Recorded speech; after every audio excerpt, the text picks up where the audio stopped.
back. Good morning, everybody. There he is. There's Johnny. Welcome to the program. It's the Steel Toe Morning Show. I'm Aaron. That's Johnny. That's the Gimp. Actually, I found this out. Apparently, the gimp is something you do with the suit, like the right. The whole That's a thing. sexual kind of a yeah. Yeah, I used to think that was like a term for crippled people all the time, so I used to call myself a gimp. I think it's both. Because a lot of people, when they're hurt, they're like, "Oh man, I'm gimped up," or "I'm gimped out," or whatever. Okay, so I wasn't wrong. Yeah. But I did mislead some people. Hey, you weren't wrong. You were wrong and right at the same time. Well, it felt really wrong when I got there, and they're like, "Oh, we misunderstood." Yeah, and I'm like, "I'm not in the." Oh, this is a sexual injury. Oh, I didn't understand. Wow. No, you don't worry. Don't beat yourself up enough. Don't beat yourself up. God's done that enough. The Lord. Do you get mad when anyone talks to you about like God's plan, or like people are like, well, you know, God this, God that? Do you ever like punch yourself in the legs and go ahead? Tell me about God, the Lord. It's funny you should mention that. I went to an infusion center last Thursday, and while they were drawing my blood, they had one of those fucking signs that's supposed to be like, you know, inspirational, like you can get it. Sure, fucking, like the cat like with the hang in there. Yeah, like a Pier 1 kind of thing. Well, this one literally says, "Life's not about surviving the storm; it's about dancing through the rain." And so I look at her, I go, "You ever think that with all the people you get in here with cancer and everything else, with wheelchairs and stuff, you ever think they get pissed at that because they're trying to survive the storm and they can't dance?" Sometimes the hope is for us and not for you. Yeah. You know? Yeah. It's, well, how does that saying go again? Life's not about surviving the storm, but dancing through the rain. A lot of you gays are not acting like queers right now. I think that's about accurate. Yeah. So I brought that point up. She's like, "That's an interesting point." And then I went to use the restroom, and I could overhear them talking. She took the sign down. She's like, "I never thought of it that way, but when you think of it like that," I'm like, "Oh my God, I was being a dick." And I'm not going to let that little crippled prick wreck my day. Yeah. Fuck that sign. I don't give a shit. They moved it somewhere else, I guess. You take your cancer somewhere else if you're looking for hope. I want to throw a thank you out. Hey, I'm a YouTube amateur, and I don't know how things work. And I decided last night, I'm like, I saw Chrissy Mayer scheduling Simpcast. They had it on Compound Media last night because I guess her channel got struck for hate speech. She is so against women. You know, the thing, no. It was a black person showed up in her stream last week, and she went, she unleashed what I can only call a string of invective that even I wouldn't, no, I'm just kidding. I think somebody probably pulled some bullshit, and she had to do it on the Compound channel, and, but I saw that she had scheduled it, and it said premiering, going live at this time, and I went, you know what, why don't I try that? I go live at the same time every goddamn day. There's no difference. There's no surprises. So I did it, and I wake up this morning. I come downstairs. There's already people in the chat. They're talking. Going nuts. Oh, my God. So I'm like, you know what? I think this might be the way to go. So I just now. We figured it out. Like a year in. Less than a year in. All right. Close. We are 4 days away from 11 months. And now I've figured out that if I schedule these things, they will come. So that's welcome to the show, guys. I got to throw out some thank yous already. Here's the other thing about scheduling it. People want to give you money. And they're thank you to, I can't see that one up there. Damn it, there was already a membership. Thank you, buddy. The Mood with $5 says $5 hype train. Fuck Royce Lopez. I got my own whistle. There we go. Mine's way more obnoxious than his. And the Bad Luck Boys. Mersh, who, by the way, very funny this morning. $5. You doing a show or not, some of us need something to pass out to. That's both a compliment and remarkably insulting. But thank you. By the way, I figured this would make some people go, "Hey, why are you doing that?" I'm changing the word goal. Really? I'm tired of saying the word goal, and I'm tired of people making fun of the Steel Toe Show having a goal. So I changed it to something so gay that if you want to make fun of what we're doing, you have to use a gay word too. Okay. Now, it's the magic number. I'm going pennant race baseball, motherfucker. 215 for the magic number. You might be wondering why so low. The Friday morning show audience went out of their mind, so you guys reap the benefits of all that. Okay, Bad Luck Boys saying, what's up, Aaron? What's up? Not April. Yeah, that's a common name for me. Not April. Johnny K, of course. Now, you've been gone. You were gone last week. You weren't here. You took the week off. You had some MS-related issues. I'm going through MS stuff. That's fun. That's what you want me to? Want me to depress people? I sit here and I go, you were going through some things. Yeah, MS stuff. Back to you. You're like Monty from Major League. Well, I just fly ball. Caught. Wow, that's really great, Monty. Dynamite dropping, Johnny. That broadcasting school is really paying off for you. And Serrano's going to need a rocket in his ass to get to that one. It is gone. Wind shouldn't be a factor unless somebody cuts one. All right, so you were there. MS stuff. MS stuff. Yeah, I got seen by a doctor. They did tests. We don't know what's going on, and we're hanging in there. That's literally the update. All right. Serve Savage says, is your wife... Ew, gross. That's the best you can do? All right. Mods, remember, if they're being gay, timeout first, block after. Former Vikings wide receiver, yeah, I saw that. Adam Thielen's going to the Panthers. Thank you, Red Fox Mad. Letting go of, what's his name, Adam Thielen and Eric Kendricks. One of those deals for the Vikings where... better to let him go too early than too late. They're both rather But are we under the cap finally? No. Yeah. We've signed a bunch of guys, and now we're over the cap again, but now I think we're going to get under this week is the plan. Okay. Go away, bitch. I'll pay you tomorrow. We're West Indian Archie right now. Okay. The Bad Luck Boys, I'd eat a mile of Leanne Starr's shit just to see where it came from. Well, that exists. That's a thing. Leanne Starr, by the way, very beautiful woman. Eating her shit, not recommended medically. Stevie J says Johnny impregnated too many women and the government kidnapped him to study him, and MS is a cover story. Yeah, I severely doubt that.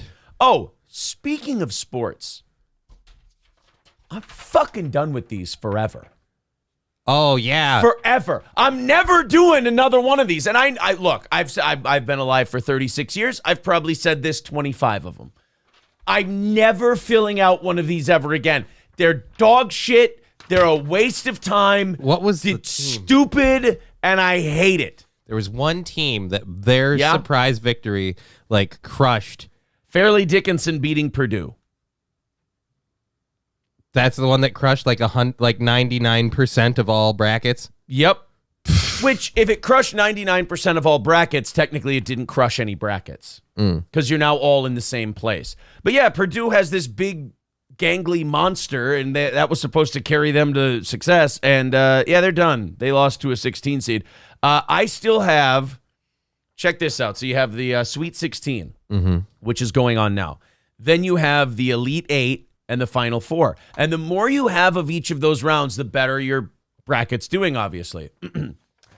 My Sweet 16, I have 1, 2, 3, 4, 5, 6 teams left of the Sweet 16. I picked 6 of the Sweet 16 correctly. The Elite 8, a little better. 1, 2, 3, 4. I have half of them.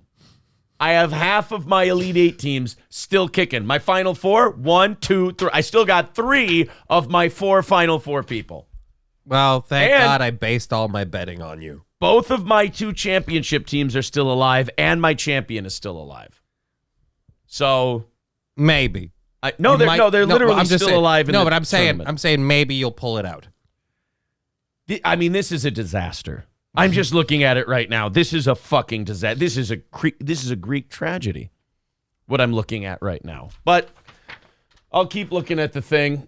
You know what? Once Alabama loses, you'll see me rip this thing up live on air. How's that? Welcome to the show, everybody. Great show coming today. We're excited to have you. Johnny's back. We've got a gift for Johnny a little bit later on. There's going to be a little surprise in about 45 minutes or so. Little surprise coming your way. I love that I can't run. There's no escape for me now. Oh, no. You're going to love it. You're going to really enjoy it. Yeah, that's what they said before they pegged me, too. You shouldn't put yourself in those positions. You know, you got to look at your surroundings. You know, Yeah. if it's a dark alley and it's late at night, don't be there. And what were you wearing? I was dressed kind of slutty. You were dressed like a whore, weren't you? Yeah. Take some responsibility. My balls hanging out of that mini skirt. Oh, God, I can't get rid of that. But I kind of brought it there, didn't I? Yep. Grinch Girl says, both my championship teams are out. I hate this year. It's fucking awful. It's really terrible. All right. You, my friend, were on the Rexstart parody account. Here you go. This is the stat you were looking for. Every year after the first day, they report 97% of brackets have been nuked. Oh. Yeah. I mean, it's just impossible. It's impossible. You were on the Backyard Boys podcast. Love those guys. Mm-hmm. It is a little. They even admit this isn't me shitting on the Backyard Boys, but they have like 9 people in there It's at once, crazy. and it's a fucking free for all. Yeah, it takes a little experience to get used to it. Yeah. I mean, it's just everybody going off at once. I remember when I was in there, you just kind of, if you want to talk, you just got to come in and you got to take your car at 70 miles per hour and just crash right into the front door. I mean, you just got to get in there. But I heard about, 10 minutes of it. It sounded like you guys were having fun. We had a lot of fun. They thought I was a good time, and they want to have me back. And I'm like, yeah. They're like, anytime you want to be on the show, man. And I'm Sounded a little like you had a cold. You had a little bit of sniffles. Yeah, I think I had some lung issues that I've been getting over the last few days. So. Citizen M says, shots fired. Yes, shots fired at the Backyard Boys, indeed. What? 100%. You run, tell that. I said that there's 9 people on that screen, and it gets a little hectic. That would be funny if that's what podcast shit talking was. I would actually enjoy that. If it was like, if we could keep it at that kind of if level. it was like Britain, where we were like very classy and we're like, excuse me, good man, I do believe there are far too many cast members in your broadcast. Oh, well, your broadcast is of a mediocre charisma. And then that was like, whoa, guys, why don't you go your way, they go theirs, and we can revisit this at a later date. Instead, it's like, I'm going to find out where you live, you piece of shit. It's like, what did I do? I don't think you're funny. Okay. Is there, do you want to just not watch it? I have to watch it. Why? It's just what I have to do because I hate you. That doesn't sound healthy. Healthy? You've got a giant forehead and your kids are retarded. It's like, what? I don't know why we're going to this level. I mean, are you pretending that this is about me and not about what's going on inside of you? I just have a lot of hate and I need to get it out. I just have a lot of things to say and I don't like that people listen to you and not me. Maybe because I'm not shouting at them about their lives. Well, stop being such a fucking retard. Stop. I can hear you yelling and you're typing. Why are you doing this? This is not the way to behave. You're coping. You're shouting. Your keyboard asked me to tell you, Yes. please stop. It's taking the abuse on my behalf, and I'm sorry. Stop pounding it so hard. Well, if you would stop coping at me, I'd stop doing this. I love that one. You never found a more alone, angry person than someone who accuses someone else of coping. Like, if someone comes into your show, they shit on you, and then you go, would you just stop? You're being a little irrational. And they go, oh, yeah, well, you're coping. I'm like, coping? I never even met you. I'm just addressing what you said to me. Yeah, like a cope. I'm winning. All right, so if you're winning, can we call this over, declare your victory, and go, no, I'm going to dig a hole. I do that all the time. I go, all right, congratulations. I tap out. You've won. And every time I tell people you've won, I tap out, they just make an ass of themselves. Like Chad. Chad, we said, we're done. I'm done. I'm finished. This guy's insane. I can't do this anymore. And then he's like, yeah, fuck you, Steel Toe. And then he blackened his own eye and then blamed it on me. And the entire internet now believes he's a complete asshole after I handed him a victory. Everyone, yeah, you ran him off, Chad. Steel Toe's a giant fucking pussy. And then he goes, bang, against his doorknob. And he says, fucking Steel Toe. And you're like, why did you do that? Now I've got the upper hand again. I'm talking about you again. And you look like a complete dickbag. You earned a victory, and then you tried twice as hard to give it away. Right. I hand people wins, and they can't help but, I don't know. Maybe we're cursed for these people. Rostog's Broken Spirit says, quote, that steel toe is a strange bird. Is that what Opie said this morning? Can we go on with Opie? Because on when he was on with the corn, we said, you know what? That is fantastic. That is great. Opie, wonderful. Then Opie talked about Brennan and the corn and Anthony, and he was so fair and normal that I went, you know what? April and I apologize to Opie. We apologize. We're sorry. This is great. This Opie, what you're doing now, this is the one. So, it's one of those deals where if I can talk to Opie and we can straighten this whole thing out, that would be great. Because I was wrong. I thought Opie was lost to the world forever. And he's made a resurgence. He's made a resurgence, and I love it. It's wonderful because I came up in the business listening to him and Anthony and Jimmy. And to watch him have a resurgence is fucking great. Now watch, we bury the hatchet, everything's good, and then the next day he's like, Jimmy's a piece of shit, I fucking hate him. Anyone who says he isn't is banned. And you're like, oh, shit. Now we're back on that train. He used me. T-Jeff, people are doing the internet angry guy voice.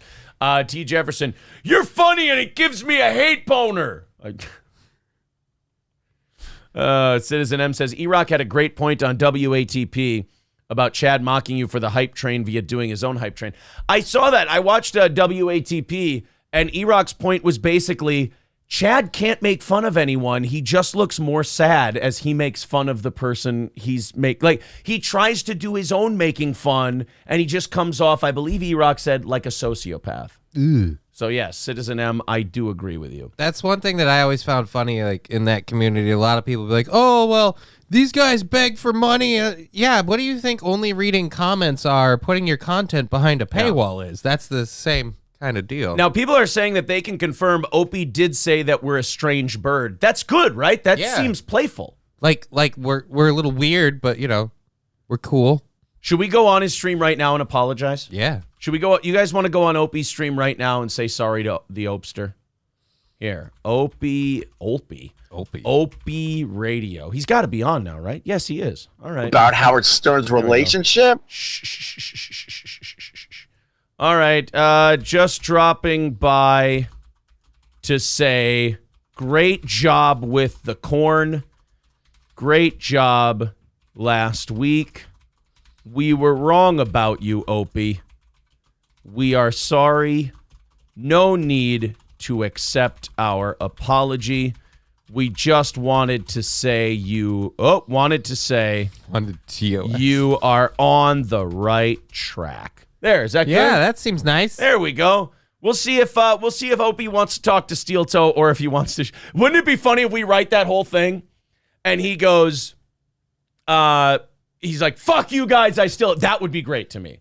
The response I'm hoping for is, I fucking hate you guys. You suck. I don't accept your apology. I want to be buried by Opie. Okay. Live on his show right now.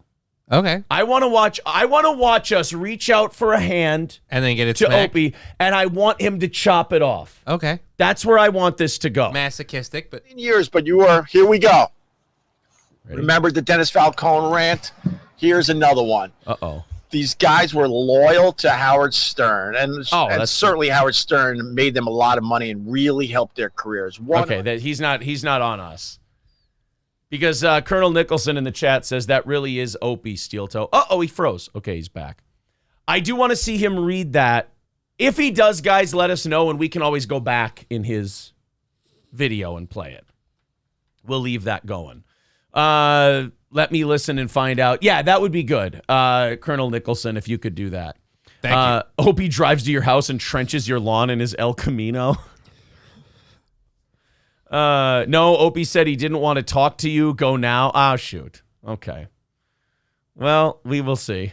We'll see if that see how that goes. We'll see if that gets to Opie and if he decides, you know what? Fuck you, dude. Does he take the olive branch or just burn it? And then Citizen M. I think I'm almost done with Citizen M. I think he's trying to do a gimmick. He's trying, like, the gimmick he won't do a show of his own, and you don't get to do a gimmick if you're not doing a show. You got to either be an audience member or a host. You can't be both. And Citizen M's kind of doing a hacky halfway thing. Steel Toe is offering you a Trojan horse. Don't take the bait. Oh. Oh, man. I think what Opie's trying to say, Johnny, is... Why would I get involved with a Steel Toe? Fair enough. Fair enough. All right. Thank you on Rumble. Thank you on YouTube. We appreciate it, guys. Thank you very much to Susan M. for becoming a member on this channel. That helps us out greatly. We appreciate it. The magic number today is 210. That's going to take some getting used to. 210. What? The magic number. Yeah, I like the magic number. I do. I enjoy the magic number. David Skywalker says, Opie and Aaron, the new O&A, coming to Compound Network this summer. Hey, look, I think that's best case scenario here. That would be funny. I think that's best case scenario. Good morning, Sam Fram from the UK. Appreciate it. Opie is between in chat. I think you mean he's behind in chat. But either way, we'll see if Opie accepts our olive branch. Spoiler alert, I don't think he will. I think he will shit on it and he will call us gay. And that's fair. And again, totally fair. Totally fair for Opie to shit on us after all this shitting on him we've done. But the clip I'm putting up today is our Friday apology to Opie. So maybe it'll work, maybe it won't. I'll say this much. I think the reason I'm so willing to say, hey, Opie, I got it wrong, my bad, I apologize, is because I'm just the Chad fake attack thing and then the lie about the fake attack and then listening to people's takes on the fake attack. I've been worn out. You're just happy to have, he's back in a good way. I'm worn out with all of this shit. I was watching Who Are These Podcasts this weekend. E-Rock and Chrissy were on there. They're both great. Carl's great. And I just got halfway through it and I went, I got halfway through them talking about Chad and I went, I'm exhausted. I can't listen to any more of this shit. Like a meter or a bucket filled up in my soul where I went, I can't. I'm done. I'm tapped out psychologically on all of this shit. And then I watched a clip from Ski Mask Collective. And again, there's 5 million podcasts out there and they're all chasing the same dollar, talking about the same thing. I've been trying to tell people for months now, this is unsustainable. You're going to run out of road eventually. You guys have to do a show. You guys have to find stuff to talk about. You have to become a talk show. You got to do something that keeps people interested. Because right now, if you're just doing like Chad, MLC, Compound, like all that stuff, you're all sharing the same audience. Like you're all sharing the same thing. There's no growth there. All the people who care about that care about it. And nobody else is going to start caring about it. Well, it's just the same amount of people who care about it today are going to care about it tomorrow and the next week. That number can only go down. It's like the Stuttering John stuff. Stuttering John he's been done since November. We tapped out on John a long time ago because we went, he's dead already. And there's a whole community of people always trying to find the next Stuttering John. The next Stuttering, oh my God, the next Stuttering John. Here we go. And it's just really, I watched this clip from Ski Mask and it consolidated my thoughts on the matter, which is just, there's too much of it. There's too much of all of it to the point where there are small podcasts whose whole podcast is covering another podcast about somebody else's podcast. It's becoming a Russian doll and the situation is completely untenable. Here's the clip from Ski Mask and you tell me what you think. All of these podcasts that even started I'll say names. This is SMC. I'll say names. Insufferable Bastards is one. I like their show. They're hopping on the whole let's talk about other podcasts. BYB, those guys are awesome, but they're doing it. The FGTZ, they were doing it. Like Ray DeVito's doing it now. You got Cardiff Electric out there. You got all these fucking. There's a fucking potato who's given birth to a corn who gave birth to a fucking. I think there's a wheat diff now. If we could just get a steak on that, we got a well-balanced meal. Quit giving them an idea. I don't need any more foods. Steak diff would be awesome. Oh my God. How about mutton diff? He's got a steak in the game. Oh God. Chicken diff? But the guy. Pork diff. But then look at all the characters. I got a guy in a fucking ski mask talking sense to everybody. What's going on here? This is why the rest of our show today is going to be news. We'll pick on, here's what I always tell people. Do a show as your center and then pick away at the algorithm from the outside. That's fine. You got to, stretch your legs. You got to grow your show. I get that. But Jesus Christ, you guys, there's now shows that are covering shows and their coverage of other shows.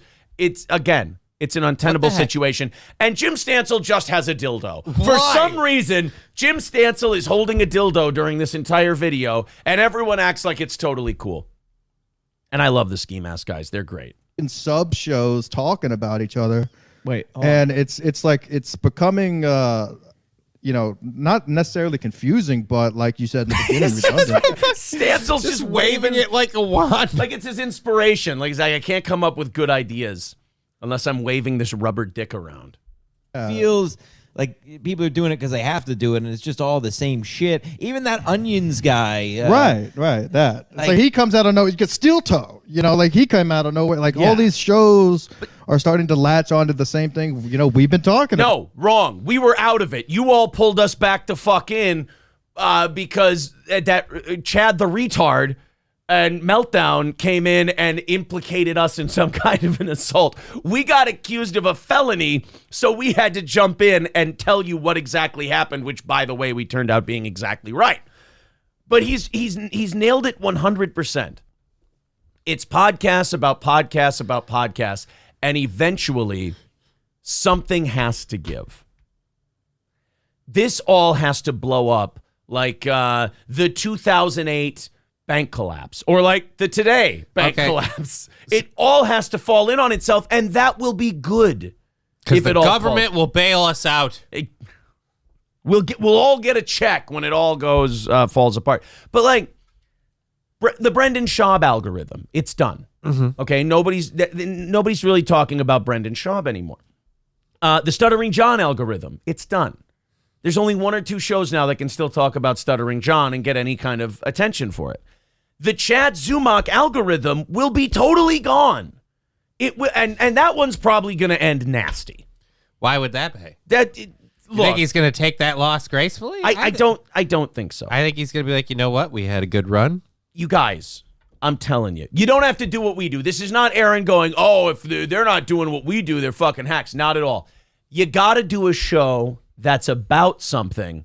And then these other guys, you just sprinkle them in once in a while. Like, what do we do on our show? We go, we're going to go check on this guy real quick. Yeah. We're going to go check on him. Because we haven't even touched DSP in a while. He's been the same breed of bullshit. Yeah, we touched him on... I didn't touch DSP. It's going to look like I'm limping away. We touched upon DSP on Friday because he did that interview and him and Keemstar finally had a face-to-face. But before that, we hadn't talked about DSP in months. Why? Nothing new happened. Yeah, just wanted to touch him. Well, anyway. I just wanted to play that clip because it crystallized how I feel about this whole podcast environment that we've stumbled our retarded asses into, which is... You know who does it right? And people are going to hate me for this. Do you know who does it right? Revenge of the Cis. They go out there, they do their show, they'll pick on people, and if they end up in an algorithm, so be it. But most of the time... They just have a show to do. They just have a show to do. And that's what we do here, unless I get on one of these rants. All right, so, good. We're set. All right. You were on BYB podcast. It was very good. Fun. I don't feel like BYB makes their show talking about other shows, though, do they? I don't know. The episode that I was on, we all just kind of talked about all sorts of bullshit. It went everywhere. That's the weird thing. It's 9 people and it's a scatter shot. Like it could go in any direction. Yeah, when I was on there, it wasn't like about other podcasts or about other shows. Yeah, because I don't think they asked me about anything about other podcasts or shows. Yeah. So I don't think they really qualify into that. I've been on their show. Who else's show have I been? Obviously, Carl, his whole thing is making fun of podcasts, but he's not making fun of the same exact show all the time. He goes around. Right, he's got a different show every week. He's got a whole pasture of little cows. Yeah, he's finding new ones all the time. Anthony's show, Gino's show, who's gay, by the way. Gino is gay. Well, he doesn't do clubs. Yeah, but it's not. Yeah, they just don't. They don't fixate on this? Like, hey, let's cover. Here's what I don't get. Hey, let's cover the thing that Steel Toe said about the thing that other guy said. It's like, why don't you just go watch Steel Toe? Yeah. Like, why? Or you could watch the thing that everybody's covering and give your own hot take. I mean, I don't know. Yeah. Black Ornament, why he's dying on his own. It works perfectly. So in that same spirit of shows talking about other shows, and it's these little shows, they'll get like 50 viewers when they go live or 100 viewers when they go live, and they create their own smaller ecosystem, like I said, Russian doll situation.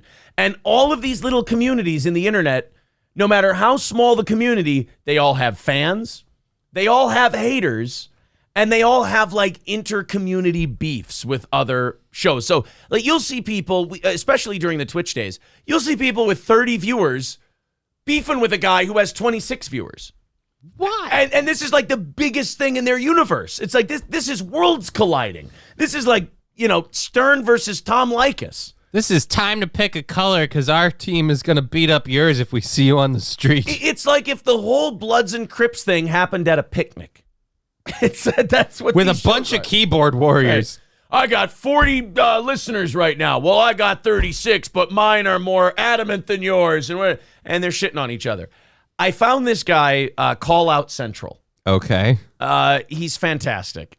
He looks something. Well, this guy, Call Out Central, was on our Cringe over the weekend, and he apparently, he's got 1.49 thousand subscribers, so about 1,500 subs. And he's calling out a guy named Marty. Marty's a guy who's got some subs. Mm-hmm. And Call Out Central I guess this Marty guy said that Call Out Central is a nobody. Okay, that's offensive. But so Call Out Central had to call out Marty. Otherwise, you're not staying brand loyal, and you're going to lose credibility. Well, look, guys, I've set it up the best I can. This is Call Out Central. First of all, we've got to fix this closet door. The closet door, the camera angle, everything off. Like the dressers in dog shit condition. Like, this is all, we need a home remodel. Is this a misshapen face or a weird camera angle? I can't tell. It's not important, but it's important. We can save it for a later date as to what's going on here. We can get to the bowling ball here. I just wanted to show you because I think about our show sometimes and I go, we have a little show. Yeah. And we try to do our best for our audience and we grow our show. And, you look at analytics and there's like 40,000 different people every month. There's 250,000 views every month. And I look at that in the grand scheme and I go, small but growing. Let's keep this thing going. Just under 10,000 subs. Let's keep it growing. And I'll be very humble about that.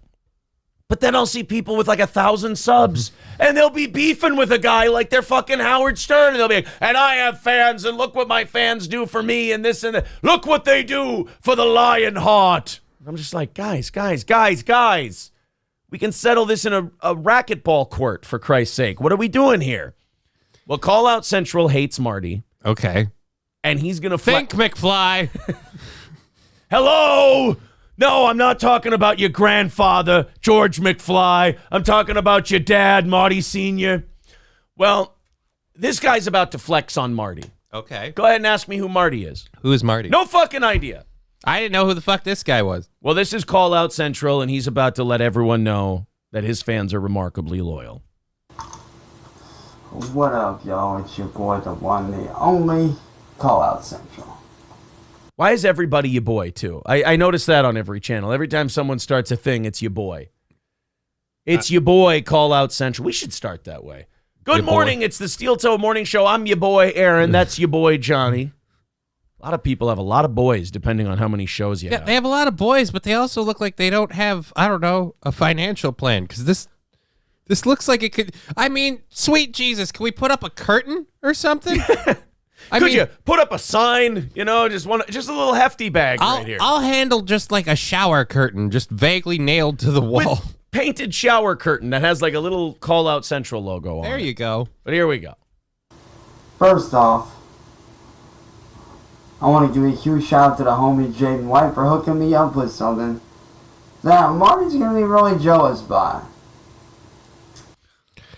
He almost looks like Val Kilmer from from The Saint when he plays the dude with the wig. Oh. Wow, this is really amazing. The buck teeth and everything. Just give him some glasses and we're there. I love these. I want to thank my boy Jay White for hooking me up with something that's gonna make people really, really jealous. It's like, can you just show it to me, or he's teasing this guy. What's the hookup? See, Marty, you talk about me not having fans. Stay on camera. But the truth is, Thank you. I do have fans, boy. There's one running right now on the other side of this camera. I can hear it. It's in the window. It's a box fan sucking in swamp air. See Marty and all these guys. This is a wrestling otaku thing too. They all cut wrestling promos. You see, Marty, I do have fans. And one of them this Sunday is going to give you an awful surprise. What's the surprise, you may ask? Well, you see, Marty, the best surprises are the ones you don't spoil, boy. You're like, what the fuck kind of local territory pro wrestling promo is this shit? I want to see them show down in a ring now. Like, let's have a cage match. I want to see Call Out Central versus Marty. And to Jaden White, I want to say thank you for what I'm about to show off here, man. I appreciate you 100%, dog. But Marty, you talk about me not having fans, but I do. And here's how I know. Your boy Jaden hooked me up with this. What the fuck is that? This is what I mean. This is why I can never feel like we're a decent-sized show or a big show or anything like that. Because a guy with 1,500 subscribers calling out some guy named Marty, who I have no idea who the fuck he is, he's flexing on him with some kind of weird-ass ceramic chain that some guy sent him of with something. Ugly clown or something? What the fuck is that? But, I mean, the game we're in, lest anybody, whether it's Chad or anybody else, I feel like everybody doing a podcast should watch this because it'll humble you immediately. Because the other thing I came to the realization of is that we're in the same game this guy is. We are? This isn't one of those things where it's I'd like to think we got above that. I'm above this guy. He's a YouTuber. Yeah, but we're doing a show on YouTube and Rumble. I mean, the audience size is different. That's for sure. But we're doing the same thing. Yeah, but we're not flexing on anybody. Like, we got fans. We got viewers. I get that. And look at this quasi weird ass little doll I have. I get that quality wise, we're better than this man. But in terms of what we do, we're not. We're the same. You know, it's like when we were on radio. Okay, yeah, was Dave Overland, were we obviously of a higher quality? Yes. But we did the same thing. That's still hurtful. I know. Now that you brought it to Dave Overland. Same thing here. This might be Dave Overland, actually. I haven't checked in with him in a while. But, like, same thing with this guy. Real estate market's not looking so good, buddy. This is why all of these podcasts, dunking on other podcasts and doing it and saying, I'm winning, you're losing, I'm destroying, you're destroying. It's all bullshit because we're all this guy. None of us are winning. We all look like what this. What are you talking about? He's winning every day. Someone recognizes him at the drive-thru when they're picking up their order. And they're like, hey, aren't you that weird guy on the internet? And he's like, yeah, I am. You're going to have to be more specific. Oh, no, the one who faked an eye attack. Ah, shit, that's not me. Damn it. But we're all, just think about this. Whenever you start going, yeah, podcast wars, fucking podcast, yeah, let's go in there and win, or let's go in there and destroy. Don't get too hooked into that because you become this guy. It's kind of like Smeagol. You know, he turned into this thing. He does kind of look like Smeagol. Right, but it's that... He's on the way there. It's the obsession with the ring that turned him into Smeagol. You're going to turn into this guy if you keep living for other people's podcast junk. Don't do it. You turn into this. Now let's watch him flex on Marty. I'm sorry. And here's how I know. Your boy Jaden hooked me up with this. 18 karat gold. Bullshit. Bullshit. That's ceramic. I can hear it clanking. That's not 18 karat gold. No. You don't wear... And again... That's painted on. That's a ceramic item that's been painted over with a golden glaze. It sounds like it might even be plastic. I mean, Jesus, man. Why are you wearing... Which one of the... Is that the one with the candy on it that I can see right there that you eat? Jesus. Oh, my God. He has a nerd's... No, not a nerd's necklace. A Smarties necklace. Smarties necklace. Oh, he's a Smartie. That actually sounds delightful. Chain pendant of your boy. Your boy. So, Marty, you want to talk about being a king? I don't see you rocking one of these, son. I quit. I shouldn't even... Johnny, we're in this business together. You just want me to hurt myself when I go home, don't you? No, look. It's not my intention. But that's the... But if you do, you're not wrong. Anything I do today that's not harming myself over this is delusional behavior. And you need a level of delusion to grow in this world. Because Chad Zumach, Kevin Brennan, Carl, Anthony, me, all of us, we all have to pretend we're not him. But guess what? To a degree, we're him. That's insulting. I have an extremely small show, and I know it. But look, that's good. This should keep you self-aware. This should keep the ring off of your finger so you don't turn into this shit. It'll keep several rings off your fingers. Look like he weighed his whole hand down. The minute you start acting like this, you start looking like this. Inside and out. That's got to be hurtful, though. That's what you look like in a gold figurine. That's yeah, you even look like the aliens from Mars Attacks when they make a cast of you. So we just have to play some really old music high around him. But you know what the fucked up part is? Marty's actually triggered by this. Marty's watching this going, son of a bitch, I can't believe someone made a necklace of him. Somebody get me a gold necklace. I lose this round. That's why you can't get into winning and losing. You're a fucking dork if you do that. Because here, take this, screenshot this. That's what you look like every time you talk about having a podcast war and winning and we're going to put this guy under and this and that. You're this guy. It's not good. Fix your closet door. Yeah, it's driving me nuts. Clean your room, bucko. 18 karat gold, motherfucker. What you know about that? What you know about rocking a gold pendant like this, bitch?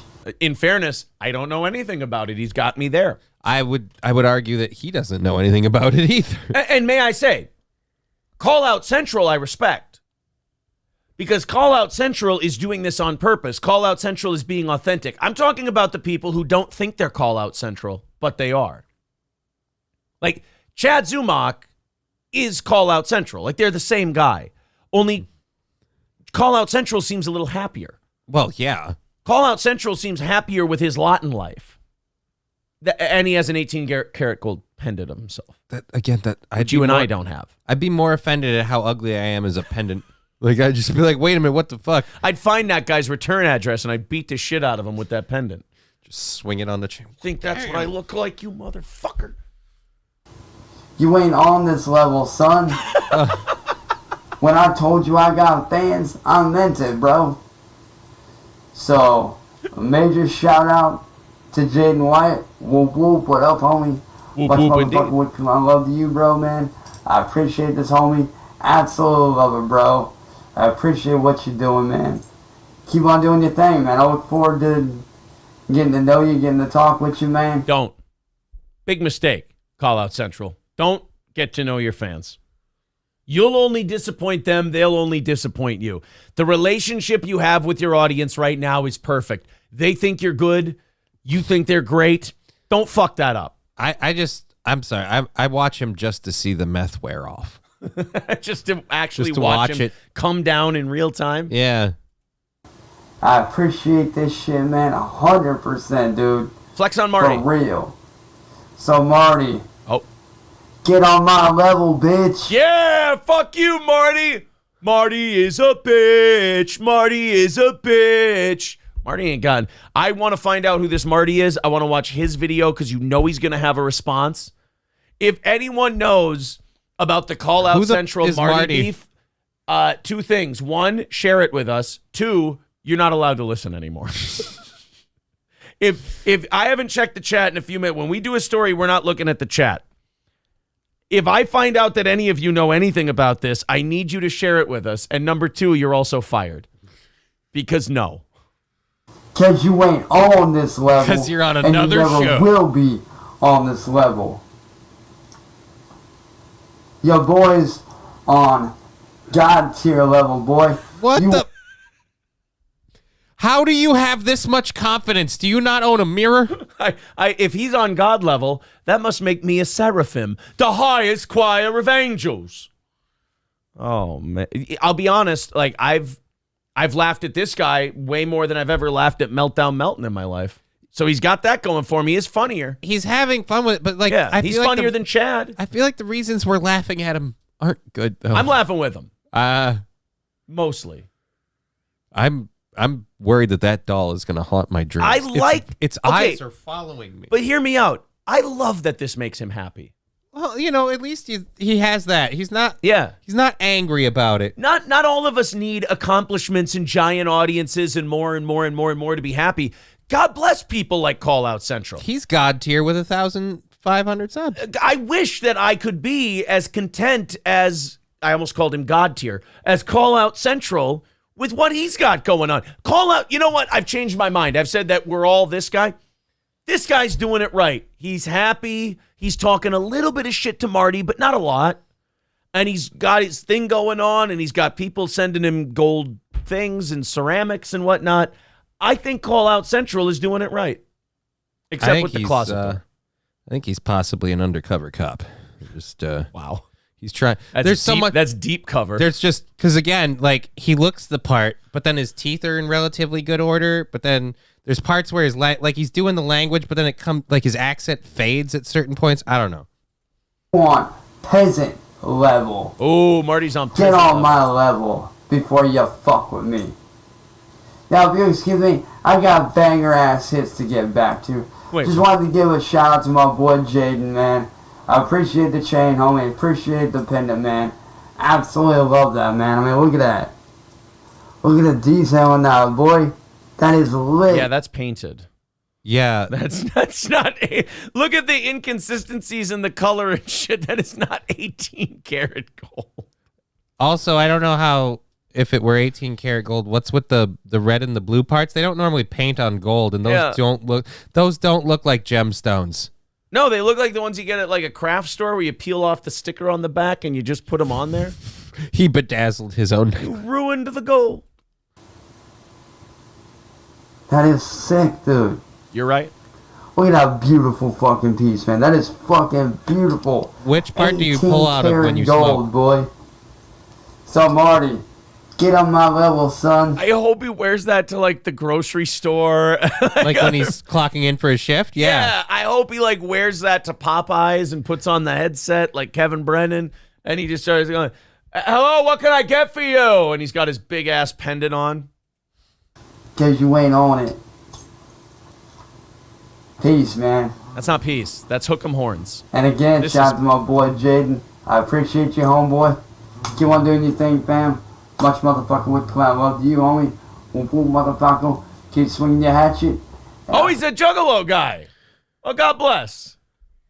That explains a lot.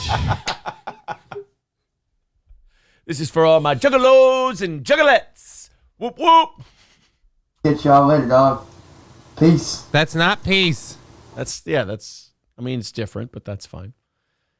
So to wrap up my whole thesis on podcasts and podcast wars and everything else, you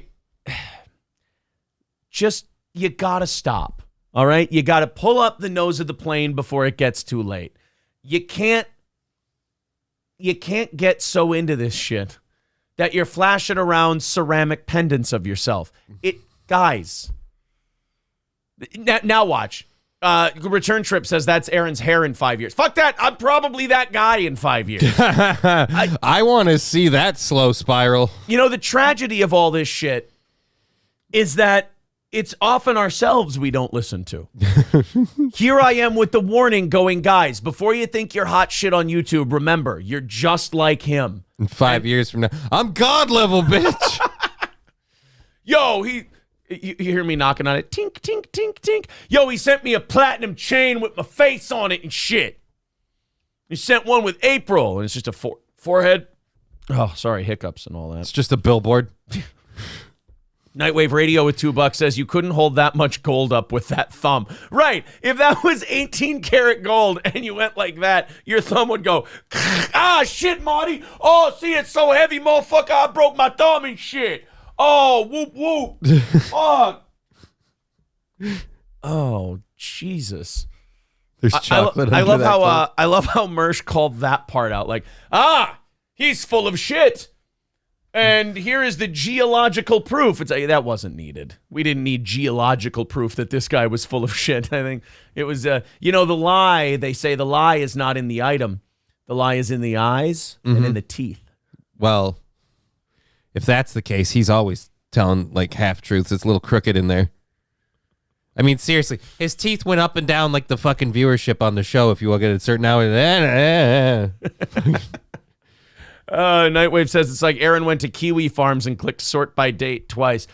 Here's how shitty I am about like the internet and all that stuff. I went to Kiwi Farms one time. I had no idea what was going on. I had no idea how to navigate it, and I went, and we're done out of here. BBX Sandman says, when do you guys play some music? Too much talk here. Oh, it's fine. Nightwave says Aaron is going to be doing Chris Chan by next year. Hey, that guy was just like a couple days ago. Call Out Central. That guy, if you think that guy is from a few years ago, you're out of your fucking mind. Call Out Central. That video was 4 days old. How dare you? Let's do the CBS LA meteorologist person. Oh. The lady who just... Yeah, did you see this over the weekend? Didn't see it, but I've heard a lot about it. Someone had to take a nap because it was just so exerting talking about the cloud movement. They just got a little tired. That's all. Don't worry, it's a pre-existing condition. Yeah, they just got a little sleepy is all it was. Remember when we had to do Rumble for a week? Mm-hmm. And when we got to stories like this, I didn't get agita. Right. Wondering if I was going to be saying the wrong thing. Right. Wondering if I was just going to, oh shit, what am I going to do? I don't know. Oh boy. Now we're back on YouTube and I get that feeling again. It's the pox. When we get to stories like this, because we had to serve a 7-day suspension for playing the, what was it? The O'Keefe thing. Yeah. Project Veritas. The Project Veritas Pfizer thing. Where he interviewed the executive or whatever. Because, we were spreading misinformation by airing videos that were on YouTube. Yes, we played a YouTube video, and we got popped by YouTube for it. Now, in fairness, they took the Project Veritas one down after.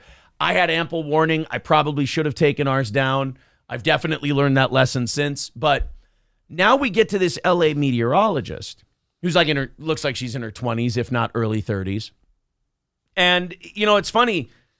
Like 2 weeks ago, I had said on the show, hey, you know what I don't see anymore? You notice the media doesn't cover any like sudden, 18 to 32 collapsing out of nowhere during athletics and stuff like that stories. They really seem to sweep that under the rug. Almost like they don't want to point them out. And then the following week, we get like a gymnast in Las Vegas. We get a basketball player.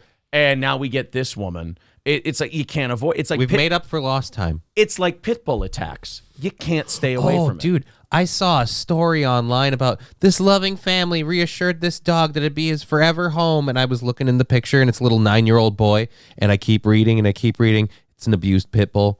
And it's like, oh, someone put out cigarettes on him, but he's the sweetest, lovingest dog. I'm like, yeah, until he eats that kid's face. Right, exactly. They're always this.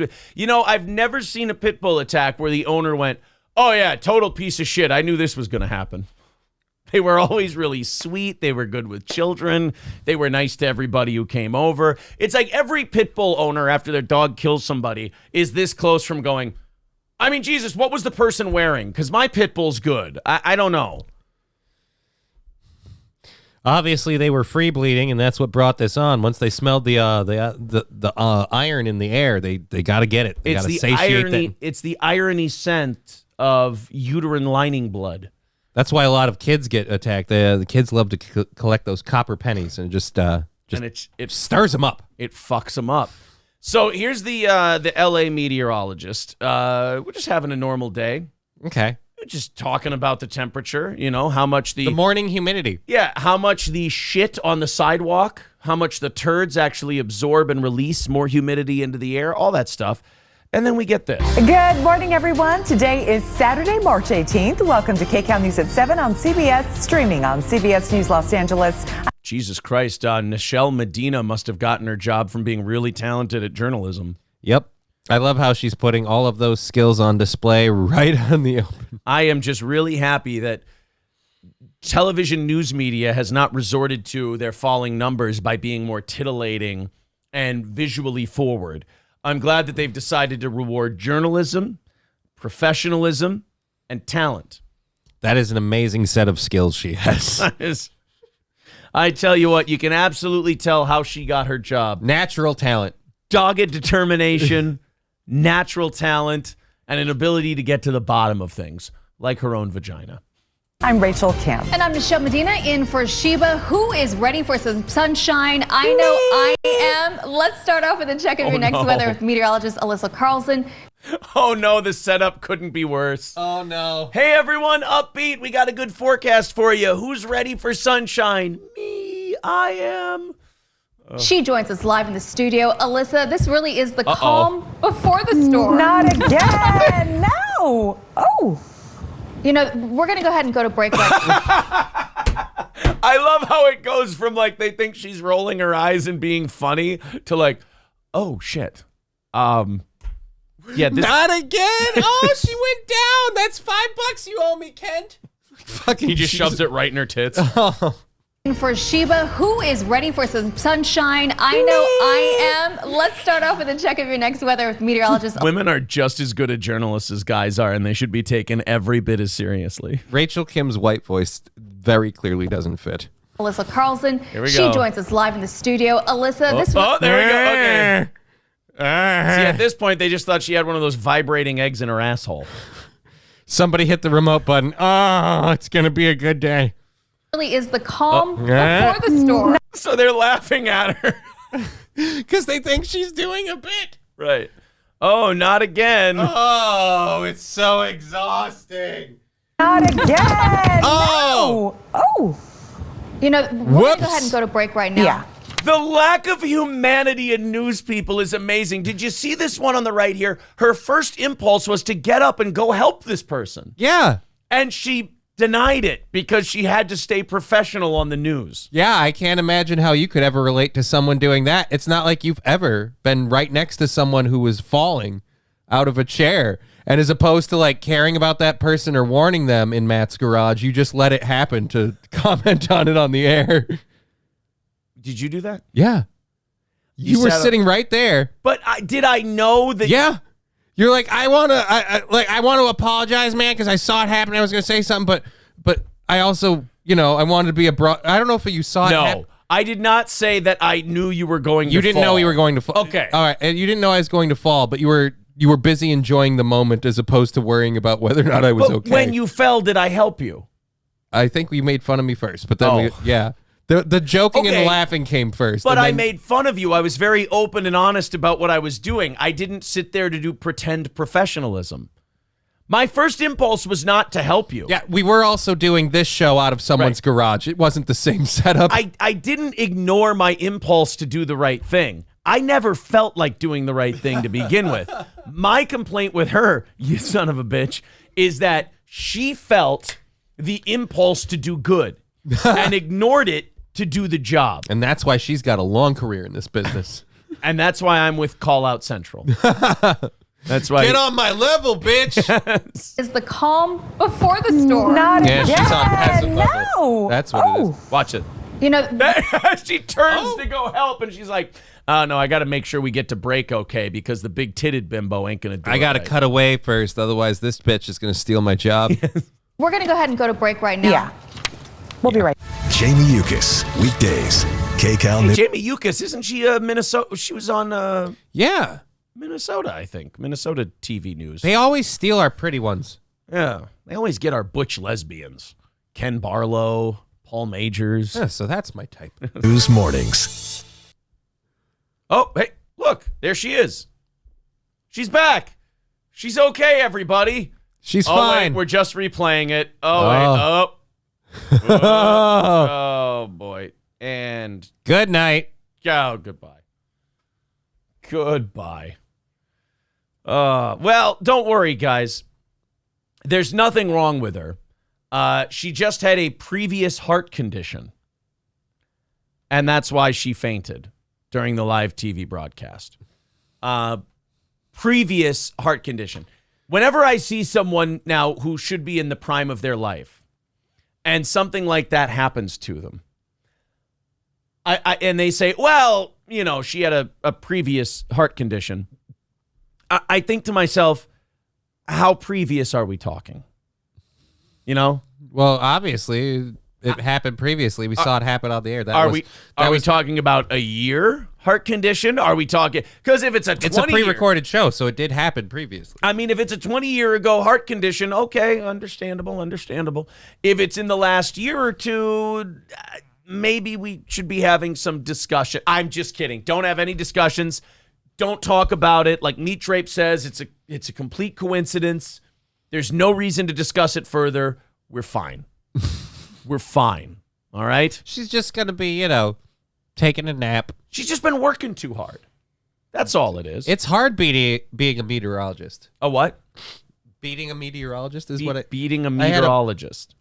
Is that where you study parking meters? Yeah. Yeah. You just go, you look, what's the average time people put on it, so on. Look, how hard is it to drop a fucking quarter in a slot, you son of a bitch?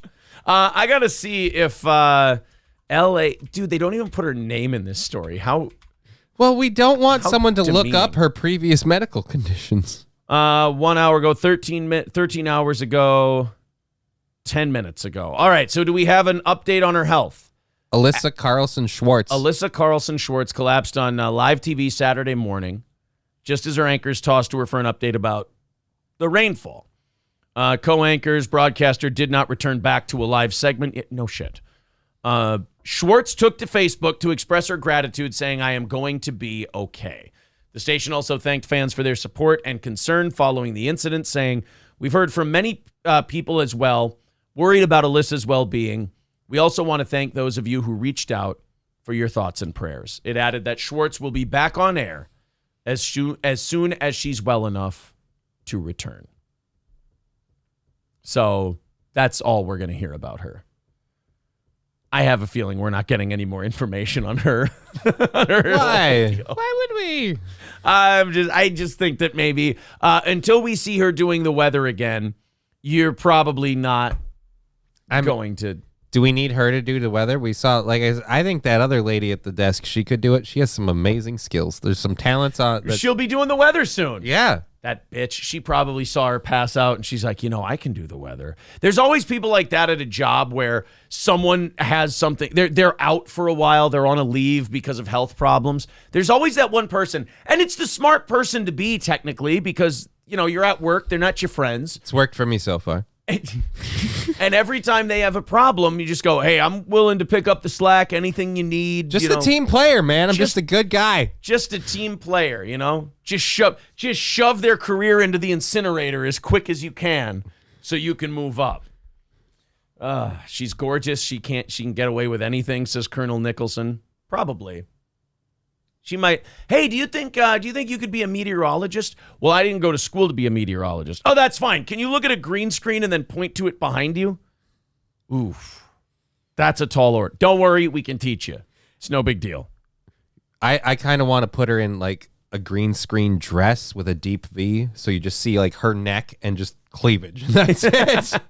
Just a floating bodice. Yes. Tim Downs. No, you're not muted. Just calm down. April, let's do that surprise. Johnny, we have something for you.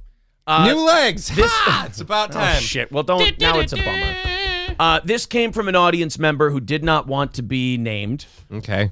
So I'm going to honor that. If that person wants to tell you who it was, they can. But otherwise, this is coming from an audience member. You're ripping and tearing behind me. They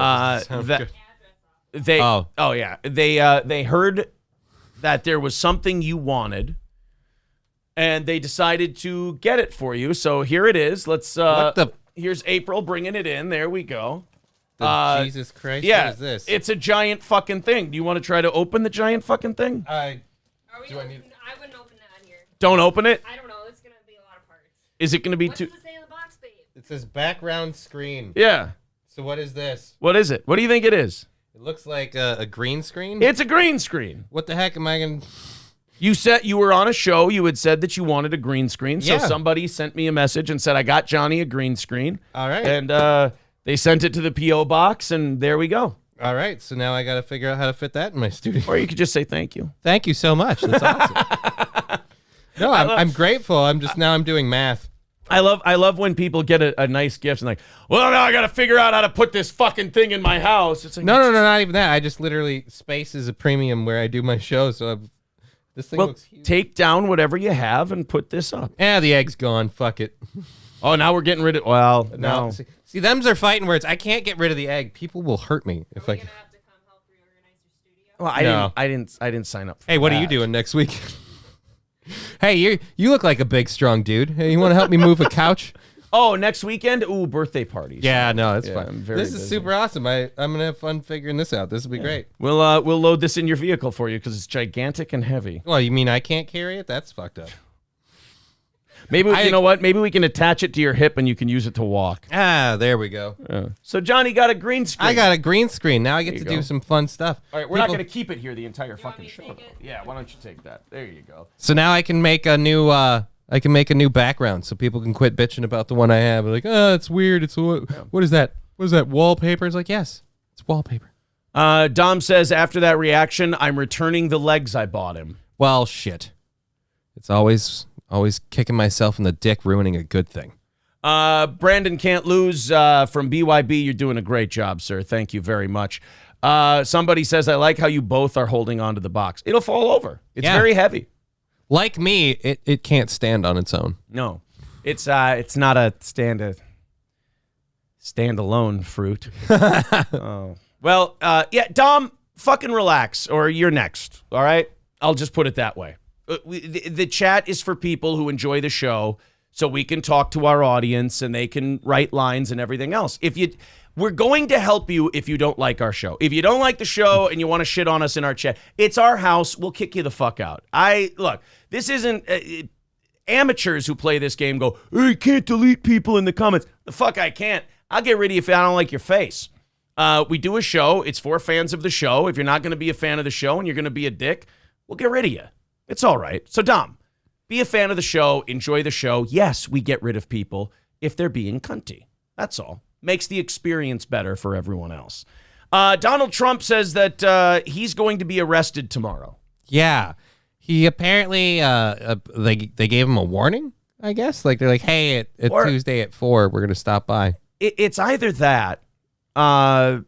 It's either that or he's trying to stir something. I don't know. I can't make heads or tails of this because he said he's going to be arrested Tuesday. Other people are not commenting on it. Anyone who might be in charge of arresting him, they're not, they're not saying anything.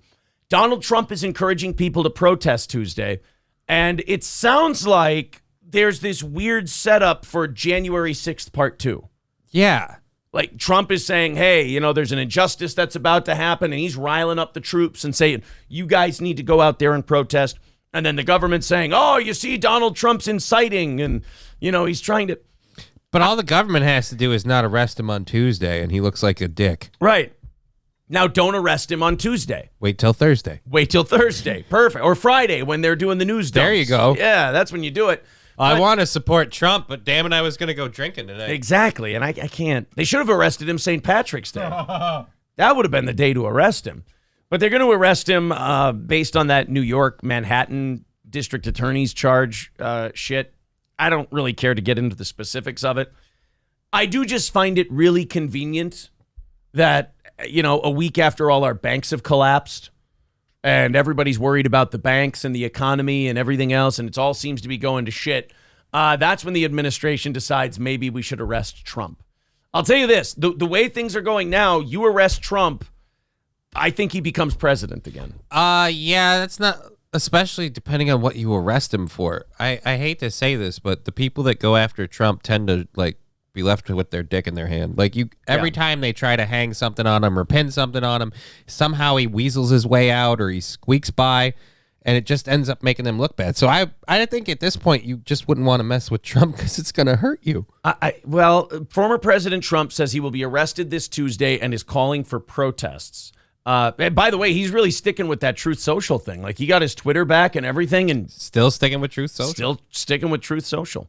The Manhattan DA, Alvin Bragg, who someone in our chat has already said, great big fat person, has been investigating Trump's alleged $130,000 hush money payment to Stormy Daniels. Are we still fucking talking about this? Okay, so now you guys, if you definitely go out, you're going to look like a dick. The $130,000 to Stormy Daniels. He fucked her. He fucked her. He fucked her. He said, don't tell anybody about this. I made her sign a thing and goes, by the way, here's $130,000 now for not telling people. For keeping a secret. Didn't pay her for the sex, paid her for her silence. Okay? Cool. There we go. Moving on. They're so desperate to get him, they couldn't get him on pee-pee bed. They couldn't get him on Russia thing. They couldn't get him on the 7 or 8, 9, 10. They tried to get him on the classified documents thing, but then they go, oh, yeah, by the way, we searched the fucking back seat of Biden's Corvette. We found some classified documents, Yeah. So I guess that's shot in the ass. Isn't it amazing how quickly they found Trump's, like how evil and terrible and a threat to national security having classified documents was? And then as soon as they found it for Biden, how totally fine having classified documents was? Yeah, you know, it's an aide who packed it away, you know? He's had these classified documents for years. Yeah, I'm kind of a little worried about that. Should he have had those classified documents? Because that's the other thing with Trump. Trump was a president. He was in for 4 years. He was out. Oh, he's got all these classified documents. A lot of the ones we found with Biden, he's had before he was a vice president, and they've just kind of been hanging out at his house. Yeah, he was a senator when he got some of those classified documents. And they were just hanging in the back seat of one of his cars. And then after they found those classified documents, all of a sudden, all the worry and all the fear and all of the tragedy and illegalness that was holding on to classified documents, it was fine. Remember, no, when Trump did it, it was a threat to democracy. And right? Our security was at stake. I remember when Biden had him, this isn't even a joke, they did say, oh, well, every president does this. Well, then why was it a big deal when you found the other guys? Because we wanted to hang the other guy out to dry. It's a rhetorical question. You're right. I understand. Orange man bad. And then they did studies and they found, oh, it turns out every president since fucking Andrew Johnson has had classified documents. I'd like to see the classified documents Andrew Johnson had. I knew that John Wilkes Booth was a shady character, but, I really wanted to be president.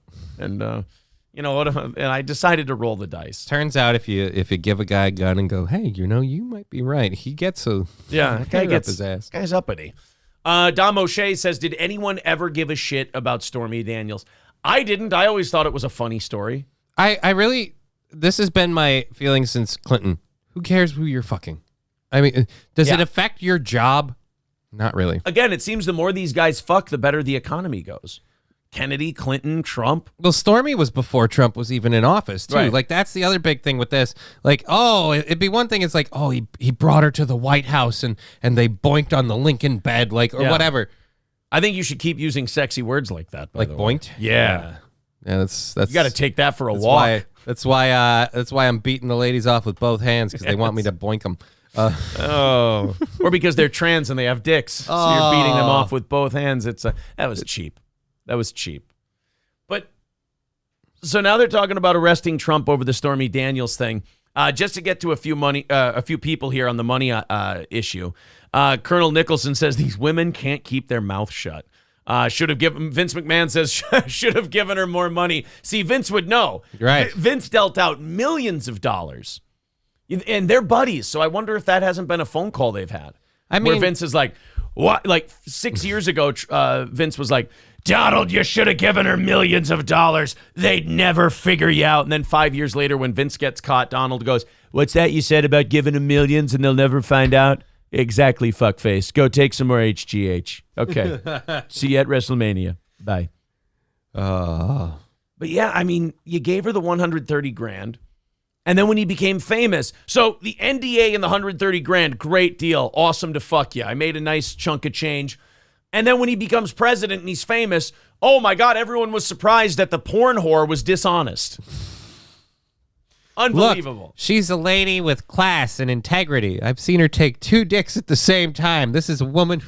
I've seen her work. If this woman was okay with being fucked over, she wouldn't have said anything. I've seen it before. Derek Chauvinist says Avenatti fucked Stormy Daniels over more than Trump ever did. Oh, yeah. Avenatti's in jail right now, isn't he? Yeah. Because he fucked over more than her, I think, too. He shook down Nike. Yeah. He told Nike, like, give me millions of dollars or I'm going to file like a discrimination lawsuit against you. I've got clients that I can bring against you in a class action lawsuit. Give me I think it was like $20 million and I'll go away. And Nike went, I don't know. Let me think about it. But first, let me call the DA. And let me just show the electronic communication we just had where you asked me to give you millions of dollars or you're going to sue me. Yeah. Because I think they might want to hear about that. I think that's called blackmail. Yes. Yosemite Sambo says Trump was famous before he became president. No shit. What? I'm saying the whole becoming... I never heard of him before. I'm saying the whole becoming president thing may have had something to do with the fact that she ratted him out. I thought that was the whole reason he was president. It was this guy out of the left field that nobody's ever seen or heard from before. He had nothing. He had no baggage. That's why he's like, I'm going to clean out the swamp and stuff. Yes. And we're like, yeah, he will, because he's never nobody's ever heard of this fucknut before. Yosemite Sambo, you are correct.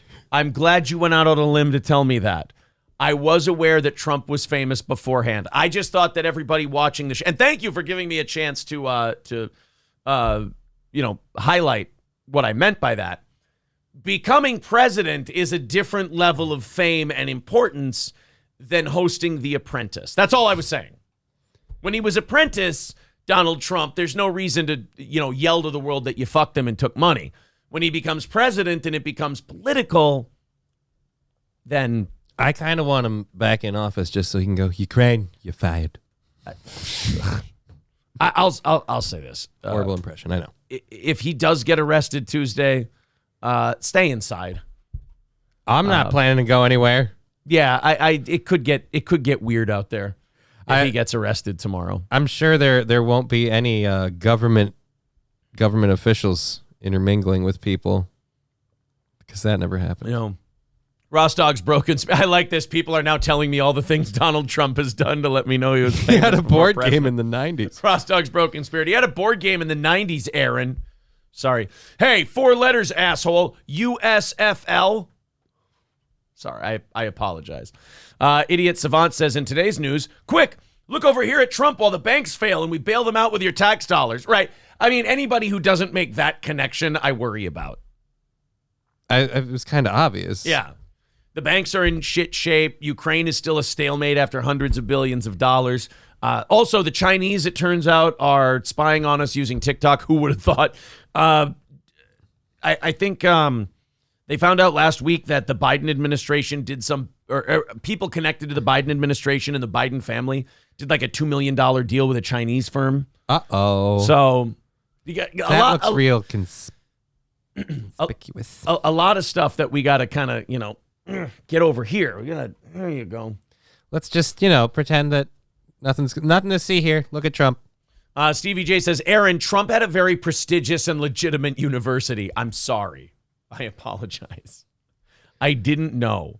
Happy Plague Doctor lets us know. Hey, he had Trump vodka. You're right. I'm sorry. RGZ Max says, yeah, tomorrow all the banks will fail. Now he has Ivanka. Yeah.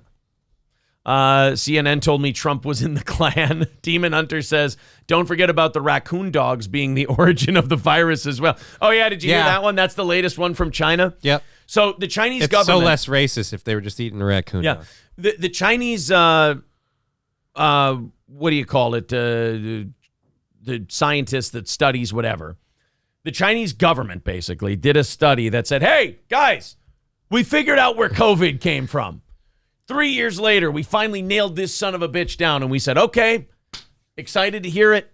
You're finally going to come clean. You got the lab there in Wuhan. The virus came from Wuhan. Mm-hmm. Probably came from the lab, right? And they're like, no, coon dogs.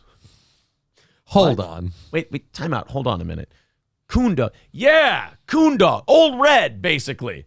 Hey, everybody, why don't you run? COVID's itching to have a little fun. Get my test out. I don't know. But they're saying that it's actually, it was raccoon dogs. Don't worry, everybody. It naturally occurred.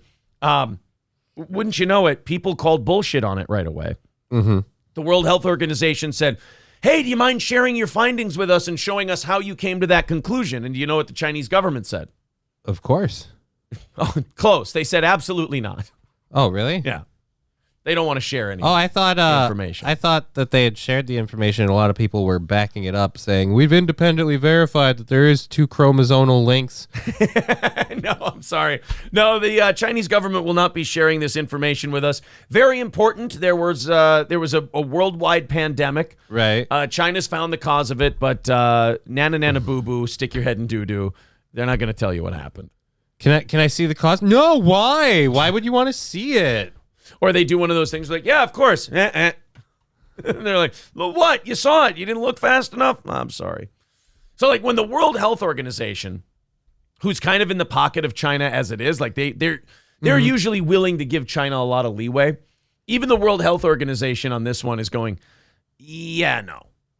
It's kind of not going to work. I'm not buying coon dogs. I don't think this was a raccoon dog issue. Dom O'Shea says, no, we have no lab leak. We just eat diseased animal. We a wacky bunch. We cool now? Yeah. Colt C letting us know, raccoons come on our porch. Mama just sweep them away with a broom. Not raccoons, you idiot. The whole thing happened because I be funny. I make joke. I put raccoon dog in your Coke. See, I had no idea they did that. Oh. Actually, I heard different. What's that? I heard that the virus was spread at a sporting event. It was? Still an animal, but it was spread at a sporting event. There was a table tennis tournament in China, and they invited foreign luminaries, including one animal luminary. Who would? King Kong. Jesus. Yeah. That's literally a big get. Yeah, at this table tennis tournament, and they think the disease started there, not in Wuhan, but in Hong Kong. Okay. And it may be because of the unsanitary manner in which the tournament was conducted and how they let King Kong play in this tournament. What, he was spitting on people? No, he was playing with his dick and no paddle. So wait a minute.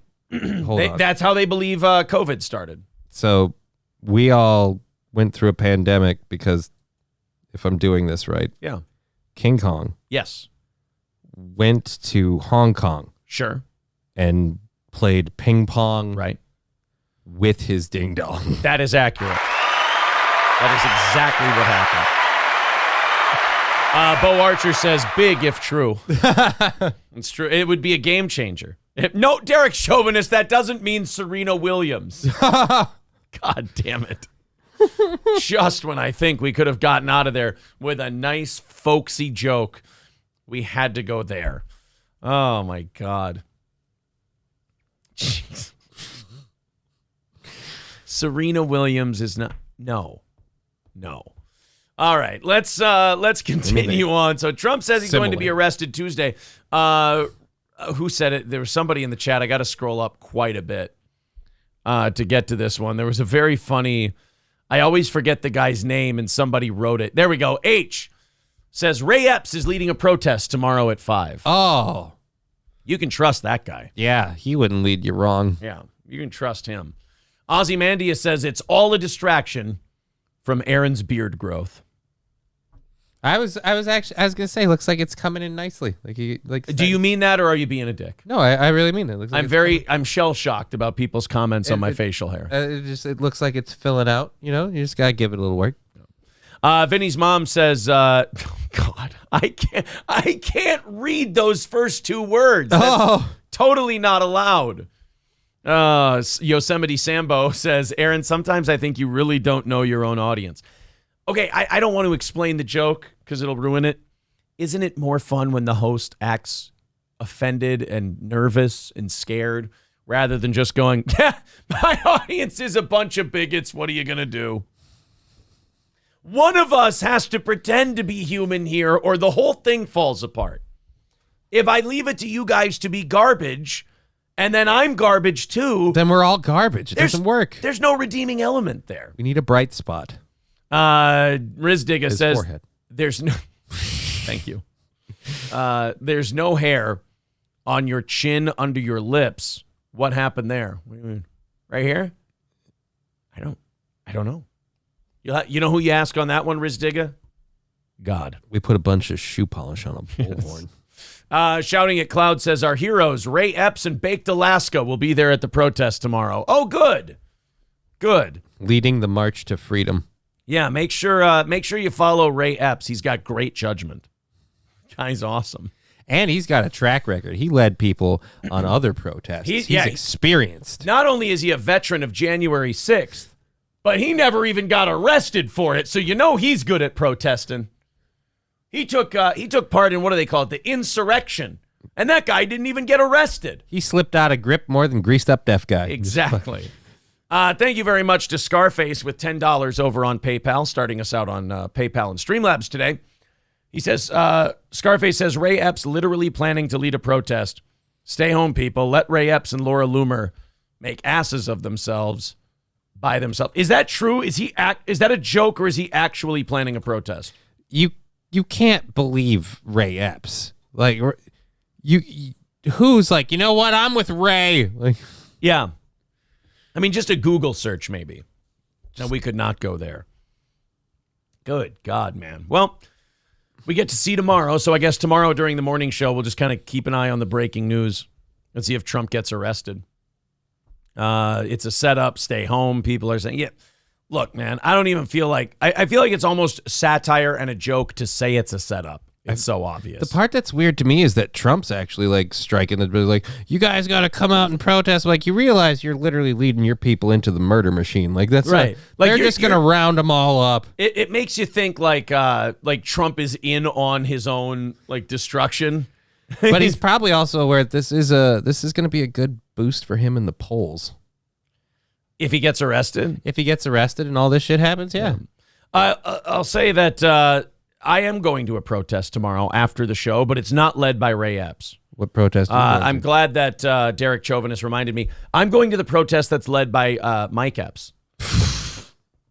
I think that's the protest where you can trust people. If you go to the Mike Epps protest, I don't think you're going to have any problems. Also, the Omar Epps protest. All right, I'm going. I think will be really good. I think that those two might be the I don't think Mike Epps or Omar Epps will lead you astray, but Mike Epps Ray Epps might be the one you have to look out for. Guys, magic number today, 200. We are $200 away from overtime. 30 minutes of overtime if we knock that out. Thank you very, very much. The magic number now, 200. If we knock that out, 30 minutes of overtime. There's the Streamlabs. There's the PayPal. Super Chats and memberships count as well. Thank you guys very much for your support. So speaking of the Trump arrest and all that stuff going down tomorrow, a new poll came out that said 1 in 5 Americans support a national divorce and are not and a majority of those people are not optimistic about the country's democracy. First of all, national divorce, it sounds good when you say it, like, hey, there's such a big split between all the people in this country. Well, you go your way, I'll go mine. I have to say, it would be a disaster. That's an L. If you have a national divorce, that's an L. You got this country with a huge economy, hundreds of millions of people. If you go to a national divorce, it means that you had these dumb ideas on, you know, we're willing to throw this thing away over who reads books to kids at libraries, over whether or not you can like change a kid's gender before they're an adult, which is insane to me. Over all this, we're not going to have a national divorce over $31 trillion in debt. We all apparently agree that's not a big deal. Don't worry about it. What are they reading to the kids at the library? Which, again, do I think there should be a drag queen story hour? No, probably. I don't think drag is appropriate for kids. If adults want to do it, go nuts. If you want to do shows at bars, people apparently have a great time there. Good for them. But, I mean, there is so much shit. I worry about this national divorce thing being romanticized because it is ultimately like a civil war and it's over. You know, it's like we're splitting apart as a country. You're taking one really, really strong country and you're breaking it up into two weaker ones. It's a bad look. You don't want so the fact that 20% of Americans want it tell me a couple things. One, 20% of this country is way locked into that right-left shit we talked about. They're way too into their politics and the culture war and all that bullshit. Too many people are on the internet. Too many people are watching cable news. Too many people are just struck with fear porn so often that they've decided it's over. So we got about 20% of this country that needs to step away from the phone, step away from the computer, step away from TV. The rest of us seem like, we're in a marriage where, we may not fuck anymore, but we also understand, like, look, maybe, divorce is a little, like, I can still tolerate the motherfucker. Look, I don't want to be paying bills and child support, so how about we just stay under the same roof? Right. We're a country that's staying together because the bills, We don't want to go into hock and get divorced, so we'll just keep it together. Can afford a nicer car this way. Right. So I would like to say I'm against the idea of a national divorce. I'd argue that 20% also doesn't fully understand the ramifications of a national divorce. I mean, it sounds great in theory. Could you imagine, like, let me just put this in really shitty materialistic terms. Can you imagine what the Dow would do that day?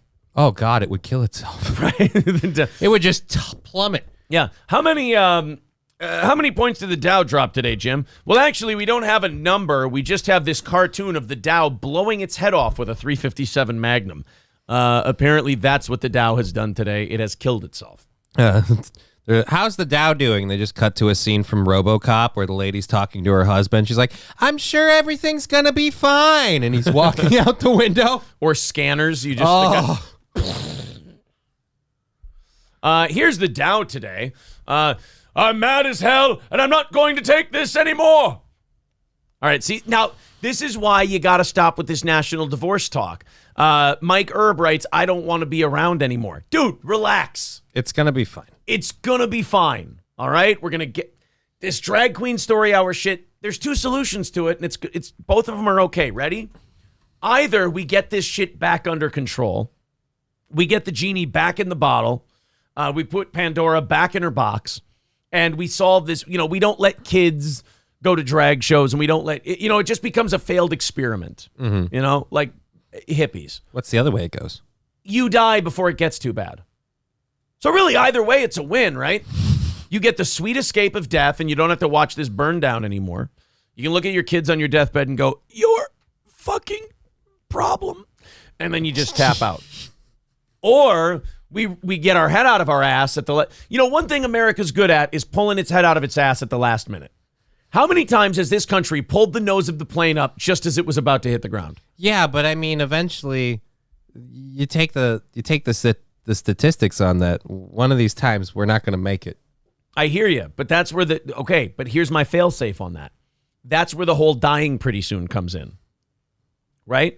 So either we're going to pull the nose of the plane back up, or you croak before it gets too bad. You basically rope-a-dope the country, You let the country wail away at you. You protect your ribs. You keep your arms tucked. And then your firing back and knocking them out is your demise. All right. Your death. So silver lining for me. Thank you. I like to be the guy. Look, we talk about people who need to do shows and not cover other podcasts. This is why. I'm here to make people feel better. Yeah, you're here to help. I'm here to help people. So I see all these people in our chat who watch our show and they go, the country's going to hell. Fuck it. National divorce. It sucks. And I go, guys.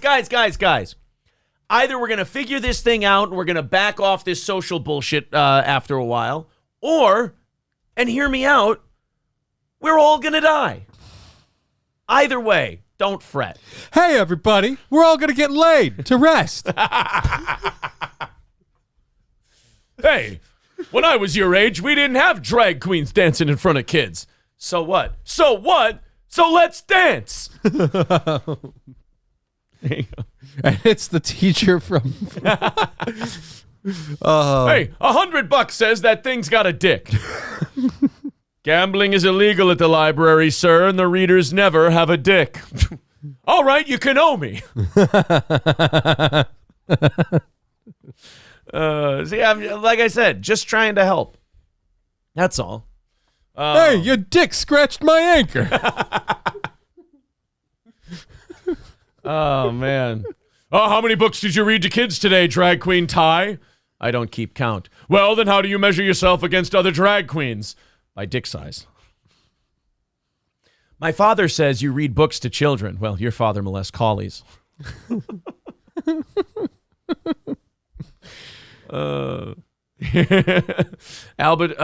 Tim Down says outside forces have destroyed this country, and it is way, way too late to fix it. Jesus Christ, man, I can't read that last part. What's the matter with you? We're trying to do Caddyshack jokes to rebuild the country, and here you are being a bummer. Trying to get us Kanye over here. Hulkamasha baby. You take hormone replacements, Danny? Every day. Good.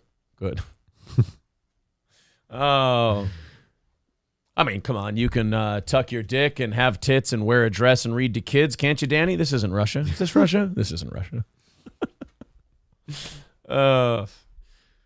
It's just, Caddyshack can fix everything. There you go. It brings us together. I smell drag queen poontang, and the only good drag queen poontang is reading to kids drag queen poontang.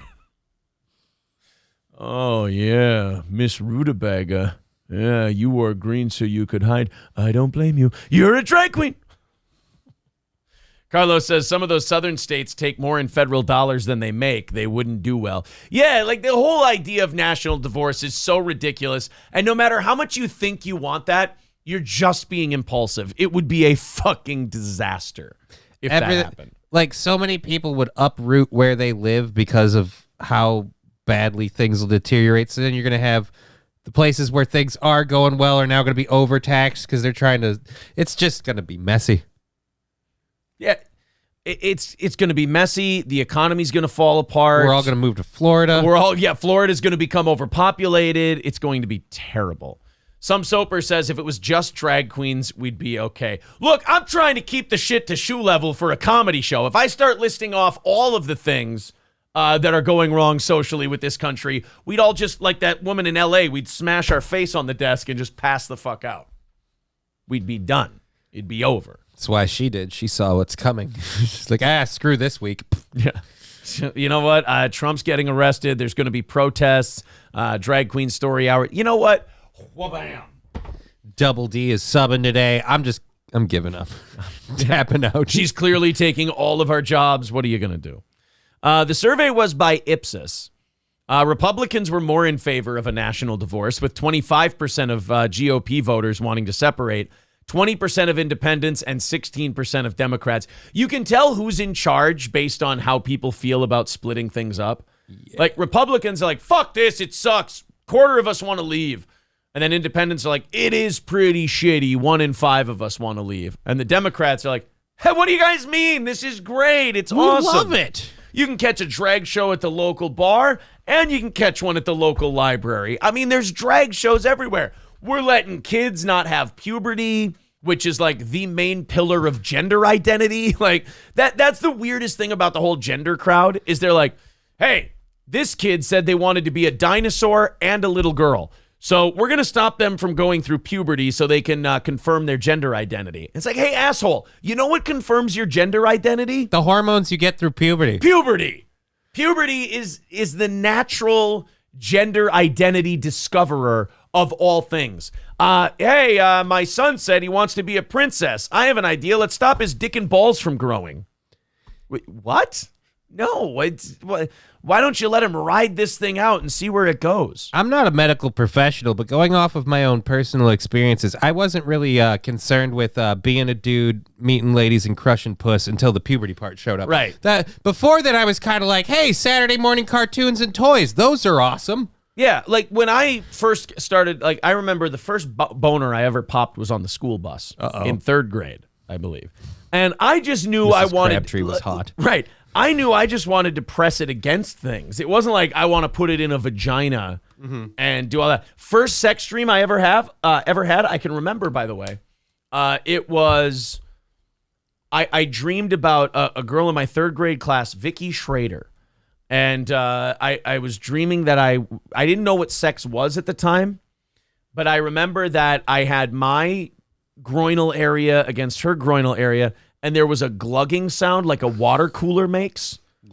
Yeah, like it was making that sound, and that was sex. That's what I thought sex was in 3rd grade, was you put your private areas on each other, and then you get a Culligan sound. And that was my first sex dream. Wow. I don't remember my first. They say you never forget. I'm a whore. Yeah. I had a boner, and I didn't know I wanted to put it in a girl but I knew I wanted to put it on stuff. I wanted the. That is something like guys go through, just this natural, like the boner thing. I'm really surprised that it's not a more common thing for like kids going through puberty, just start running around with just beating their dicks on stuff, just whacking, just like running around like it's a little stick, like a little billy club. We all tried to push on him at one point when we first got. We're like, hey, is this thing gonna fucking go? Come on, what the hell? You're sitting there slapping it left and right over and over. Like, when is this gonna stop? April says, so about the same as today. Hey, wait a minute. No, I get boners and I want to put them inside of April. I know specifically what I want to do with them. I'm not saying I have any more control over my impulses. I'm just saying they're more directed in a specific area. Before, it didn't matter if it was a wall or my own hand or anything else. If I got a boner back when I was 9 or 10 years old. Any hole in a storm. Not even a hole. I just needed something to press it against. That's all. So you just needed like a public transit system. Although you did pop it on the bus. School bus, yeah, there exactly. You go. Oh, the scariest thing is when you had one and it was in class. I know this is kind of a hack thing, but like you have it in class and you get called on and you're like, oh shit, what am I going to do with this fucking thing? That's why I was glad that everyone knew I was dumb. April says I meant the glugging sound. Oh, it still does that. I didn't know. I got a Culligan dick, I suppose. Dudapest says, you heard it here. Aaron has sex dreams with third graders. I wasn't going to point it out. I was in third grade. Yeah, and we're saying that, April is your surrogate third grade. No. I was in third grade and I was having sex dreams about third grade. That's totally fine. There's nothing wrong with that. Look, it's only okay if you do it during her last period. Jesus Christ. The fuck is going on here? Patrick says, I remember my first hurt like hell. I thought I was injuring myself. Electric Shoes says, gotta wait till you're 18 to get a tattoo or smoke, but cut your dick off by middle school, no problem. Right. That, to me, that's the craziest thing about the, kids having puberty blockers and shit like that. You're literally stopping kids from experiencing the thing that will tell them who they are. And maybe, just maybe, they'll turn around. And this is the other thing, too. We're born this way. So then what's the rush? You're going to be this way when you're older. You'll be, you'll be born fine. This way, you'll be okay. Then why do we need to make medical changes if you were just born this way? You're good. You're fine. This is how you were born. I question their own motives. I know that, I believe that they're doing this for some kind of, social manipulation deal.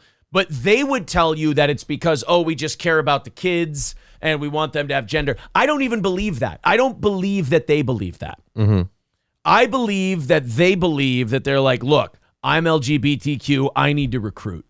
I need to get people into our tent. The numbers are low. We need to get the numbers up. So is just like any other social movement. Numbers. Because there's nothing based in science about some boy just saying, I feel like a girl, and then you going, hey, let's shut down their natural biological system and alter it to make it something else. There's nothing scientific about that. Actually, there is. Oh, yeah? There's a bunch of other, they're called body dysphoria things. Gender dysphoria. No, that's gender dysphoria. Oh, this is but there's one called body dysphoria where people believe their body should be a certain way. There's a group of people actually that fit into this category that believe they're supposed to be handicapped. They'll go to the lengths of blinding themselves or all that kind of stuff. But when they see medical professionals, the funny part is medical professionals are like, yes, but this isn't how things are supposed to be. You don't want to permanently maim yourself. Right, you're insane. Yeah. They go, you're crazy. This is like going in there and having body dysmorphia, and the doctor goes, all right, hold on, and they get a chainsaw out and start sawing your legs off. Look, we gotta make you who you are. Body integrity identity disorder. Okay. Is that the one? Yep. Okay. Stevie J's got it right. Yeah. BID. I mean, yeah, it's just so full of hypocrisy and so full of no scientific meaning whatsoever. It's like you get to the point when you think about this stuff where you go, how did we even get here? How was this given enough credibility that this is even a thing we're discussing? Because it's so beyond one side is correct and one side is wrong. Mm-hmm. It's more to, this is so ridiculous. How did this even become an accepted argument? I don't know. Apparently the teachers learned it somewhere and now they're just passing it on to the kids. Good old Marxist revolutions, huh? Yep. Men, individuals making 50 grand or less per year, and those living in the South and West were more likely to support a national divorce. So it's really like the shittier your life is, the more you want the country. This is the fault with this. You're taking your own personal experience and you're thinking the entire country should be that way. And that's a problem. Well, that's just assuming everyone believes the same thing you do. And if they don't, fuck them. 47% of the people who wanted to divorce said they would move out of their state if there was an effort to secede. So only half the people. There were 64% of Americans who said there is more that divides us than unites us. Okay, see, now long-term, that's bad. Yep. But we have a war about inclusion now, because anytime we include people, that's cultural appropriation. And right. It's just the more we become a melting pot, the more it's like, you're being insensitive to other cultures. Segregate. There's no consistency. It's the rules are changing all the time. There were 64% of Americans who says there's more that divides us than unites us. There were 61% who blamed political and social elites for the polarization. That's good. Mm-hmm. I mean, at least we know who's responsible. Yeah, at least, hey, Katniss, remember who the real enemy is. Can we get an electrified arrow in a simulation, please? Derek Chauvinist says it's astroturfed so hard by the regime that it is hate speech to question it. Yeah, you're right. Yosemite Sambo says Aaron thinks Southerners who are... No. That's not what I'm saying, Yosemite Sambo. Not at all. It's people with less money. It's people who are of lesser means, and they might feel a little left behind. And, look, I'm actually being sympathetic. What I'm saying is shit's getting more expensive.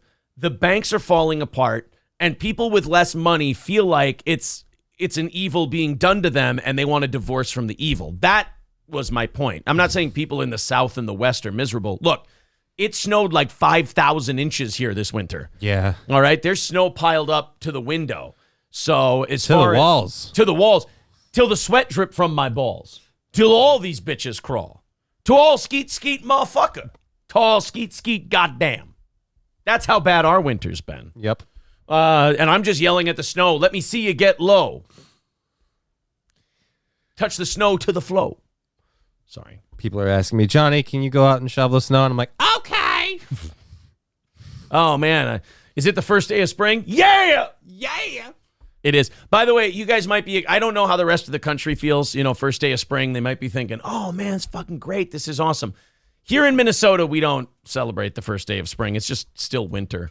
The first day of spring doesn't apply to us, just like the first day of winter doesn't apply to us. Yeah, because we've been there by the time it shows up. By the time it's the first day of winter, we're already sick of shoveling. Cold and, snowy and shitty. When it's the first day of spring here, we've got another month and a half or so of snow being on the ground. So you guys don't worry about us here in the first day of spring. We don't care.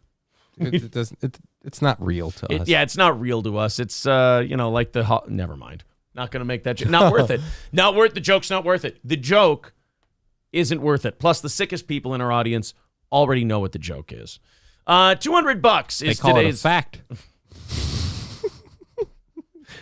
$200 is today's magic number. Thank you for your support. There's the Streamlabs. There's the PayPal. If you'd like to chip into your show, they take 5%. YouTube takes 30%. Rumble takes 20%. If you feel like chipping in there, hit the like button. Wayne Chambers says we're at 147 likes. Great for the algorithm.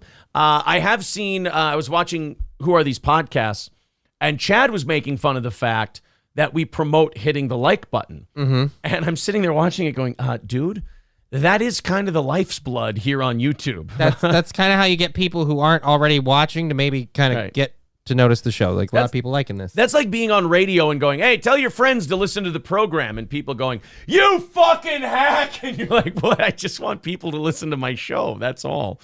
So yes, hit the like button. What, do you want your audience to continue growing, you fucking hack? You homo. I wish we could still use the gay F word. I know. That's a perfect one for stories it's so like this. Short and sweet. God, it's good. The gays got to stop being so possessive over their shit. They need to learn to share. Yeah. Calling our audience members victims. That's pretty good. 157 likes. All right, so yeah, let's do a thing. Chad needs material for today. Hit the, here, also, say hype train. That'll help him here. There you go. We got to give him, otherwise he's going to dry up. We don't want him to dry up. Hit the like button. Let's get that up to 200. Should be easy. Oh my God, it's already at 165. All right, there you go, guys. Everybody tap that thumbs up. Oh, and hit the subscribe button as well. Yeah, I don't mind people making fun of us for that. There's 3 things that people who don't like this show make fun of that I'm like, I'm proud of that one. You kind of get it. It's good for us. One is the likes. Mm-hmm. One is the saying subscribe. I think that's the way you grow a channel. I guess the third one being the money. The money. Yeah, like that, I'm sorry, that's how we have to pay for our show. So if you don't like that part, if that's enough to make you not listen, I understand. But it's not something that I'm like backing off of. It's like, hey, here you go. If you enjoy the show enough, chip in. If you don't, enjoy the show anyway. Who gives a fuck? April says Gordy does tweak when he hears the whistle. Uh-oh. Uh-oh. Just a Dabbler says, play the super chat music for that hack Chad. Well, we haven't really pushed on chipping in today because the goal is relatively low. Yeah. So we'll probably end up doing the super chat music in about 2 hours. Just a Dabbler. Again, because it's one of those things where it's what's it, $200 today? That's not too bad. We'll knock that out. Thank you guys very, very much. All right, so continuing on, the national divorce thing. Yeah, let's not root for that. Who gets the kids? Yeah, who is the kids, by the way? Oh, the military-industrial complex. Who gets the military? Who has more bases? Probably red states, right? No, California's probably got a shitload of them. But that's the thing, though. Some of those states, like California and stuff, they have a lot of like income and stuff from like the port of LA and shit. But right. They've also got all of those left-leaning policies that have turned so many of their cities into just dog shitholes that I get why a lot of people are like, you know what? I don't live in LA. I don't want to be associated with this anymore. If we had a national divorce, who would get the military? I feel like all the militias stay like the state with which they're associated with. See, this is the reason why it can't happen. I'm confused already. Let's not do it. Plus, you think that people like the people who are right and the people who are left who don't want to leave their state, you think they're just going to peacefully all just kind of rearrange themselves? It's going to be at minimum we'll get gangs of New York. At maximum we'll get new civil war. That's what we get with a national divorce. Time to settle for good and all. Who holds sway over Kansas? Luckily, that one's only like 30 people on a side, and it's just boxing gloves. Like, that one's pretty legit. They could settle that one in an MMA octagon. Fair. Yeah. Touch and delicate, but fair. But, like, we're a little more evolved since then. Like, ears and noses are the tags of the day. And people go, whoa, whoa, whoa, what the fuck, dude? Chill. We're not dicks and tits. That's what we take now. And some of us might do it willingly, so it's not that big of a deal. Don't worry, dude. Jesus. Calm down. Yeah, they wouldn't go for Bill the Butcher even in a new civil war. Maybe like, this guy's too intense. We got to fucking... Can we agree that, we disagree with each other, but we need to kill that guy and then we can do this thing? That's Triple N. Triple N. The blood stays on the blade. Oh, that was Liam Neeson. Yeah. The blood stays on the blade. The blood stays on the blade. Liam Neeson, that was in his that was in the early 2000s where it was just a string of him dying and everything. Mm-hmm. He was Sean Bean for a while. Yeah. For a while there, Sean Bean or Liam Neeson was Sean Bean, where it's like, oh, Liam Neeson is in this movie. I wonder how he dies. Yeah. Does Sean Bean still? I don't know what he's been doing lately, but is he still dying and everything? Yeah, I think the biggest thing he had going was a show where they promised not to kill him as long as people tuned in. Ooh, that's a good way to get ratings. Yeah, it worked for a little bit. And then fucking kill Sean Bean anyway. So you get the big ratings, and Sean Bean's like, it doesn't feel right. Like, Sean Bean can't give a good performance unless he knows he dies eventually. It's like, guys, I can't get into this role. Why not, Sean? You're going to keep me alive for the next season. I can't do that. Well, what do you need us to do? Kill me violently. And then after that, he wins a fucking Emmy. Like, it's a TV show. He wins Emmys and all kinds of and Golden Globes and shit because they're like, boy, his acting in the first half of that season was really dog shit, but boy, did he pick it up. Yeah. Yeah. The threat of death is what keeps him on his toes. Derek Chauvinist says, Sean Bean survived Troy. That counts for something. Roachbait says Russell Crowe got to die too. No, he doesn't die. Like, Russell Crowe's like a Bruce Willis where they beat the shit out of him and stab him and shoot him. Yeah, and he always survives. Yeah. They're trying to figure out in the chat who gets all the military and all that shit. SC Motorsports says you can have the Navy and Coast Guard. I'll take the Marines, Army, and Air Force. Yeah, I don't think it works that way. Yeah. I don't think it's going to work that way. National divorce, bad. Let's do that, okay? National divorce, bad. Hey, look, this is the state of Indiana. We want the Navy. You don't have any water. I don't care. There's no reason to have it in Indiana. Give us all of the fighter carriers. We want all of them. Where are they going to go? Where are you going to put them? We got lakes out the ass in this state. How are we going to get them there? I don't know. We're probably going to be going to war with Iowa anyway. We can just launch it'll be fine. San Francisco has a reparations committee. They're moving forward with this thing. Oh, Jesus Christ. They're suggesting $5 million per black person in San Francisco and $1 homes. Well, time for me to paint my face black, pick up stakes, and move to San Francisco. I think it's going to be a little bit more difficult than that. But we are going to see a large string of people be like, they're racist and they're disqualifying me for this, that, and the other. Like, yep. It's a whole lot of the have-nots. Yeah, because if you're giving out $5 million, there's going to be different caveats in there. Like, it's not going to be, every black person in San Francisco is getting $5 million. They won't do that. It'll be like, if you've been here for more than 10 years, if you can show us some kind of slavery link, if you can, it's going to be stupid. Like, there's going to be guys from Nigeria going, yes, I am here for the $5 million. And they're like, when did you move here? 2 years ago. It's like, wait a minute. You're not. What connection do you have to the slave trade? My great-great-grandfather sold them. It's like, no, come on. That's not how any of this works. Look, I'm sorry. You don't qualify. You just hate me because I'm black. Yes. Oh. Excuse me, I would like the $5 million. What did you have to do with any of it? I built the ships. Well, come on. Jesus, man. San Francisco's Board of Supervisors, consisting of 11 members, heard a proposal this past week that was put forth by a reparations committee, which was formed a few years back at the behest of the city in the wake of the George Floyd protests across the country. Right, because a guy on drugs got knelt on by a cop. Naturally, we got to give everybody millions of dollars. And if this is the same story I've been following, this particular group has already publicly admitted that the figures they came up with were not based off of any sort of mathematical equation. Wait, what? The figures. Oh, okay. I was going to say. Yes, we don't say figures. That. Yes. I'm sorry. Figures. I didn't. I thought you said something different. I thought you said Niggums. It's a last name. It's fine. It's a very valuable last name. Actually, I have someone who wants to announce something. Okay. Oh, Lord, everybody, I done decided to pick up stakes and move to San Francisco with my beautiful family. It's going to be a wonderful time, and I'll miss all of you so much, but I got to get to packing. Oh, Shaka. I don't want to see Shaka leave, but I do want to see him make $5 million. Yeah, the worst part is he was talking to me before the show. Apparently, April's going with him. So, son of a bitch! I knew she was a dirty, filthy. Never mind. It's not important. You let things go. That's how life moves on. So on Tuesday, the reparations people, and by the way, years. Remember, they formed this thing years ago. They've been at it for years. George Floyd was almost 3 years ago now. In May, it'll be 3 years. Memorial Day. The George Floyd thing was 3 years ago. They formed then, and it took them 3 years to come to the conclusion that, you know what we should do with black people? What? Give them a shitload of money. Wow. Wipe out their debt and give them $1 homes. Yeah. It took you 3 years to come up with that one, did you? On Tuesday, those folks shared their suggestions on how to make things right with the African-American community, and they landed on $5 million per eligible black resident.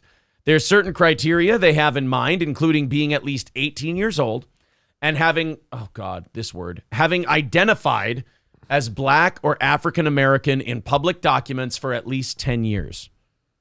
Well, now I have a new answer to what would you do if you had a DeLorean that could travel through time? I'd be identifying as black for the last 11 years in California. Then you'd be a Klondike bar. What?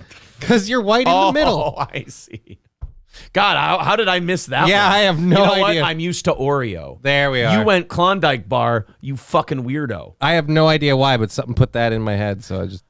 There's more that folks could receive under the draft reparations plan, in addition to... Oh, we get to draft them? What? Okay, so a little back... Louis C.K. had that old joke where he's like, wait a minute, Black people now want reparations for slavery. He goes, but they weren't slaves. If we give them millions of dollars for reparations, shouldn't we get to have them as slaves again? Could you imagine? Like hey man, here's 5 million. What do I have to do? 5 years, you got to be a slave.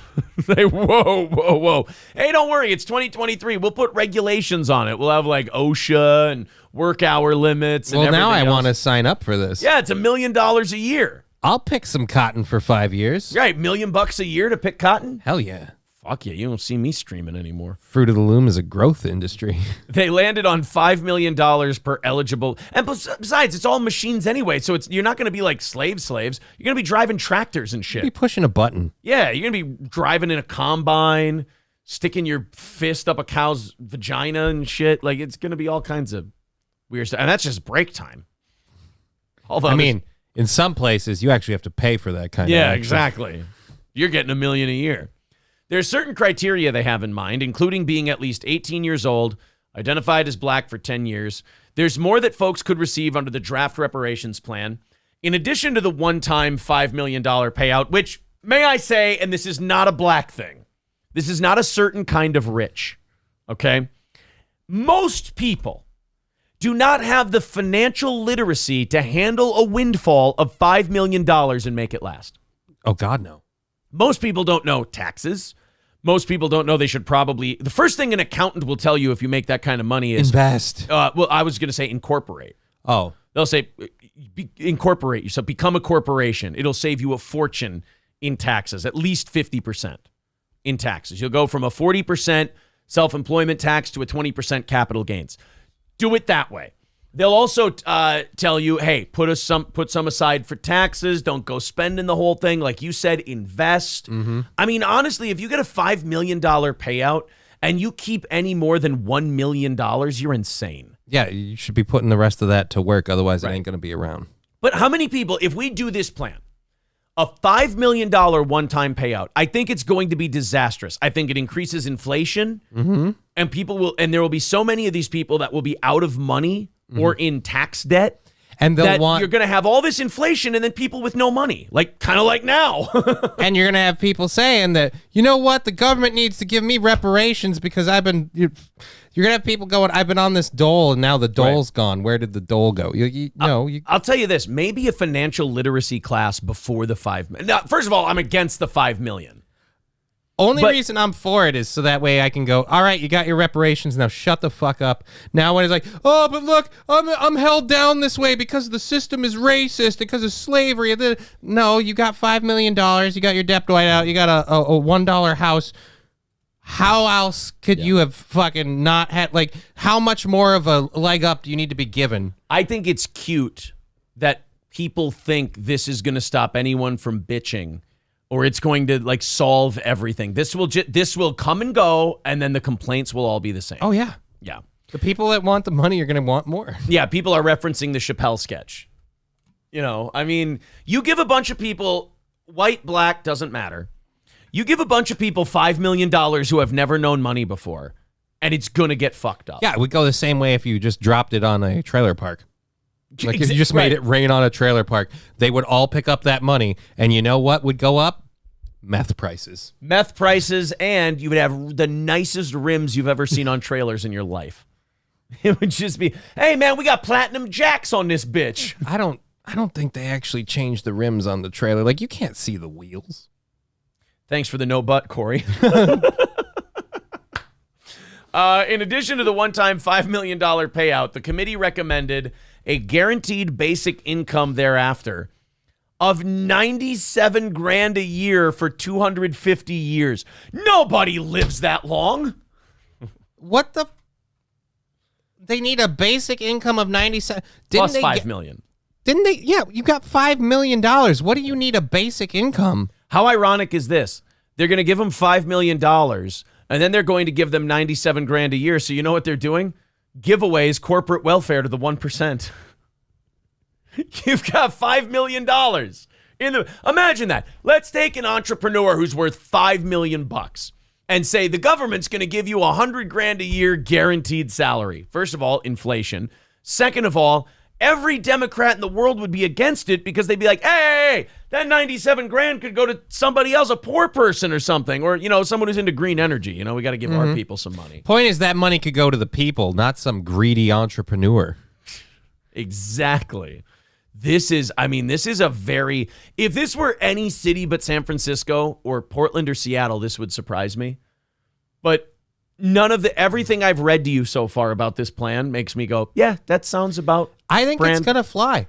And I want to watch the horror show that happens after.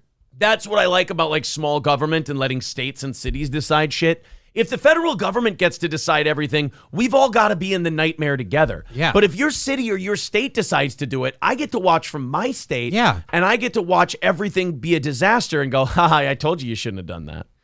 Fucking a told-so. Yeah, there's no fun in a I fucking I told so if you're part of the I told so. Yeah. If someone else, like, it's always fun to watch someone else fuck up when you called it. It's never fun to be with them when they fuck up and you called it. Because it's the difference between I told so, I told so, and then grabbing them by the throat and going, I told you this would fucking happen, you retard. Two different I told you so's. I told you so is way better than I told you so. And it feels more fun to say. Yes.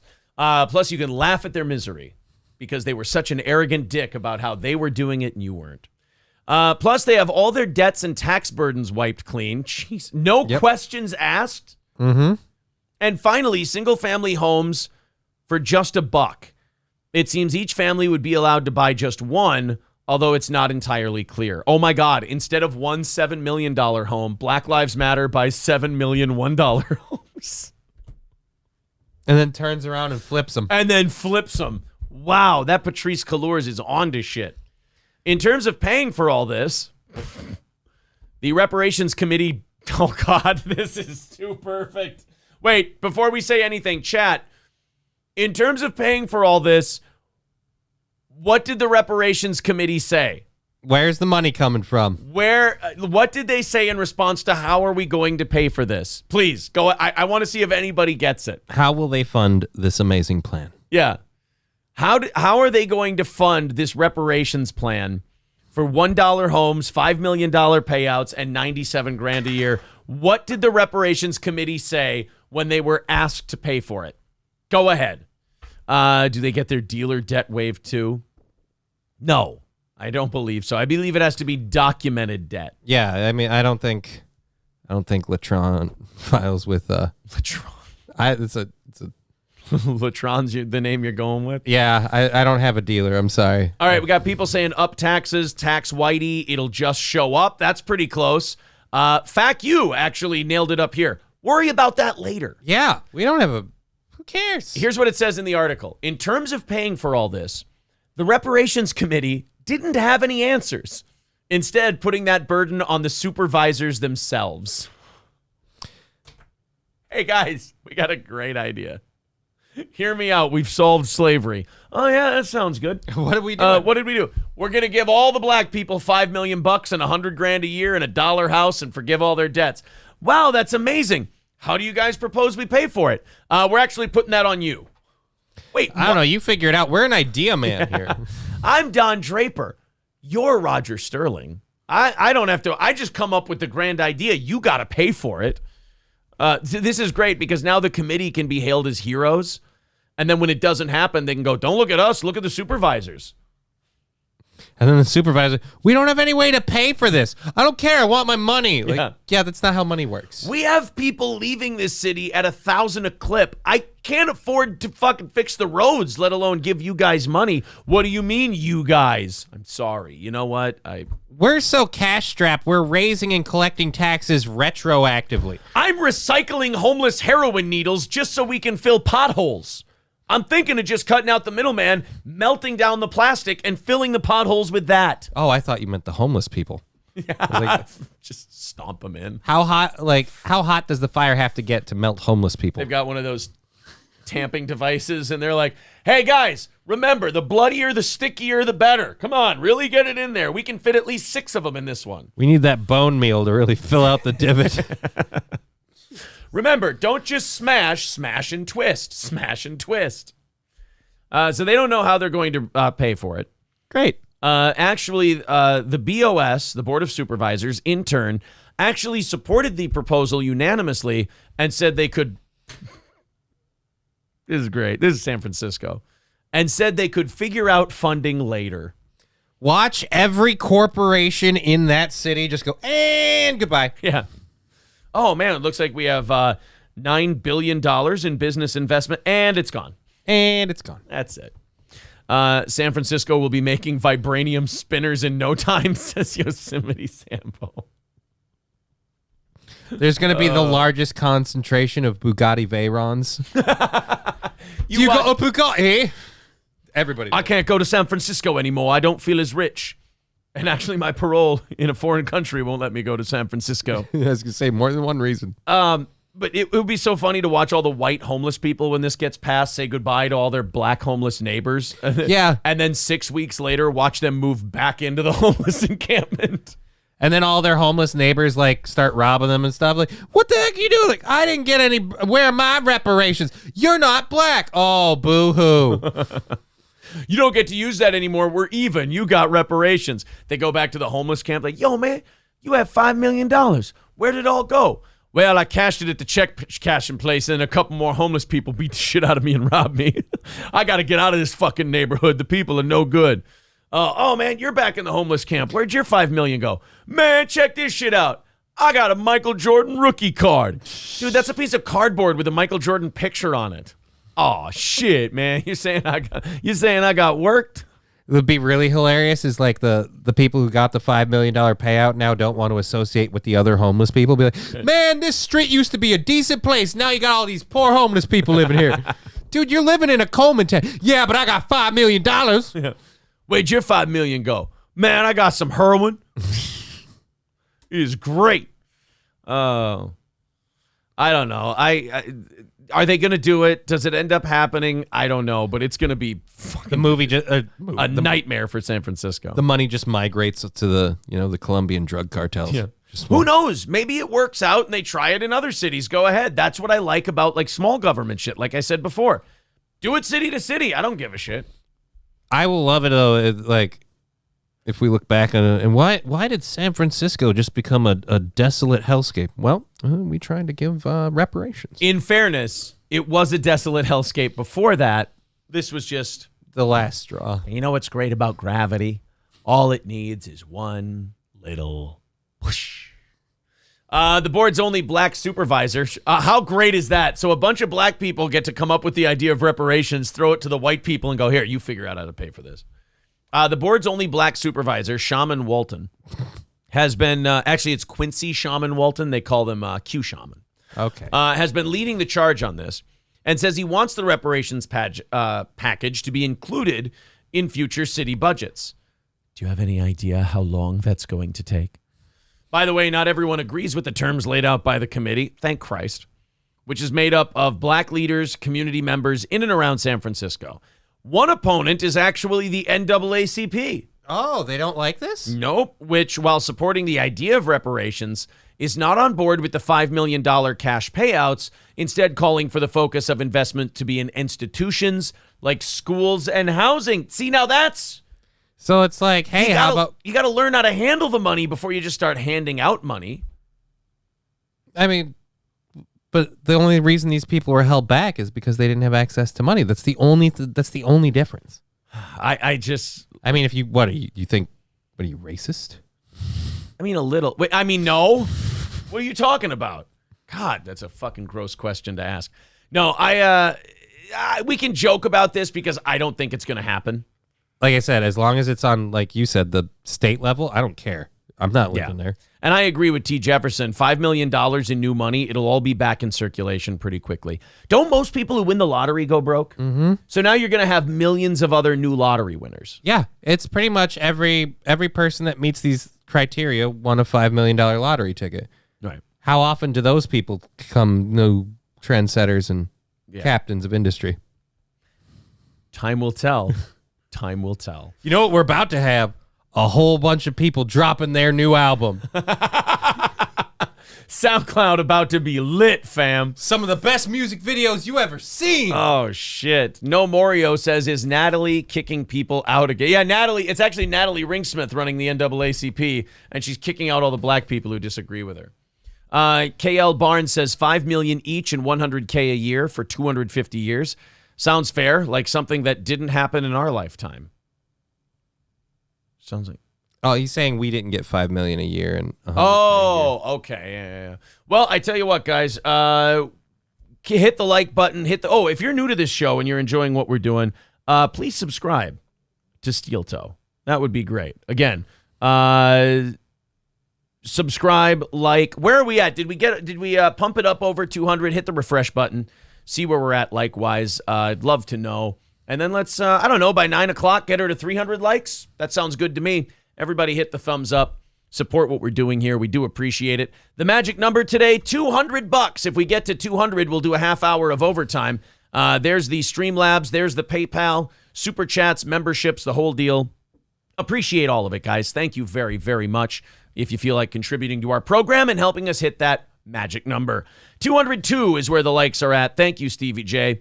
Go ahead and keep hitting like, everybody, and let's jack that number up. Sounds good to me. All right, let's go to Florida. I mean, we found out what San Francisco's up to today. So what? It can't get any worse, right? New at 10 in you know what? County. I think reparations might actually solve this next story. You might not hear it happen as much if we have reparations. Hear me out. Okay. Let's check on Brevard County, Florida. New at 10 in Brevard County, a Cocoa woman is accused of... That's racist. We don't call them Cocoa. It's African American. Well, I think she's allowed to. That's true. She can say Cocoa. I can't. Hard A, Cocoa, too.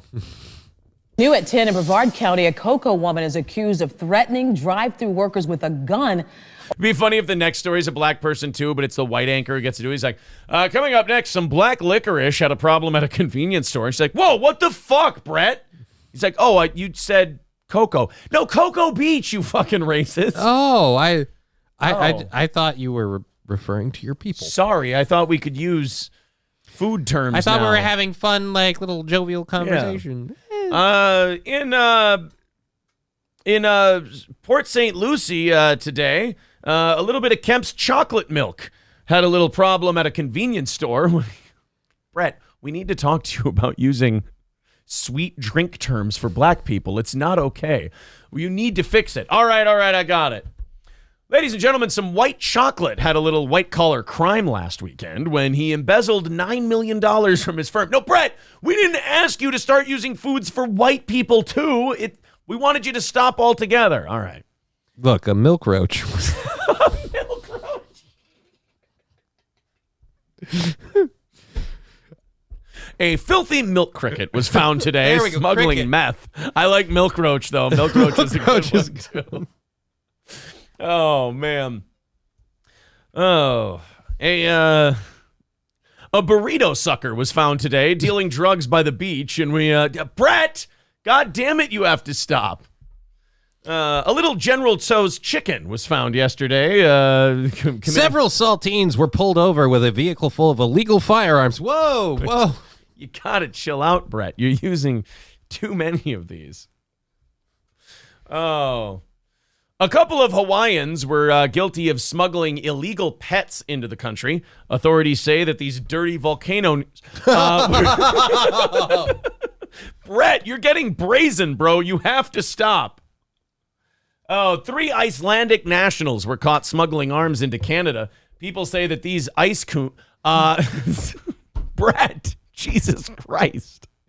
You've got to stop, buddy. Oh.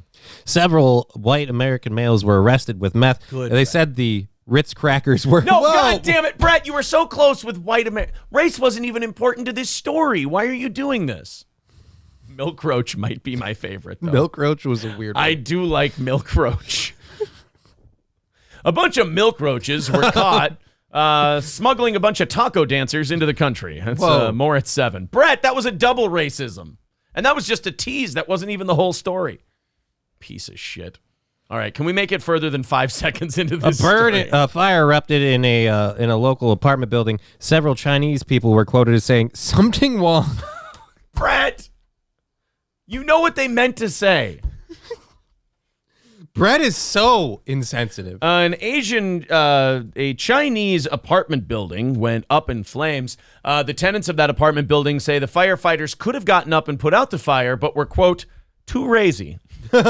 Brett, that's not what they said, and you know that.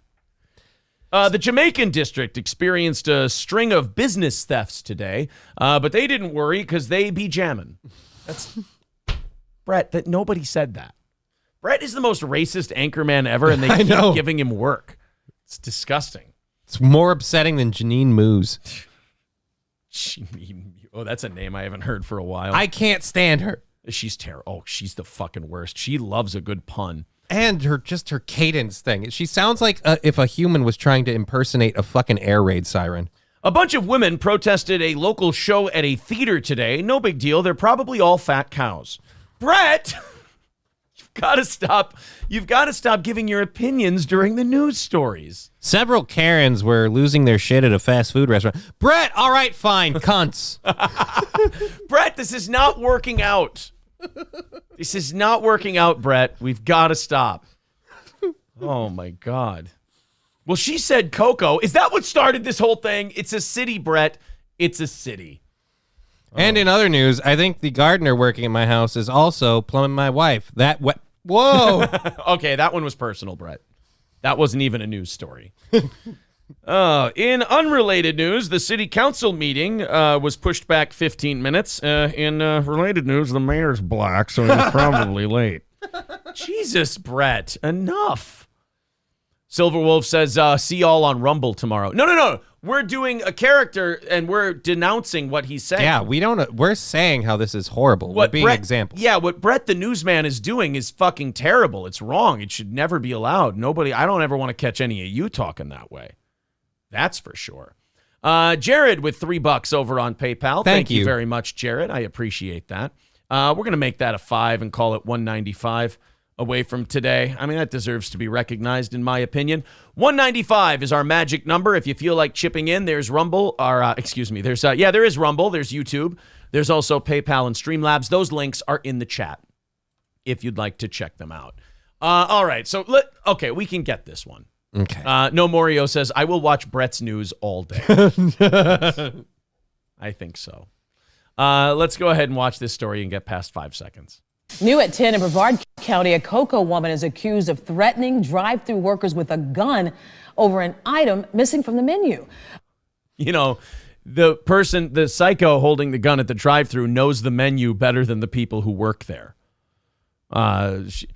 People they can't wait that Shamrock Shake, man. If they would just keep it on the menu one extra day, it might save them a hell of a lot of problems. I mean, you guys can't put mint in your own shit? Jesus. According to the arrest report, Kwabi Young went through the McDonald's drive-thru Thursday night at the restaurant on Dixon. Fuck. She didn't realize. Said the McDonald's. It's either the McRib or the Shamrock Shake. There are only two. Look, if she said a Popeyes, it would be fair game on the whole menu. This black anchor is so worried about looking bad. She's like, please don't be a McRib. Please don't be a McRib. Please don't be. Hey, good news, Amy. What? It's not a McRib. Good. So the theft of the McChicken. Motherfucker. Come on, guys. Shamrock Shake. Thank God it's Whitey. Yeah. Through the McDonald's drive-thru Thursday night missing from the menu. According to the arrest report, Kwabi Young went through. She had to read that 4 times before the broadcast and go, shit. According to the arrest report, Kwabi Young went through the McDonald's drive-thru Thursday night at the restaurant on Dixon Boulevard. When workers told her they couldn't complete her order because of an item missing on the menu. What's the item? Cocoa police say she pulled out a gun and pointed at the workers inside. That's a Larry King moment. Yeah. What was the menu item? Yeah, they got threatened with a gun. It sucks. They work at McDonald's. Yeah. It's not what was missing so I know if it was okay for her to pull the gun or not. Yeah. I don't know if this was okay until you tell. If it was fries, then she can raise a little hell. If it was like a mac sauce, go fuck yourself. Look, if she's losing her shit because they don't have a fish sandwich or something, that's not acceptable. But if it's one of those things where she pulled in and she asked for that the McCafe thing they do, sure. And they're like, oh, the machine's broken. All right, now it's fucking game time. Now a machine's pistol whipping. Always broken when I show up. Pistol whipping is in order. Anytime I order the kids like a shake or anything from McDonald's, I do get that like discomfort in my chest. Worrying that they're going to tell you they're going to tell me it's broken. Nobody was hurt. Young is charged with aggravated assault. Isn't she pretty? That looks like a white person in blackface, doesn't it? Those have got to be contacts, right? Ding, ding, ding, ding. What do we have for him, Johnny? Good job, Johnny. You can't slip anything past you. Just that doesn't look like... I'm sorry. I don't see that person. Think, here we go. Rational argument incoming. Sub-Zero. Finish him.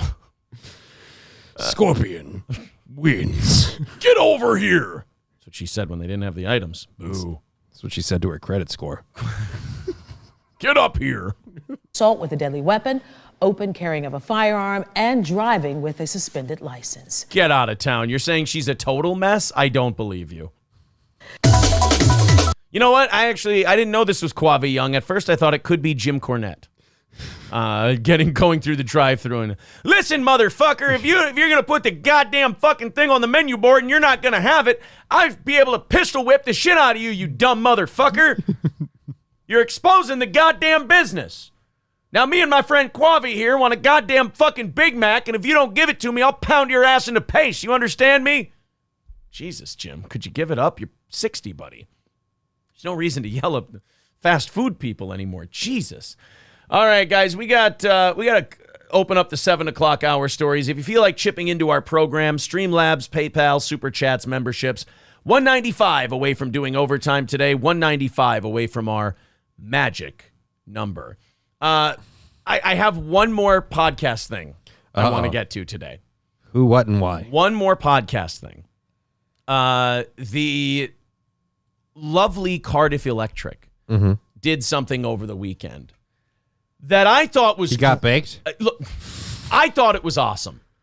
But I'm playing Wii bowling with the kids in April. And in between my rounds, I see that Cardiff has a stream where he says, B-Dabbler and I are having the guy who punched Chad Zumach on our stream. Okay. And now if you see that and you click on it, do you actually think the guy, if you guys don't know Cardiff Electric, he's a potato. He's a guy who puts his face into a potato and he streams as a potato. Right. Okay? If you see that, Johnny, do you think to yourself, holy shit, the potato found the guy? I mean, who better to be down on the street than a spud? Right. So do you think Cardiff Electric, would you go into that thinking, oh, I'm going to see the actual guy who punched Chad Zumach? No. No.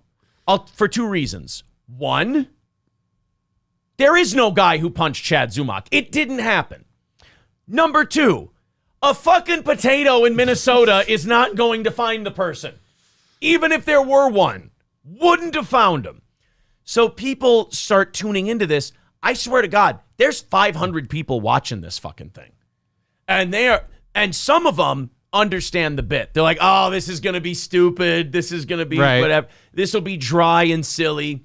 And then there's actually people on there going like, oh, I can't wait to see who it is. I can't wait. Guys, I bet it's Cheetos. Guys, I got to tell you something. If you watched this Cardiff thing and you're one of the people who was in the chat doing that hacky podcast listener thing, like, you jumped the shark, you're finished, you're done. First of all, nobody's done or finished until they decide they're done and finished.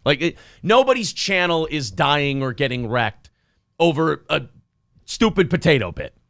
So people were in there, oh, I hate him. Oh, you suck now. You've jumped the shark. I hate you. I started watching this stream, not for Cardiff and B-Dabbler anymore.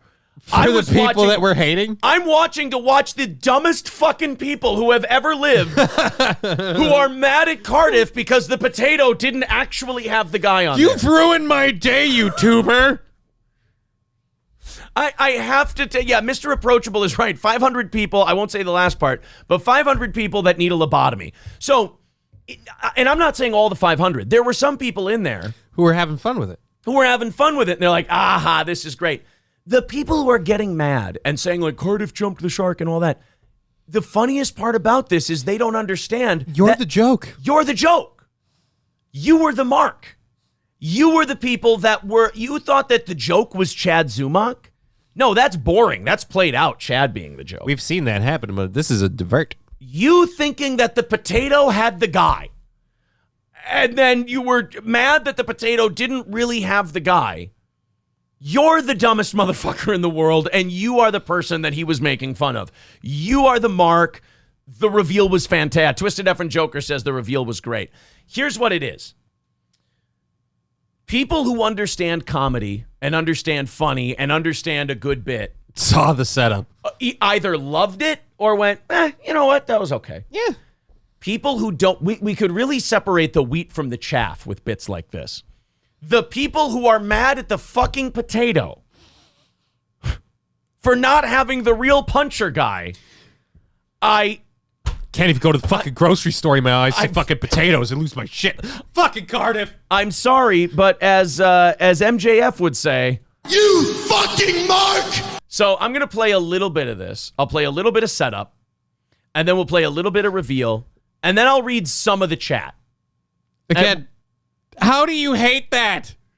Again, if you thought this was showing you who punched Chad, you're a fucking mutant.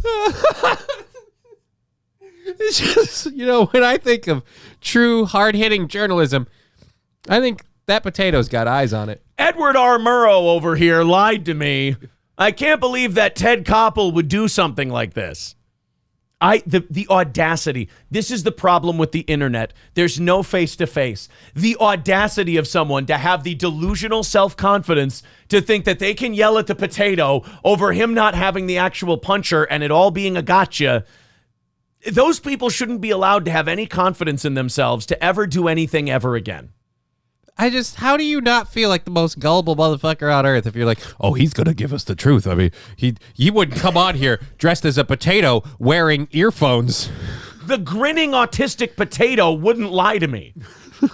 No, guys, look, I don't mean to, I don't mean to give away the reveal here because I understand some of you are so fucking gullible that you thought this was real.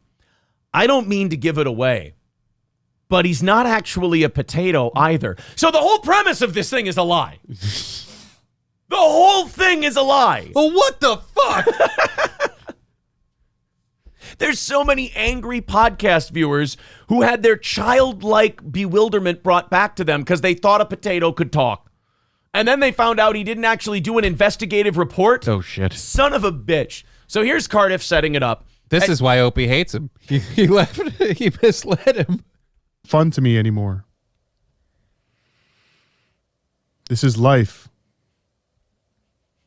This is podcasters being punched in the street, pointing the finger at other podcasters for having them punched in the street.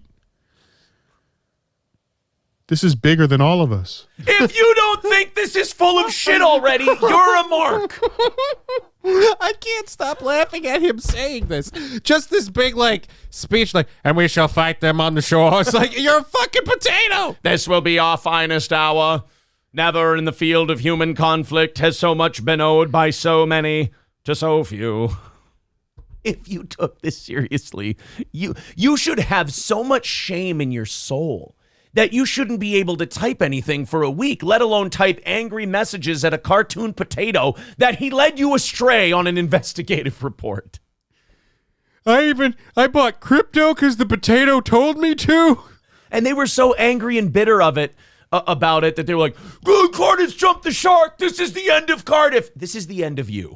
You're done. I don't know if you guys realize this, but Cardiff got a win here because yes, you guys will leave, and all of us that found this hilarious will be like, I want to see what that Spud does I want to see the next fucking dog shit thing he does because it'll be hilarious. So, do you kind of pick up that he's full of shit yet? Yeah. Yes. This is bigger than all of us. I might just be a potato. A simple Minnesotan potato. But I know. So stupid. I'm the only one that can get to the bottom of this. See, any of you who thought that this was real, you're a shithead. You're a dum-dum. He already said he's a Minnesotan potato. What is he going to do? Uproot his whole family? Uproot all the little spuds. All right, so here we go. The reveal of the Chad Zumach puncher. All right. Indeed. Well, everybody, my guest, who will be coming on in just a moment. He's dragging it out. It's been 16 minutes. And it's hilarious. Because people are probably losing shit. Show us who did it. It's not something that they want to be a part of. So they've asked me to disguise their identity, disguise their voice. So we're revealing nothing. Touchdown, Cardiff. If you got mad at this, you are a fucking simpleton. You are a dipshit. You are a waste of oxygen upon this earth. This was fantastic. And you know what? You only had to watch till the reveal. You had to watch about 17 minutes of this, and you could be done. It was entertainment. You're good. People hung around for an extra hour with this to get mad at the potato. And then the rest of us laughing at those people getting mad. So it's like, I want to only watch for 17 minutes. Haha, there's the reveal over the top. I get it. But then I got to stick around for another hour. Because look at these dumbasses. Because the dumbest motherfuckers on earth shit all over this because they set themselves up. They're mad at the potato. They should be mad at themselves. You set yourself up to think that the potato caught a puncher. How do you see the potato as the problem here? I mean, if he did catch the puncher, he would have gotten mashed. Now I'm mad at you. Yeah, I know. But here they are. It's a black screen. Hello, Mr. or Mrs. Anonymous. How fucking great is that? Mr. or Mrs. Anonymous. Here's what it is to all the people. You know what Cardiff did brilliantly here, whether he knows it or not?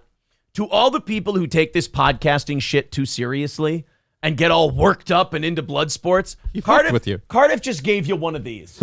And you got mad about it. If anything, you should be thanking Cardiff because he tried to teach you a sense of humor and you failed miserably.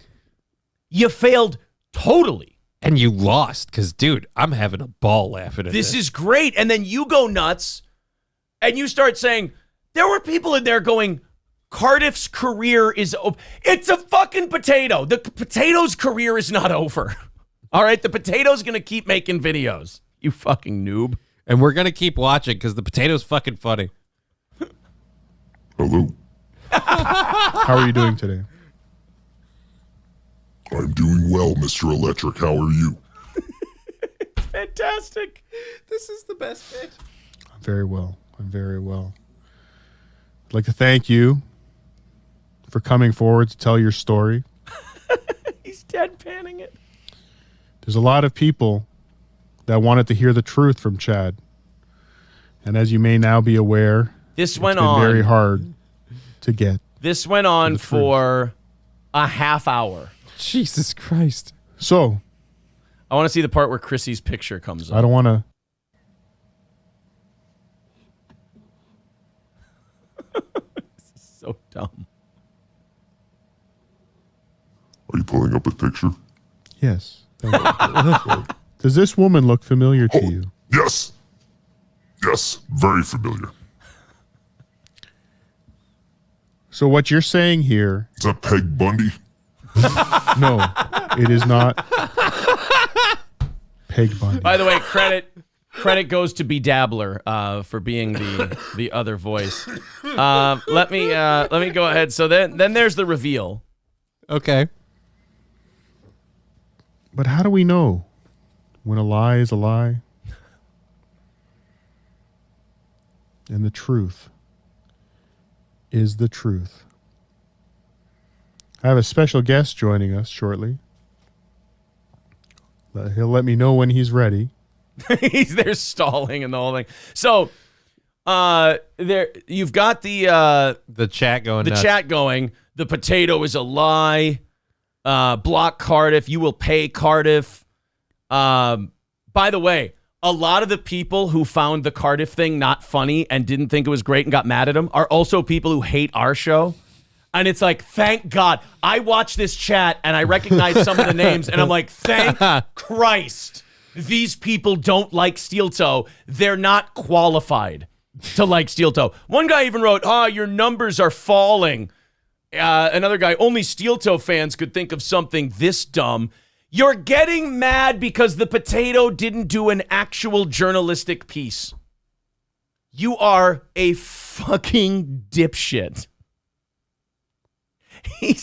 He teased people with, I have the check. Now, when I heard about it, I said, oh, you know what? The whole Cardiff, I'm going to reveal the Chad Puncher thing.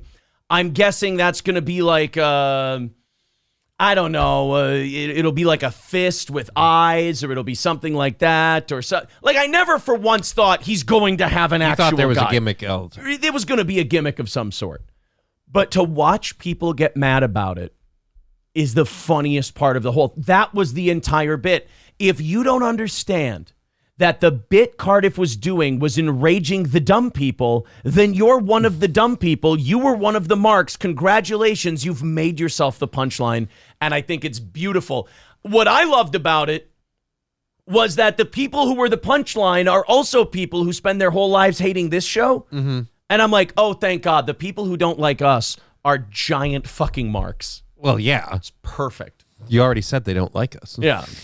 Kyle says, wait, so don't trust the potato's journalistic integrity? Yeah, I'm sorry if this is offensive to Cardiff. I'm sorry if he's upset about this. But, yeah, I don't think people should have trusted the journalistic integrity of a cartoon potato. I mean, dude, he is known as Deep Spud. Why would he... MN Cocaine says, why do you even acknowledge this fucking waterhead and his borefest of a show? What? Don't get... MN Cocaine, you have to stop getting mad at the potato for me, okay? You have to stop. Here's the thing about the potato. Either like the potato or don't watch the potato. Any energy you spend hating the potato is energy wasted. There's no reason to talk ill of the potato. If you don't like the potato, you're better served by moving on. Yes, exactly. Anyone who has a deep-seated opinion about the potato, you've already lost the plot. I am going to sit with this potato until he is fully mashed with milk and garlic and a little bit of cheese, because that's how I like my potatoes. I don't like this fucking bullshit. Fuck that potato, that piece of shit. Oh, Christ. Well, anyway, that's the Cardiff deal. If you want to watch it some other time, do. If you don't. But don't spend your time... I'm going to watch it. Hating the like potato. 5 times. Again, if you thought it was terrible, you were the punchline. Tim says, please stop saying marks. You're not using it correctly. A mark is somebody who fell for a thing. They're a gullible dipshit. In this case, I'm using it perfectly. Wheat Diff says, the simp and the gimp. See, Wheat Diff, don't be mad because I pointed out what the Cardiff interview was. I like you, Wheat Diff. I like you. Dead Jester says, no stay. Feed the energy vampires. The summoned must feed. All right, let's continue on here. We have, God, it seems like one of these happen every couple of months. A school. Teachers again, in touching kids. Aurora, Illinois. No. It's not touching the kids. Don't worry. Okay, you said every couple of months. I was worried. We got no kid touching on this one. Okay. You know what's funny is I just checked the Rumble chat and Smartass goes, this is the riveting content I need. I can't win doing this show because if we do the stuff Smartass likes, which I enjoy too, like the San Francisco stuff we did and the McDonald's story, then the people who like the Cardiff or the Chad stuff go, oh, why are you talking about the fucking news? That's not why a lot of us are here. So I go, all right, we'll throw these people a bone. Like I said, pick at the algorithm from the outside. Mm-hmm. And then you get people like Smartass going, that's fucking bullshit. This isn't what I tune in for. Here's a good lesson. Just stay tuned and your thing will come back around. We'll get back to you, homie. That's the guarantee of Steel Toe. Your boy will take care of you. I'll take you from Mordor right back to the Shire. How's that? Yeah, people are trying to guess what it is. Bappa Carlton saying if it was a teacher fucking a student, that would be every couple of days. I said every few months. No, this was, we'll see if you can guess this one. I don't know if you read the headline, but it's a teacher trying to teach history. Oh, shit. Any guesses? Nazi swastikas? No, okay. Here. Civil War era history. Oh, fuck, really? What? We haven't seen somebody played let's make the kids be slaves thing. Let's make the kids be slaves for an afternoon. West Suburban, that's the other part, is it's a suburban school, so it's mostly whitey. West Suburban High School is under fire for controversial cotton lesson in slavery unit. I mean, it is one of those stories where you feel like you should warn teachers, but you also feel like you should be able to trust adults enough not to do this. So like warning them is almost an insult. I feel like the only way this works is if you bring in someone like from outside of the school. So that way, one, you have complete deniability. But you bring this guy in, and it's got to be, I think, a person of color again, because that makes it safe. But they got to teach it kind of like a scared straight thing. Like when the kids are being slaves on the farm, if you pick cotton like that on the field, he's going to. So he's like scared straight drill sergeant black guy. Okay. That I feel like that gets the lesson across. Give me your best black slaver. All right, boys and girls, this is the One-Eyed Charlie I've been telling you all about. It's like, whoa, we're really committing to the bit here, aren't we? Jesus Christ. All right, kids, now I'm going to look for the best Mandingo fighter out of all of you. It's like, what the fuck, dude? See, again, I created brag. I'm a literary character. I'm known as Tom. No, Jim. There's Uncle Tom. Jim. Yeah, I almost said the word. All right, why don't we get to the story before we get ourselves in trouble? The task of teaching American history includes some difficult subject matter on the issue of slavery. Aniqua Valley High School class. Yeah, no, not difficult. Here's what we do. We don't make the kids be slaves, and we'll avoid all the trouble we need to avoid. All you got to do is make them not pick cotton. Please tell me we're going to have an interview with some preferably female white student going, it just was so wrong. It's traumatic for me as someone who knows like 3 black people.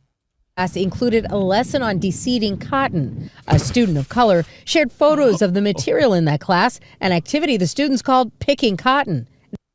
There is no reason we need to deseed cotton to learn about slavery and history. But that's how they did it, by hand. Boys and girls, before we do this lesson, I need you all to put your phones in this basket. No pictures, please. No photography. And with the 2 black kids that are in the class, we're going to have to ask you to leave because I know you're going to bottle fuck me on this deal. That was last school year. Earlier this school year, parents learned the cotton lesson was part of a class at Waubonsee Valley High School, despite previous discussions with staff and parents. You talked about it before and you still did it? You know what I'm going to do? I'm bringing back the cotton cleaning experiment. I know it didn't go well before, but I'm taking it back. I think the country's moved on and it's started to heal, and I feel like we could really pull this one off this time. Aniqua Valley parent Jared Payton says he was part of the initial discussions last year. His father was a sharecropper who migrated to Chicago from the South. On what this just took place again, I just didn't see the learning. So it really hurt to hear that took place. That is one of those where the kids can actually look at the teacher and goes, "Teacher, when are we ever going to need to use this in real life?" As they're deseeding cotton. Well, if you can't get that job at McDonald's. Ayanna Brown is a Aniqua Valley parent and professor of education and cultural studies. Oh, boy. The lesson didn't dig into economic deprivation. It didn't deal with the socio-political consequences of... Wait a minute. Your problem with the kids picking cotton slavery exercise is that it didn't go far enough? Okay, I'm officially too old for this world. At 36, I've lost the plot. I'm irrelevant. I'm extinct. They made them pick cotton, but they didn't make them sleep on dirt floors. Like, whoa. They didn't whip any of the children. I don't know what the fuck these half-ass people are doing. I mean, they didn't make any of them sleep 3 to a bed made of straw. They didn't even put, do you know they didn't put one kid in the fucking hot box? I was about to say it.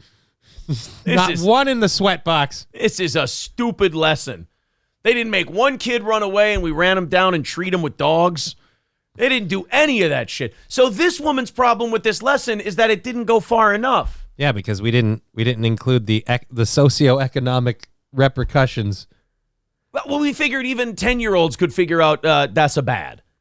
But like, see, my theory, and maybe she's just saying, how are the children supposed to draw that conclusion from cleaning cotton? Right. What if the kids have a lot of fun picking little things out of the cotton, right? But like, see, my position, I guess I'm old school now, is like we just teach the kids out of the textbook, and then we have a test and we have some worksheets and things like that. apparently now, not only do you do the cotton picking lesson, but it's only okay if you go hard in the paint on the cotton picking Separate lesson. waterfall. Separate waterfall. Enslavement as an institution for Black people. Indian Prairie School District 204's superintendent declined an interview, but shared a statement which says in part, how ironic that they're mad at the school called Indian Prairie for not being politically correct. Oh, you think that's bad? You should have saw the lesson they were teaching at elementary school. I was going to say, when they asked the superintendent for a response, he said, hold on, let me go into my wigwam. I mean office, and then I'll let you know. I want to address this.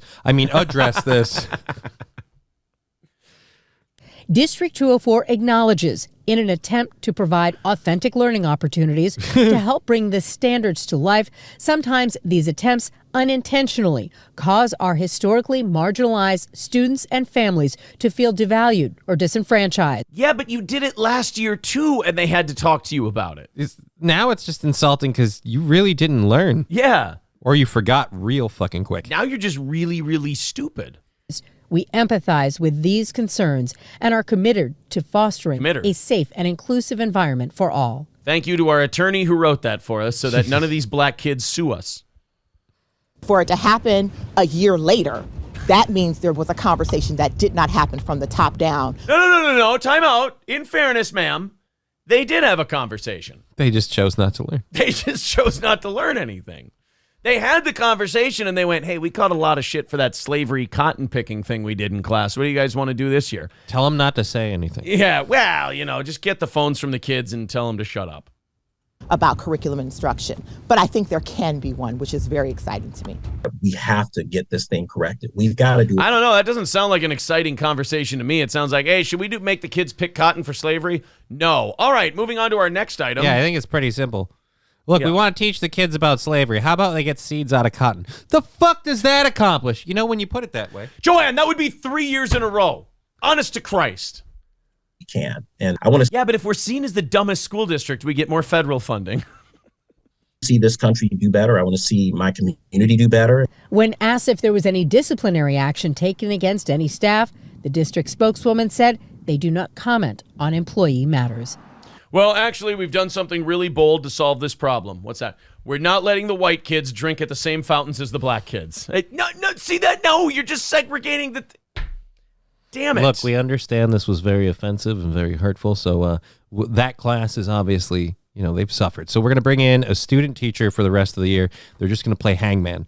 No, that's a terrible... We can't do that. Oh, this school just is full of terrible ideas.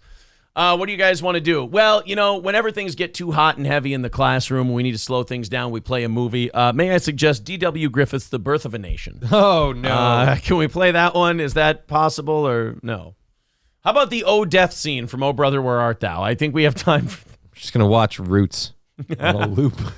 Kyle W. with $5 says Shaka does in fact approve. Of course Shaka approves. Are you kidding me? 190 away from today's magic number and doing 30 minutes of overtime. If you feel like chipping in, there's the Streamlabs and PayPal links in the chat. For overtime today, the channel we like so much, the Too Lazy to Try. Yeah. He reported on something over the weekend. Apparently the love affair with that Mark Harley, Big Gay Lion, is over. We're going to go over what's happening with him specifically on the evening show for overtime tonight. But the Fighter and the Kids subreddit is apparently imploding. And one of their main guys went on a stream and made a complete asshole of himself. And it is the reason why people on Reddit should stay away from cameras. Because once you see this guy and you see that he's like one of the main guys in that subreddit and see how much that subreddit means to these fucking gargoyles' lives... And like how it's impossible not to laugh. It's impossible to take these people seriously. So when you see this guy. You're saying there's a reason they don't do their own shows and they just hate others. There's also a reason why the Fighter and the Kids subreddit reacts so harshly to any criticism. You start seeing these motherfuckers and you're like, oh my God, he looks exactly like I thought a guy on Reddit would look. And he behaves exactly the same way I would expect a guy. And you had the audacity to question Brendan Schaub. Let me tell you something. If you're on a subreddit, you cannot act like you're cool. You cannot act like you're the cool kids and everyone else is dumb. We've seen you now on camera. You guys are disgusting. And don't get me wrong, you crank out some entertaining stuff on your subreddit. I just don't want I don't want to live in the world if a subreddit is acting like they're the hot shit cool kids and everyone who goes, I don't really go on Reddit, is some kind of fucking douchebag. We've seen you guys now. It's depressing. Usually the people who don't go on Reddit are the ones who actually have lives. That's why they're not on Reddit. They've got something to do. So we're gonna check that out for overtime today, as well as a couple of other things. If you feel like chipping into the program, Streamlabs, PayPal, both great ideas, and also Super Chats, memberships, and Rumble Rants are accepted as well. That's the magic number is the number we need to hit every day to make sure this show is in good standing. 190 away right now if you feel like contributing. Let's see, we're under 200 by 9, which is usually a pretty good sign. Let's see if we can get that down under 150 by the time we rattle the cans and do your favorite e-beggar bit in exactly 1 hour. If you feel like contributing, please do. So, nukes. Let's talk about nukes for a little bit. Why, are we nuking somebody? No, but here in Minnesota, we may have nuked our own water supply and not told anybody for 4 months. I don't know if you heard this on Friday, but here in Minnesota, we have 2 nuclear power plants. Yeah. We have Red Wing and we have Monticello.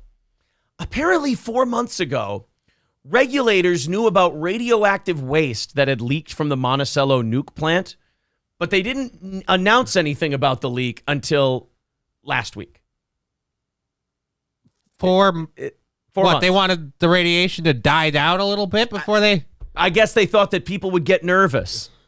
Maybe they thought that, I don't know, let's see. Well, Johnny, let's count back 4 months and see what might have influenced them keeping this information a secret. Let's go back a month would be February. Mm-hmm. 2 months would be January. Mm-hmm. 3 months would be December. 4 months would be November. Wait a minute. I think we had an election in November. I think a bunch of people, possibly on one side of the line, didn't want anything to make them look bad. Very interesting. I mean, forget the fact that our governor won by 20 points and this probably wouldn't have affected anything, but hey, don't tell people about nuclear wastewater leaking into their soil. Anything? It explained how it happened. They were all high on radioactive waste. The delay in notifying the public about the November leak raised questions about public safety and transparency. But industry experts said Friday that there was never a public health threat. Right. They also said artificial sweeteners were safe and Anna and Nicole married for love. Hey, you know where the hey Johnny. Yeah. Do you know where the nuclear do you know where the nuclear waste is? No. I do. You know why? Why? Still got the shovel. I love that. Hey, industry expert says there's nothing to worry about. Oh, cool. I heard that a couple months ago from other industry experts. I believe they were, let me see. Oh, banking experts. Good. Glad you got that cleared up for us. I heard about from a bunch of people in the railway industry that train crashes, nothing to worry about. Derailments, they happen. Wheat Diff says, breaking news. Cardiff interviewing radiation tonight. Oh, well, that's good. He's interviewing the radioactive leak. Oh, man, that guy gets everybody good. Just shows a crack. Industry experts said Friday that there was never a public health threat.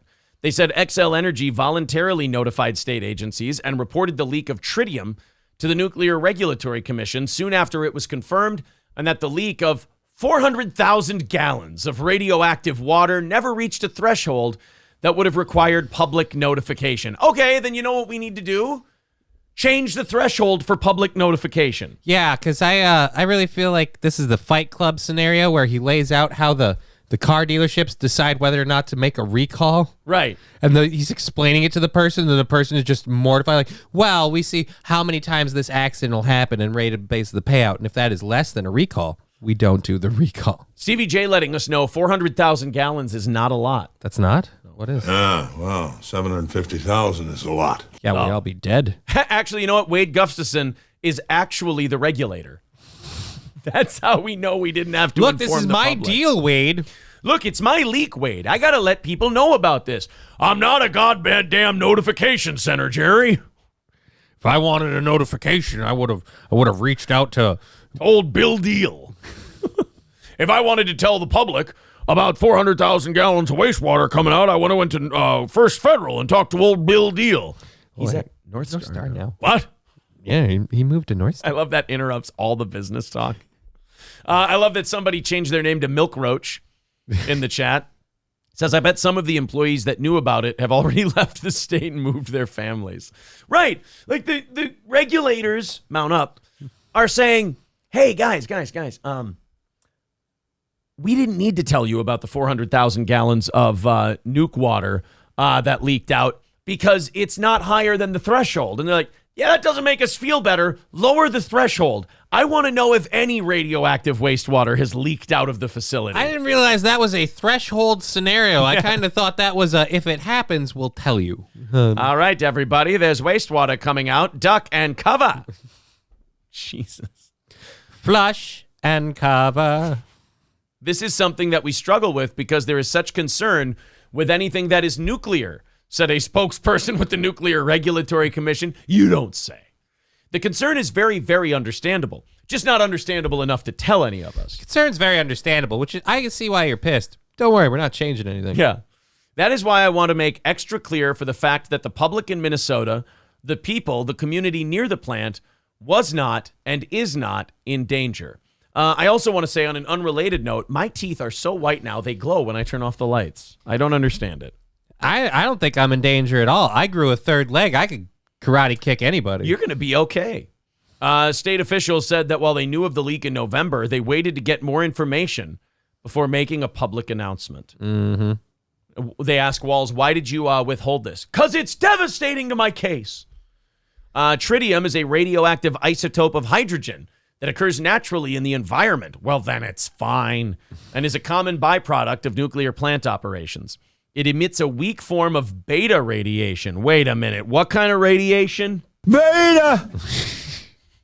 That does not travel very far and cannot penetrate human skin. Yeah, but what if you drink it? What if you penetrate something that it...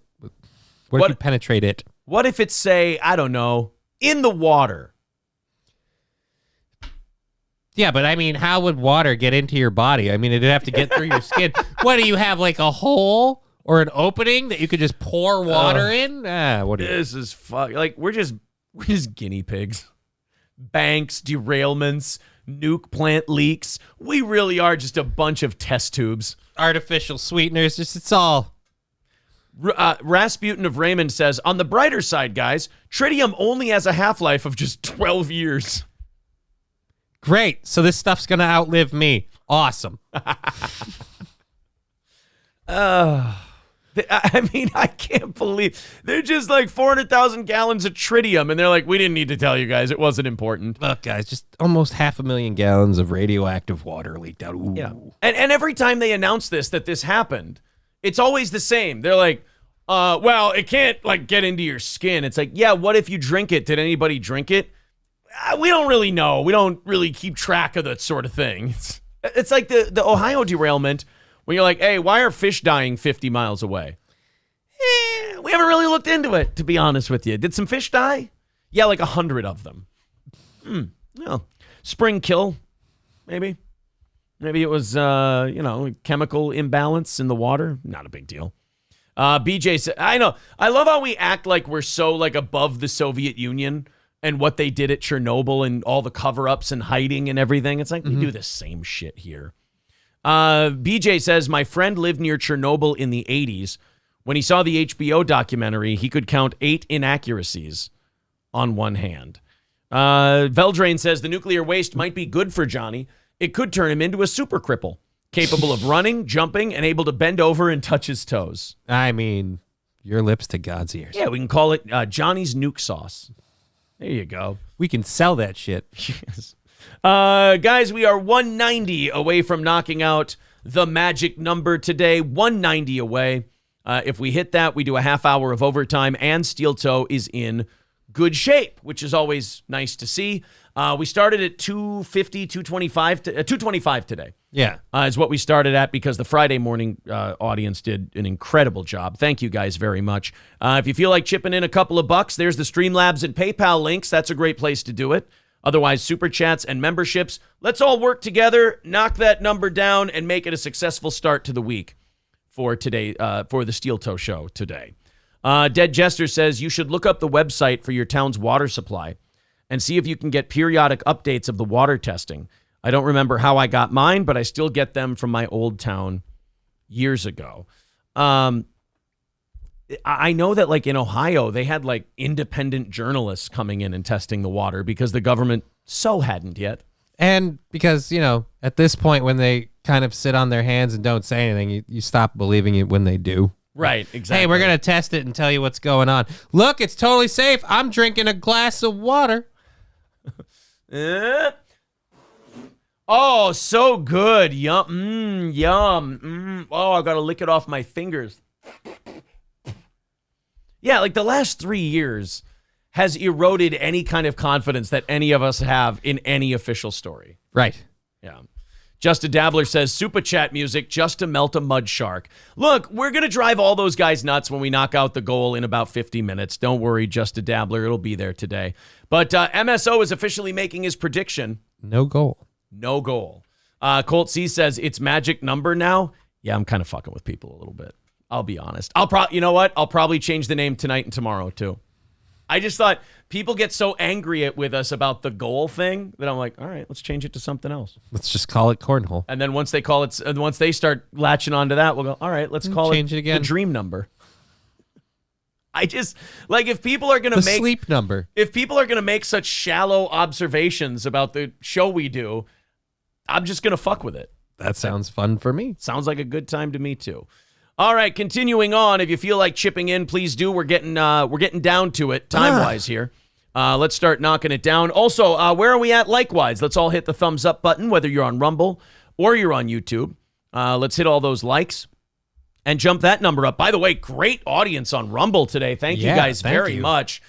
Pushing 300. We really appreciate that. Citizen M says, don't push, Aaron. I'm already on my way out. That would be terrible. I can't, Citizen M, what could we do that would make you, like, what terrible thing could we do that would make you leave? I mean, name me like a really awful thing, because we seem to be having a lot of fun with all of this stuff, and it seems to be making you angry. So I want to know what it is, Citizen M, just so I know not to do it. Right. Right? Because I don't want to do anything to upset Citizen M. Rasputin says the magic number is 33. Oops, wrong podcast. Actually, that's it's a basketball podcast. 42. Different one.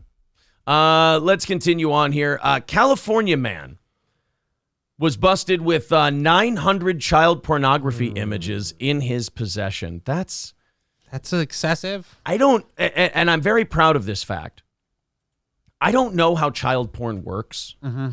I don't. Regardless of what this goatee says. I don't know how child pornography works. But how do these people have like just 800 images on their computer? Like, because when I watch, if I ever watch Pornhub or anything, like that doesn't get downloaded to my computer, does it? I just watch that. So. If you delete your browser history, it's almost like these child porn guys want to get caught. Well, there also isn't like a publicly accessible porn hub for child porn. Good point. They don't really have that they right don't, there. They don't on really X have Hamster. you can't really just go online and kittyporn.net, kiddiddler.com or something. I feel like a lot more child predators would get caught a lot easier if they were so out in the open. You know, you're right. My innocence on like all things dark web and internet. I don't have any child porn. But it makes me feel good that I have this childlike innocence. Like, you're a no, not childlike innocence. Ugh. My innocence is actually being trafficked on the internet. But like, whenever I hear like, oh, he had 800 child porn images, I'm like, what the fuck are you saving them for? And people are like, well, you can't just open them on the computer. You got to go through this thing and blah, blah. And as my eyes roll back in my head and I don't understand what the fuck they're talking about, I go, oh, thank Christ. I have no idea what any of this is about. how many whacks does it take to get to your nut that you need 900? That's just a lot.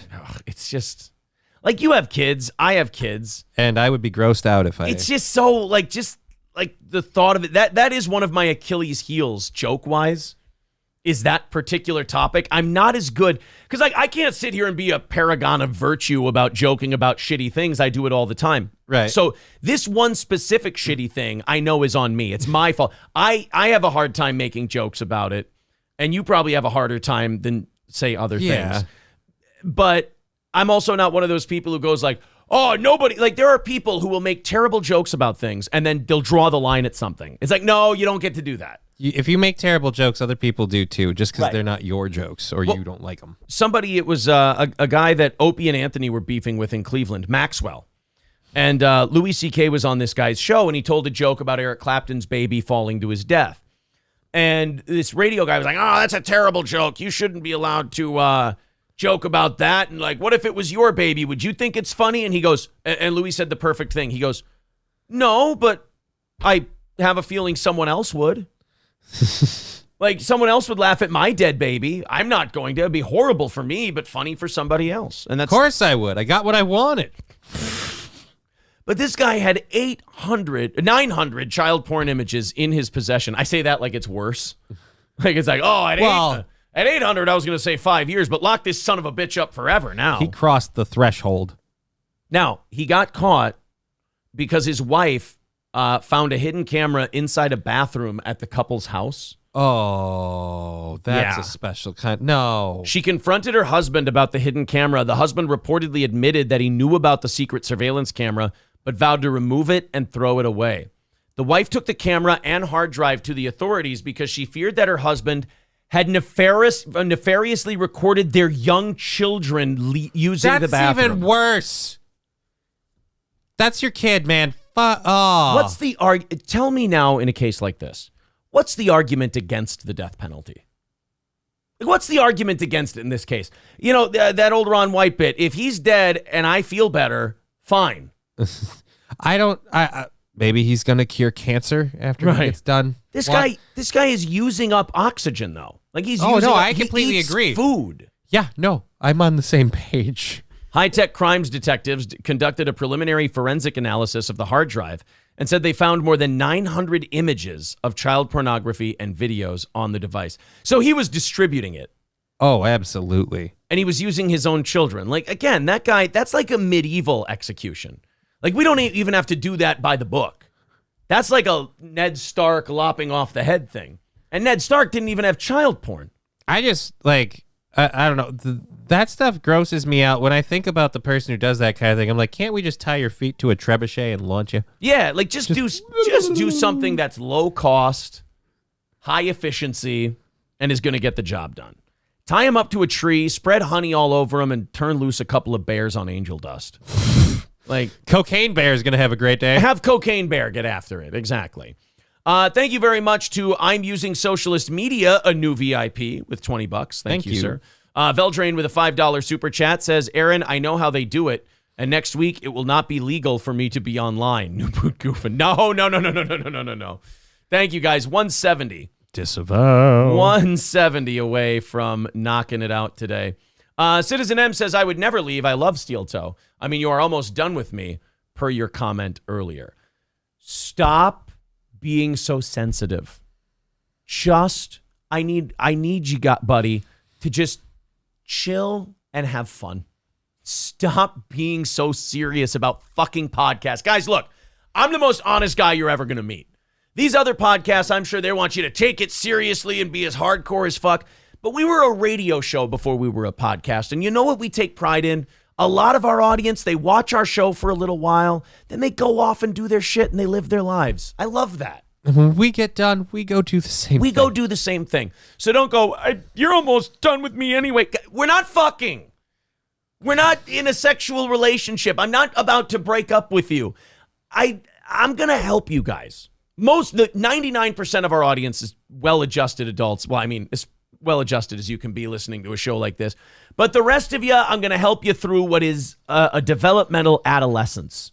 And I'm going to let you know it's okay to listen to other stuff. Don't let me making fun of you change what you listen to. Enjoy the show, but don't take it so seriously. You're going to be okay. You're going to get out of this thing alive.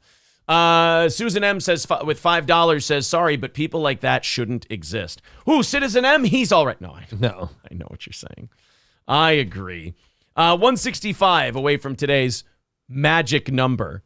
Brett Hollywood's show says it's important to remember that Todd Pettengill blatantly stole the jerky book. Okay, we got it.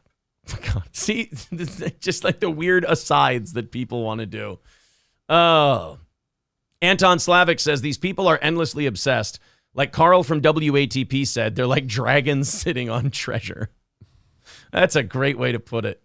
Patrick says, boss makes $1, I make a dime. That's why I shit on company. All right. You know what? You're right. Okay.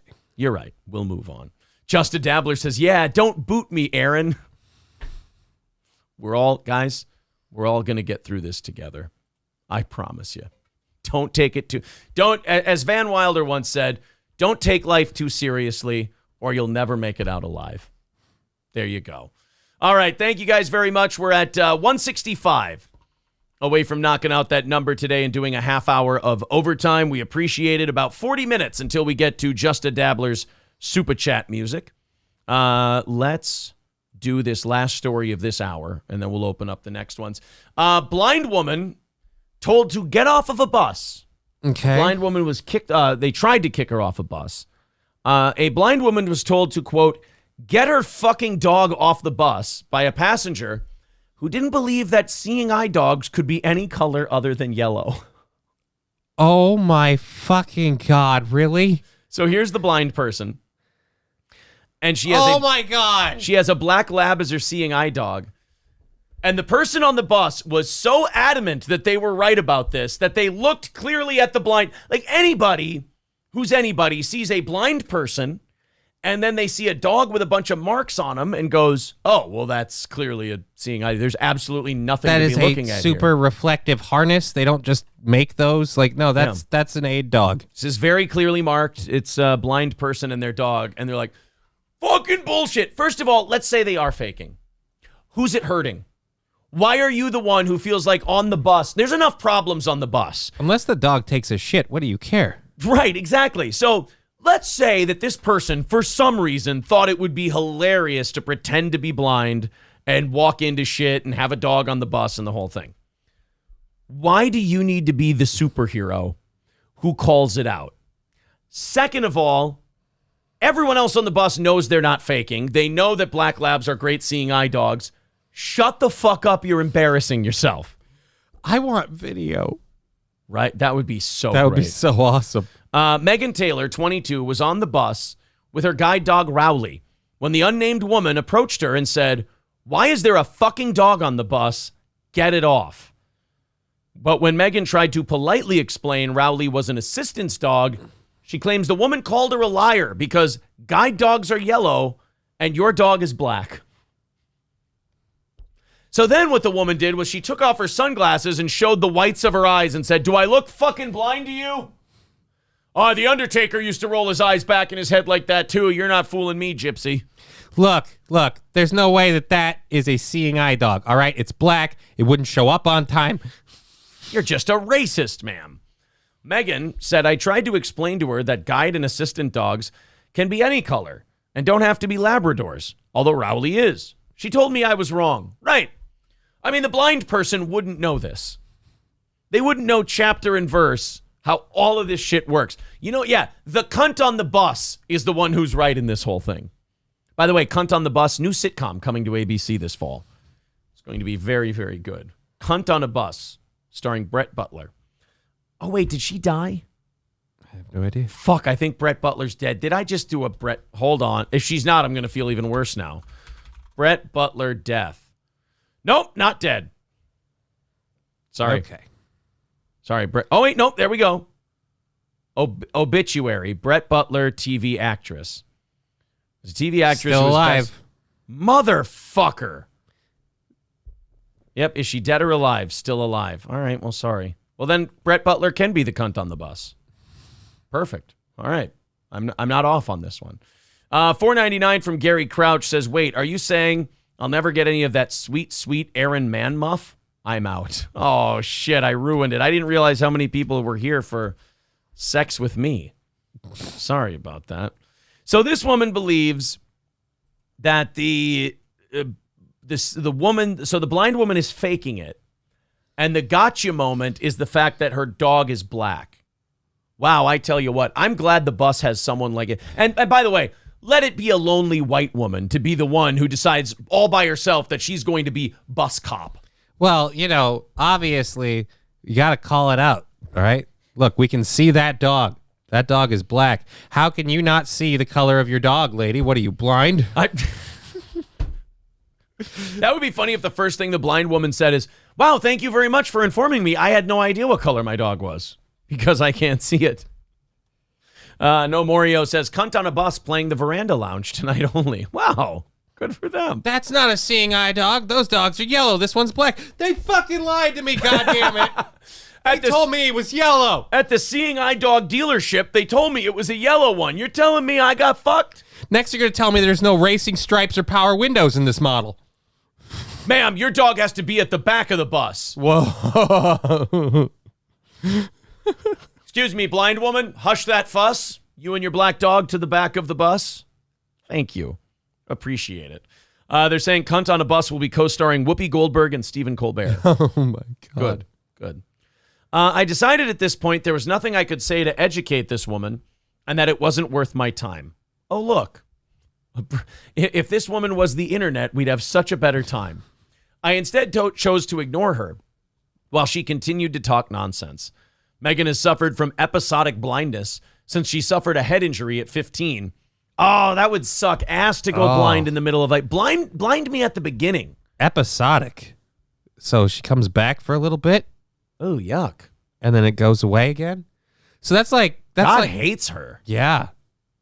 Maybe more than you, because it's like God doesn't give you your legs back for 2 days at a time and then go, haha, fuck you. Like he keeps them shitty. Oh, really? Yeah. Not like walking upright. Like the middle of the night, I'll get up to go to the bathroom and my leg will move just fine. Get the fuck out of here, really? Mm-hmm. I'll sit on a couch, my leg will move on its own. I mean, I've seen you like barely need the cane before. Mm-hmm. I've seen that, but I haven't seen you just like... Well, not totally fine. No. I'm still going to need the cane and shit. But I mean, like, as compared to right now with the walker and the leg not moving, no, last night I got up and I walked, lifted just fine. God damn. Yeah. See, that's got to be frustrating. Oh, yeah. I love how I'm telling you that. I'm like, hey, man, that's got to suck. Oh, really? Thanks for letting me know. I'm fucking out in the dark on this one. I'm not good at my job. I'm not good at it. Megan has suffered from episodic blindness. Guys, I just broke the news to Johnny that his condition sucks a fat dick. Hey, by the way, it sounds like multiple sclerosis kind of blows. Hey, you might want to get that checked out. I should see a doctor. You might want to let somebody take a gander at that and see if they can do anything for you. Yeah. Because that really sounds like it's a problem. When has it started? Yeah. I'm fucking walking through this shit. Yeah.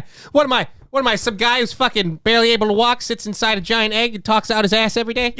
I'm laying there, right? I'm just laying around, not doing anything important, and all of a sudden, my fucking legs are working. And now they're not working. I don't know, Meanwhile, I gotta save a baby, and I'm like, someone get me a wheelchair. Yeah, it's like, what am I supposed to do? Walk properly? I don't know. It's all bullshit. I'm gonna be stuck like this for like the rest of the day now. I'll be stuck like this. Be looking around. I'll be on the couch. I'll go, I should go pick up that remote. And I'll say, just sit here. I should start my show. What am I? Some fucking streamer? Some podcasting dick? What am I going to turn on the microphone? Everything's good? No, it's not good. All right. Enough of our shitty Bill Burr impressions. There's hundreds of people now going, oh shit, that was supposed to be Bill Burr? Yeah. You fucking toolboxes. Actually, no, I'm pretty sure they thought it was with me because everyone always goes, that's a pretty good Bill Burr. And I'm like, yeah, I can't get it to leave. Yeah. So that's awesome. I was actually trying to do Louis C.K., so thank you. I appreciate that. That was my Christopher Walken. Ask me to do my Bill Burr. Do your Bill Burr. It's crazy the amount of people who just say, you sound like Bill Burr. I've never seen it. Quick, ask me to do my Jesse Ventura impression. Do your Jesse Ventura. You know what I'm saying? Every time they come after me, you know what I'm saying? I'm going to have to punch them into Bolivian, you know what I'm saying? Because it's very difficult for me to astutely put into words how badly I'm going to mangle his physical representation of his spiritual self. It's a pretty good Jesse Ventura, isn't it? Pretty good. It's pretty fucking good. Thought he was right there. All right. She said the incident on Monday was not the first time she has been abused on public transport, and it has left her anxious to go on the bus again. Why are we really, it is just signs of the apocalypse everywhere you look. Why are we harassing blind people on the bus? I mean, is that dog really affecting your life? Like, if it's obviously not a trained companion animal and it's, behaving badly and things like that, okay, we got to talk about your dog. The bus truly is the most disgusting place on earth. Yeah, it's not like the dog made it dirtier. Yeah. Couldn't you guys, sucker punch an old bitch and take her purse? I mean, that would be a lot nicer than harassing the blind lady over her dog. KF says, now do Trump getting arrested. Oh, you want me to do Trump getting arrested. Trump getting arrested. My impression of taking requests now in the chat. Trump getting arrested. My impression. Oh, I get arrested for Stormy Daniels. The hush money I pay her make me very dishonorable. Acts of a great dishonor to my family and to my supporters. I get arrested tomorrow in the morning. Is that a pretty good Donald Trump? It's spot on. All right. Thought you were going to sell me a steak. No, Mario is asking, was her seeing eye dog a pit bull? Worldwide. There you go. Perfect. All right, guys, this stupid show continues. $160 away from that magic number today. It lets us know we're doing okay. It also gives you a half hour of overtime, which we get to watch what the fucking autists of the Fighter and the Kids subreddit look like. Oh, my God. Anyone who, because we've been shit on by that. They're one of those, they're like porcupines. Yeah. If anyone tries to come in and talk about Brendan Schaub without getting fucking clearance from them first, they're evil and they're shitty and they're awful. Just abused people who respond with kindness by stabbing you. So I went ahead and I saw one of these motherfuckers on a live stream and I went, none of these people have any right to even speak to me. None of these people should have the right to communicate with me, let alone criticize me. Get on my level!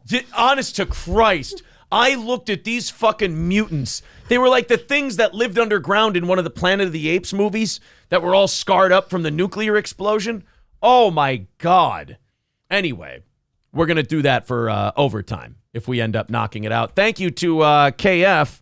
There we go. Sage Retard PhD KF. With a $10 super chat. Thank you very much, buddy. 155 away from that magic number. There's the Streamlabs and the PayPal link. If you want to go there, it takes the least amount of your contribution. Otherwise, I understand how efficient YouTube and Rumble are.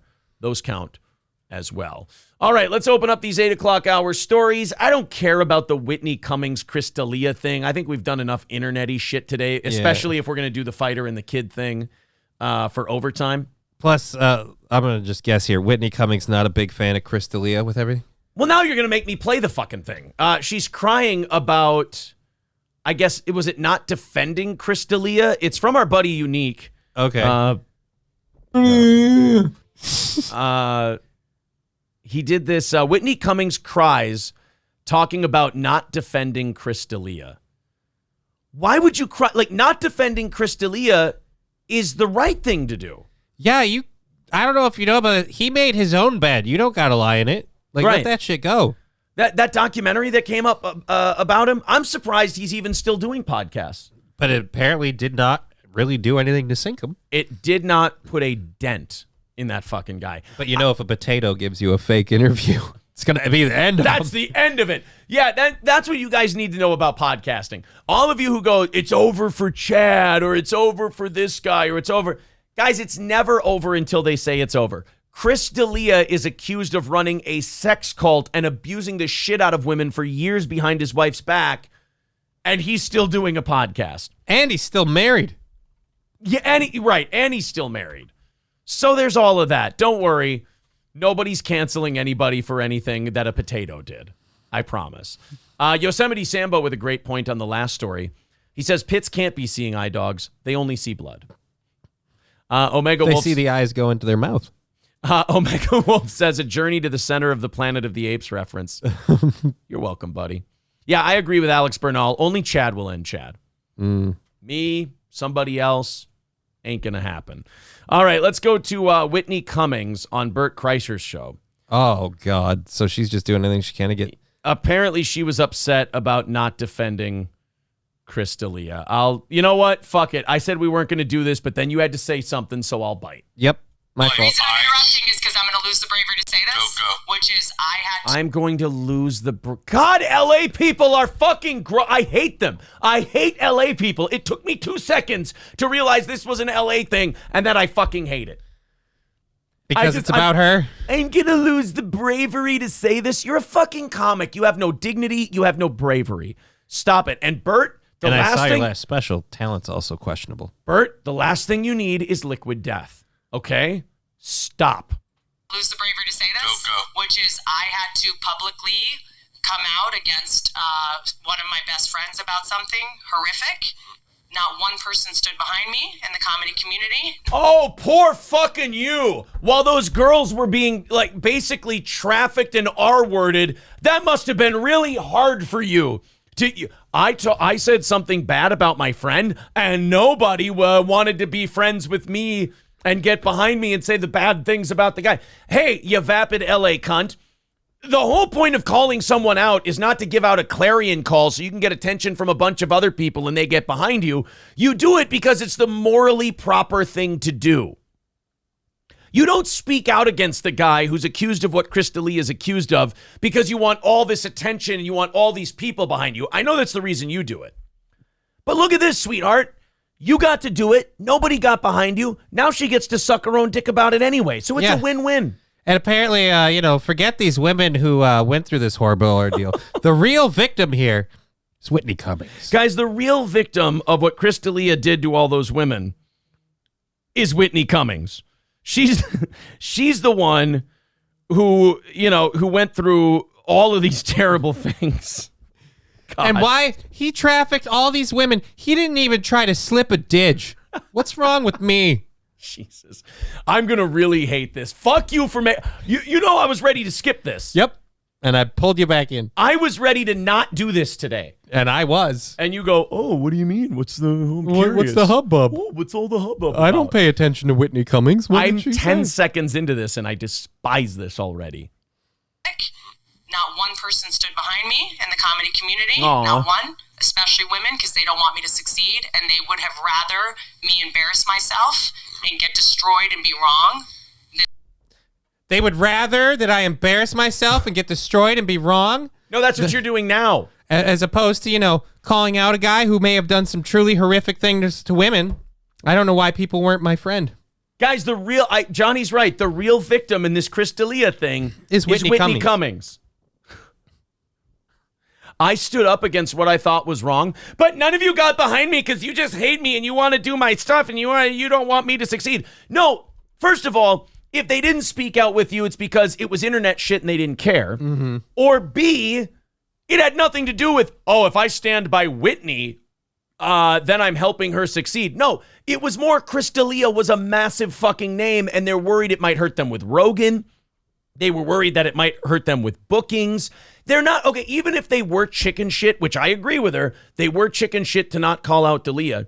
There's two reasons before it gets anywhere near about you. One, they were worried about their career and minded their own business. Mm-hmm. Two,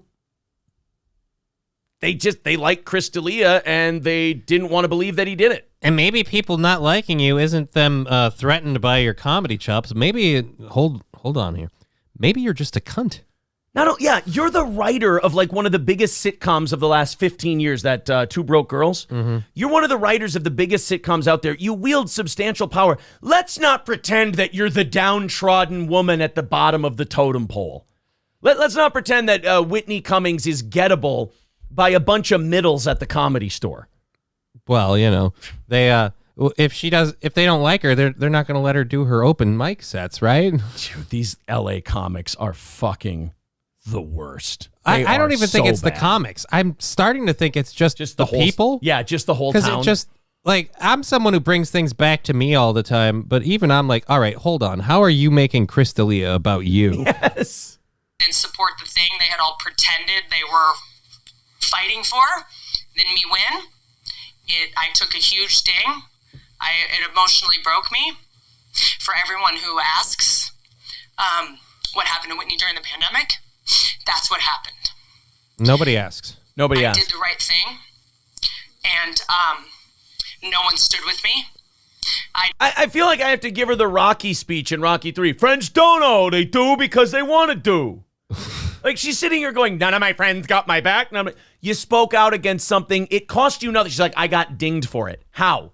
The pandemic came. All of comedy got dinged. People didn't go, hey, don't work with Whitney Cummings. She called out this creepy sex pest. Look, Whitney, we can't have you coming to the comedy club. We're going to close it down, lockdowns and stuff. And by close it down, I mean we're getting someone else for your game. That's not how it worked. No. Yes. Whitney, we're shutting down the Comedy Store. Oh, is this because I stood against Chris D'Elia? No, it's because they're shutting us down for COVID. Well, clearly this is about me and my career. Also, this is really weird. You keep saying you did the right thing, but now you're retracting the right thing that you did? No, I think she's still for the right thing. She's mad that she didn't get enough attention for the right thing. Well, then why is she crying about not defending Chris D'Elia? Yeah, this is like you saved a baby, but no one gave you a standing ovation. They were more worried about, the baby that was drowning. Well, what the fuck do you care about the baby for? Did you see the backstroke I just pulled off? Nobody stood by me when I pulled the baby out of the water. Yeah, we were more worried about the baby that was being harmed. She grabs it by the feet, chucks it back in the water. There, you guys go get it. You want the fucking baby? Go swim. I actually sent those girls back to D'Elia and told them he was a changed man so people could deal with it again. I'm the reason the documentary got made. I did the bravest thing. I know that now. Oh. And it broke me. It's the first time I've ever felt like I want to have. I'm gonna have rosé at 4. It's the first time I've ever. Oh no! Oh no! You're a comedian. It drove her to liquor in the afternoon. Holy fuck! I had a glass of wine at 4 o'clock. I was falling apart. Well, how about the women's whose buttholes actually fell apart during that time? Do we want to talk about that, Whitney? Look, this ruined my life. I was drinking fermented grapes before 7. How about the fact that she goes, I did the brave thing? How much of your dick do you need us to suck? Please tell me. Do we have to take it all the way to the hilt? Do we have to make the porn noise? I'm too good at that. Is That's that practice? Thank you. Is that what we need to do? So that what can we do so that Whitney's okay with what happened to those girls with the Chris D'Elia thing? I would like Chris D'Elia to make a public apology to Whitney Cummings for everything that he has put her through. LA comics are the devil. I was in so much pain from that, but I can sleep at night and I look back and I know the second I had some information, I said something, I behaved with integrity, and that's, if we don't have that, you have nothing. I don't have to move through the world with shame or guilt, and I see a lot of people in our community that are kind of like manic around me and weird with me, and I'm like, yeah, because you're a huge. This is the problem. She thinks it's because of the D'Elia thing. It's because you're a huge star and you wield power in Hollywood. Yeah, they don't know how to act around you. Right, they want to be in your good graces, and you think these people are nervous and fidgety around you because of Chris D'Elia. I got news for you. Nobody thinks about Chris D'Elia anymore. Like, that documentary came out. It was huge for about 10 days, and then it went away. because you can't look me in the eye because you didn't do the brave thing and you didn't stand. Oh, bullshit. I'm talking to you, Jim Gaffigan. You can't look me in the eye because you didn't do the brave thing. I can't really stand with you, Sarah. I feel like I'm darned if I do, darned if I don't. I'm in a bit of a hot pocket. Fucking Gaffigan. He even does his bits. He's like, well, I feel like this is somebody else's bacon. Oh, bacon's good. Bacon's yummy. You're behind me and you know you didn't. And that's okay. I didn't need anyone to. It was Bert Kreischer is being quiet because he's like, this fucking bitch is losing her mind. And she's going through this cycle of saying how she's the greatest victim and she's so proud of herself, patting herself on the back. Yeah. And again, I just keep coming back to this. You realize you were, as far as I know, none of the women who were assaulted. Right. So, like Krista Lee, I'm more worried about those women. It's like the baby analogy. I'm worried about the baby who was just in the water face first, not the person who jumped in to save them. You're going to be fine. But yeah, it's just, and by the way, let's not forget who she's having this conversation with. Bert Kreischer. The machine. You don't tell this story to the machine. It's a bummer to him. You understand Bert has the emotional maturity of an 8-year-old. You're bumming him the fuck out. You're making little boy sad. This is the first time I've ever gotten Bert Kreischer's side in anything. You have this conversation with Dr. Drew or a real therapist. You don't have this conversation with Bert Kreischer, who's drinking Death Throttle, what is it? Liquid Death energy drinks with red wine. That's not the guy you have this conversation with. Bert wants to ask you about, he wants to show you his butthole and ask you if it looks weird. You're telling me that she can't hash this out with Dr. Bert Kreischer, comedian psychologist? It was whatever. It was what it was. The reason I'm interrupting is... Okay, so... And the reason I'm interrupting... The reason I'm interrupting is because you're a fat man in a fucking... in a vest. What? Can you wear a shirt? Is it wrong that all I wanted out of that was what Bert's take was? But we don't get to know it? Right. She had to interrupt him, and I'm like, I want to see how shirt-off, fun-loving Bert Kreischer deals with that rant she just went on. And she's just like, no, I'm going to cut you off. I'm like, oh, we get it. You're a superhero, and nobody believed you. All right. They're saying liquid death is water. Okay. What? Isn't an energy drink, it's sparkling water, you noob. Well, then aren't I a fucking moron who doesn't know a goddamn thing about anything? You are correct. I am wrong. I am not going to die on this hill because I clearly have no idea what I'm talking about. I'll tell you this much. It's called liquid death. It hasn't killed Bert Kreischer. Right. It's false advertising. Shit. All right, guys, be sure you hit the like button. Be sure that you hit subscribe. That would be great. We are 155 away from knocking out tomorrow's magic number. By the way, I'm probably switching it back to goal tomorrow. Yeah. But I reserve the right to switch it back to magic number at any time. Magic Johnson number. Magic Johnson number is 4. There's 4 letters in AIDS. I was like, you actually remember his fucking number? Oh, no, never mind. It's just an AIDS joke. Or 3. He doesn't have AIDS. His magic number is 3. HIV. Oh. Perfect. There you go. $155 away. Streamlabs, PayPal, the best way to contribute. Otherwise, super chats and memberships count just fine. Rumble rants count as well. That is one of the softest displays of LA comedic behavior I've ever seen in my life. What? Taking the responsibility for being the brave victim who called out her friend because he may have assaulted some women? Again, the real victim of the Crystalia sex cult is Whitney Cummings. Ted Jester says Magic Johnson's number, undetectable. Oh. Yes. Oh, guys, thank you very much. Grids 5. No, Robert Death Mode renewing his membership for a second month says, good morning, fellas. Thanks for joining us. We've either got 20 or 50 minutes left in today's show, depending on whether or not we hit that number up top. Alex Bernal says Aaron was wrong about water. Burn him. Burn this thing. Thank you very much on Rumble as well. You guys are great. Last night, the San Jose Sharks, the hockey team. You were a hockey guy. Yep. San Jose Sharks Twitter account. Usually they're tweeting updates about the game, what's going on in the game. If the fans are missing it, they can check Twitter. Well, last night there was something so earth-shattering, so groundbreaking going on that the San Jose Sharks Twitter account could not follow the game. What? Mm-mm. Why? Because they were tweeting, during tonight's game, in lieu of our normal game content, we will be using this platform to offer information and facts about LGBTQIA+ topics. Our hope is that this content will serve as a reminder that there are issues more important than goals, highlights, and wins. All right, now look, I agree with that last part. There are things out there that are more important than hockey, namely football. And every other sport out there. Okay, go fuck yourself. But I'm just saying, can we take their hockey credentials away? Fuck these guys. Listen, I agree. There are things out there more important than hockey. However, how to tuck your cock to dress and drag is not one of them. If it is, there's 9 million other Twitter accounts for you. There's all kinds of different stuff that you can read rather than the San Jose Sharks Twitter account. And by the way, your sport of hockey is quickly rivaling the NBA for like the most woke sports organization out there. I stopped playing a sport for 10 goddamn years and it turns into a complete pussy. Yes. So the San Jose Sharks said hockey is not for everyone until everyone is comfortable playing, working, or being a fan of this incredible game. You know, all the gay guys who just love playing hockey. Gay guys don't play hockey. They do figure skating. Yeah. Everybody's welcome.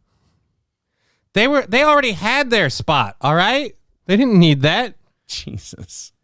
I mean, who are you? Like, I understand virtue signaling in business. It usually doesn't work out well, but I understand the thought process behind it. In terms of hockey fandom, the ratio of people you're pissing off to the people who think this is cool, how do you suppose you're doing? Because the San Jose Sharks Twitter account has a following of almost universally hockey fans. Oh, I don't know why else you would. Right. So even if, say, like, gay Twitter accounts really like what you're doing, the millions of fans that are following this account fucking hate it and are mad at you. And the people who are happy about it are just going to not give a shit about you again when you go back to tweeting about hockey things. This is why doing this get woke, go broke shit is so frustrating and stupid. Because you pander to a group of people who historically, let's break it down with the LGBTQ community. Historically, pandering to them only works if you continue to pander. Yeah, because they don't actually join your side. They just stop by for a minute. If you pander and then stop pandering, they get mad at you for not pandering anymore. Once you're in, you're fucking in. In for a penny, in for a pound. There's no going back. So the San Jose Sharks Twitter account has to go with the LGBTQIA shit. And then once they stop doing that, they're going to get a bunch of tweets from people going, hey, what happened to all the LGBTQ shit? Are you not an ally anymore? Well, what's wrong with you? Plus, these guys aren't really going to, like, I'm sorry, what are you going to tell them? Like, hey, there's a lot of checking in this game. Like, you ever, it's just like, yeah, that's what I'm in for. No, they're not into the sport. They're not going to go over because you did the thing. Yeah. I mean, yeah, they're not going to like, oh, you know, I wasn't going to play hockey, but, you know, the San Jose Sharks Twitter account, it really swayed me over. I didn't want to be a hockey player, but then, like, when I was coming up through school, I was so confused about my life, and it wasn't until I saw a tweet from the San Jose Sharks that I'm like, why is this information not widely available to people like me who are confused? No, Morio's out he's right. When it comes to LGBTQ activism, it's blood in, blood out. Oh. That's exactly what it is. Oh. I want to address Animal Kelly for a moment because they may be a new listener of this show. Like, subscribe. I think you'll enjoy us. Says, Jesus Christ, could one of these self-righteous D-bags ever talk about the budget or the cartel tracking as an issue? Oh, maybe they mean the Sharks. But if you're talking about us, we talked about the budget today. We talked about nuclear waste. We talked about banks. It's a 4-hour show. We talk about everything. That's why we go to like this. Or we go to the last thing we did that you made me do, the fucking, what's her name? Whitney Cummings. Whitney Cummings thing. You need a break. You need a break from the Whitney Cummings shit. You need a break from the news stuff. So we bounce around. I think that's why you're going to end up really loving this show. We kind of go all over the place. But they continued to tweet, love wins, and so does this jersey. Oh, Tonight's jersey auction benefiting AC Steens is now live. Bid for your very own Sharks Pride warm-up jersey. Oh, yeah, when I told you that the NHL is rivaling the NBA for wokeness, so they have this thing now where they make the players wear rainbow jerseys or with rainbow patches. And there's like 3 or 4 players that I've heard of, there might be more, who have been refusing to wear it. Okay. And they catch all kinds of shit from the league, all kinds of shit from other people. But they're hockey players. That's what they do. Right. But what's great about it is that they're kind of living proof that if you just ignore it and go, I don't give a shit, it just goes away. They're like, yeah, I'm just wearing my jersey. They're like, well, we're upset. That's fine. I'm wearing my jersey. Okay, but we're going to write bad things about you on Twitter. I'm going to have 3 teeth knocked out by the end of tonight's game. I think I'm going to be okay. I mean, you're only wearing 16 pieces of flair. That's the minimum. Are you want to be someone who is known for only doing the minimum amount of effort? They really are Jennifer Aniston in Office Space. The guys who won't wear the fucking, or they're Peter not putting the cover letters on the TPS reports. Look, if you want me to wear more flair, then change the rules on the number of flair. Hamburger Steak is pointing out Johnny's gay voice, little too good. Again, practice. Sad Boy SBE, they're the San Jose Mud Sharks. Oh. No, actually. I did not know that. They like playing in the mud. Yes, of course. Oh, shit. So they did that all night. The Trevor Project's 20... Imagine you follow this account and you just want to know the score of the game and you get this. The Trevor Project's 2022 National Survey on LGBTQ youth mental health found that 45% of LGBTQ youth... What's the score of the game? Do we have a power play right now? Are we shorthanded? Is there a hat trick? What's going on? There's only one period left. Fucking clue me in. Goalie, defenseman? I'm using all the hockey terms I know. Chris Chelios? Well, that's a person. Is that dated? Is he's still around? No, I'm just kidding. Yeah, I don't think so. Jeremy Roenick? Patrick Waugh? I know it's not Roy. Peter Forsberg? I know more. Joe Sakic? Mike Modano? Wayne Gretzky? Neil Broughton? Dino Cicerelli? I heard they even have one of darker persuasion. I forget his name. Donald Brashear. Oh.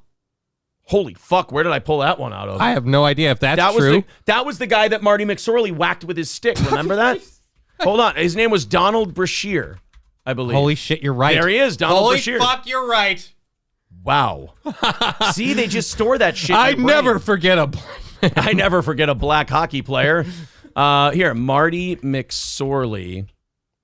I might have some more breaking news, too. Marty McSorley, Donald Brashear.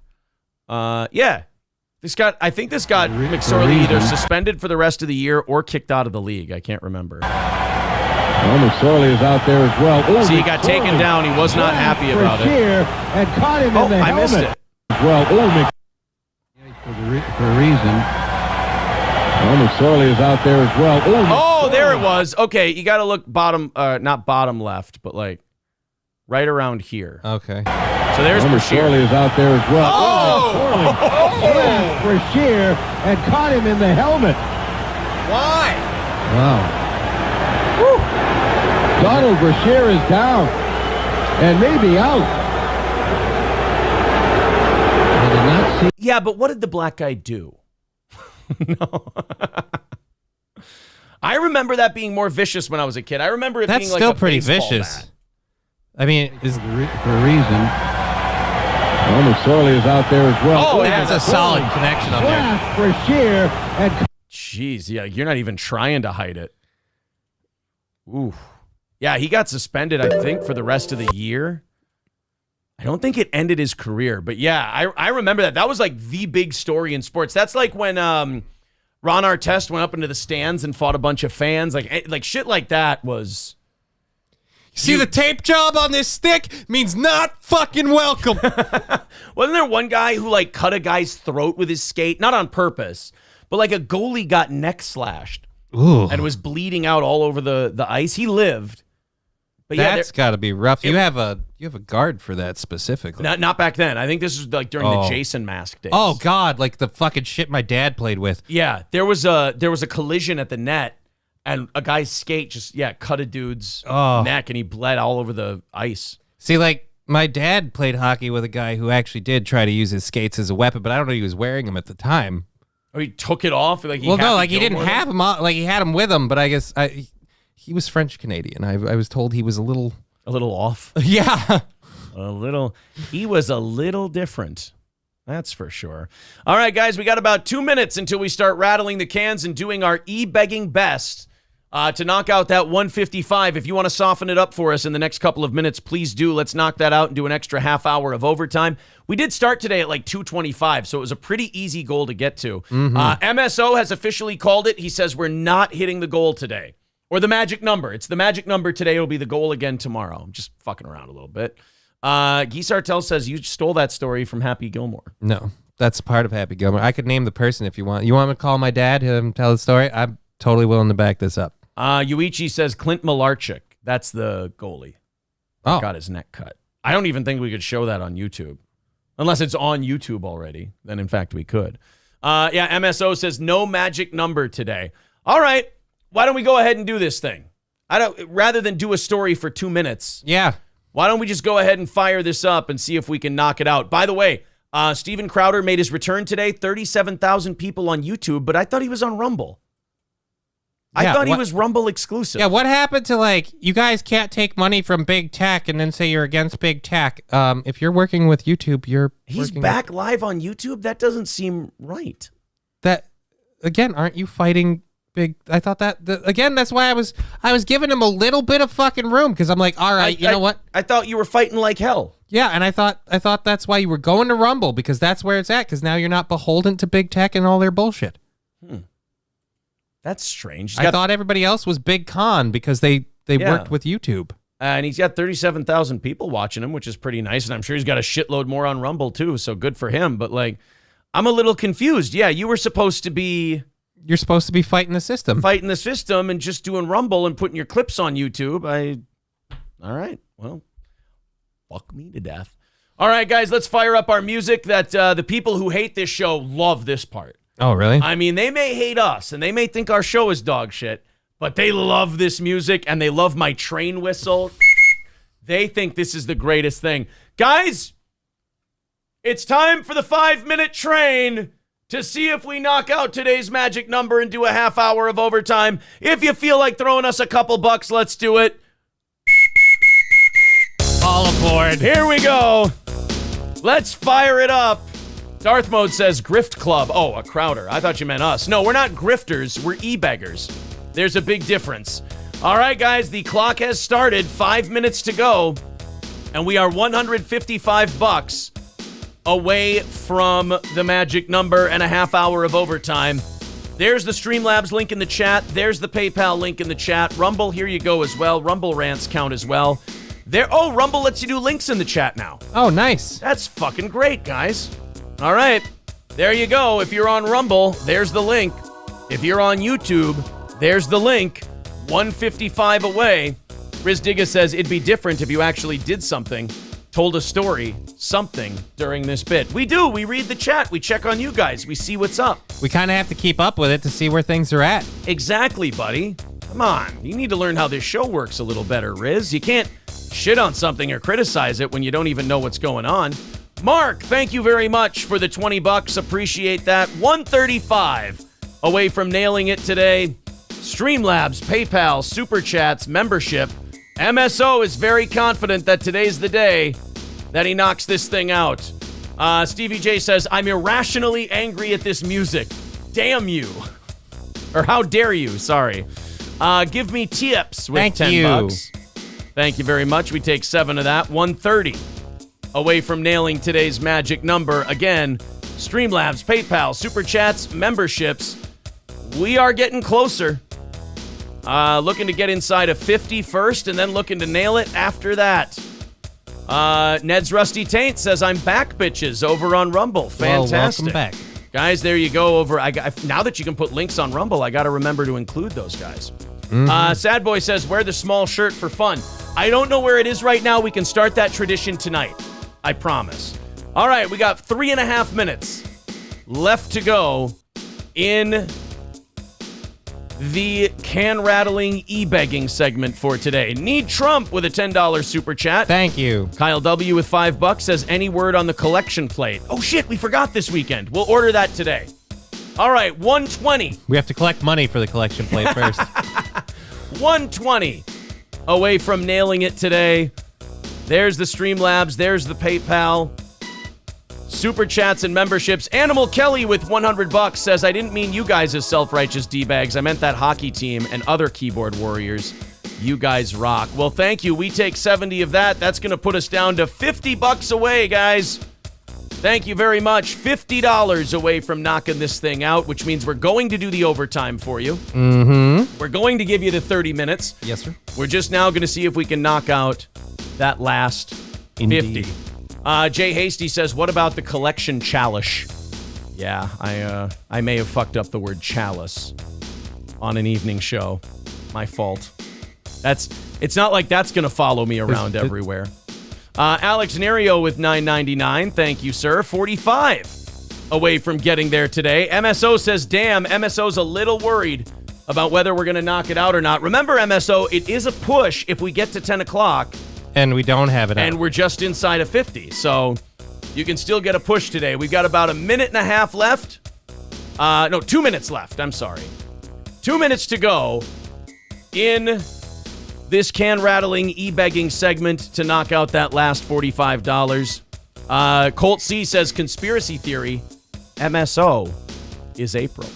Ooh. Oh, shit. That'd be very, I don't know, childish. Childish. Very good. All right, guys. Streamlabs, PayPal, Rumble, YouTube. If you want to throw her in there, let's knock out that last 45. Otherwise, we'll just start overtime in a minute or two here and then come back to it at the end of the show. Knocking out that last 45. Let me hit the refresh button here real quick. Nothing to thank. All right. Looks like we got about 30 seconds. Hold on. No, 50 seconds left to knock out that last 45 before overtime here. 40 seconds left. They're saying they want the whistle. Oh, well, then we need the whistle. There we go. All right, let's hit the refresh button here, see what we've got, and then we'll move on and do overtime for you. We've got some good stuff.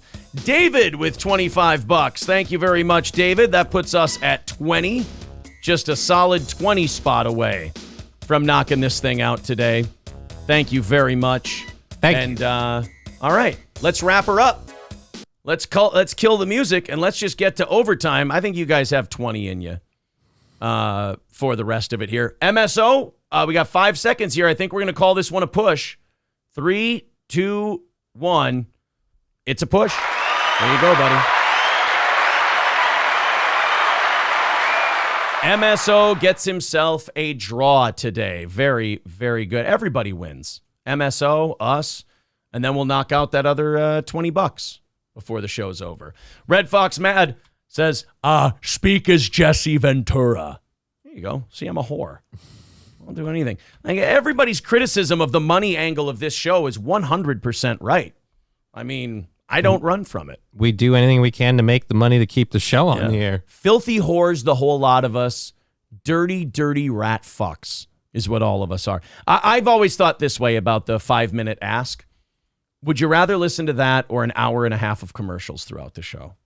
And then, like, what else would you like us to do? Should we put it behind a paywall or only read super chats? Like, yeah, right, exactly. What do you want? $10 away. Thank you, Bappa Carlton, for the $9.99. $10 away from knocking it out today. Thank you very much. All right, let's open this. Let's open this fighter and the kid thing. I believe this is from our buddy Too Lazy to Try. This fucking subreddit, man. Thank you. I'm sorry, Daddy. We're 25 into tonight's number. Thank you so much. Now, thank you very much. We are 225 away from tonight. It has been hit. Thank you very much. I got to change it up now so I'm not a stupid dipshit, which I still could be. I don't know who Bubba Army is, says Citizen M, but they were banned from Twitch. Oh, shit. Bubba's suspended again? That's what I heard, yeah. Oh, no. I can't tell if a fan account or the real Bubba. Wow, well, we have a history with Bubba the Love Sponge. He had us on the show when we were the hottest story in radio, when we had made the jump to Twitch. He had us on his show to interview us about the radio story. That was all over the place. And we took a lot of his audience with us. Like the first building we did on Twitch, like the first expansion outside of our radio audience was Bubba's audience. Excuse me. And a lot of people from Florida came with. Now, fast forward, Bubba doesn't like us because he claims that he got us started, which is odd. Like we were already, like he had us on because we were a huge news story. And we already established as a Twitch channel for a little while. Right. We had been on there for a couple of months. And then Bubba's like, I made those guys. I created those guys. It's like, not quite. I'm going to have to go with not quite on that. I'll give you a helping hand.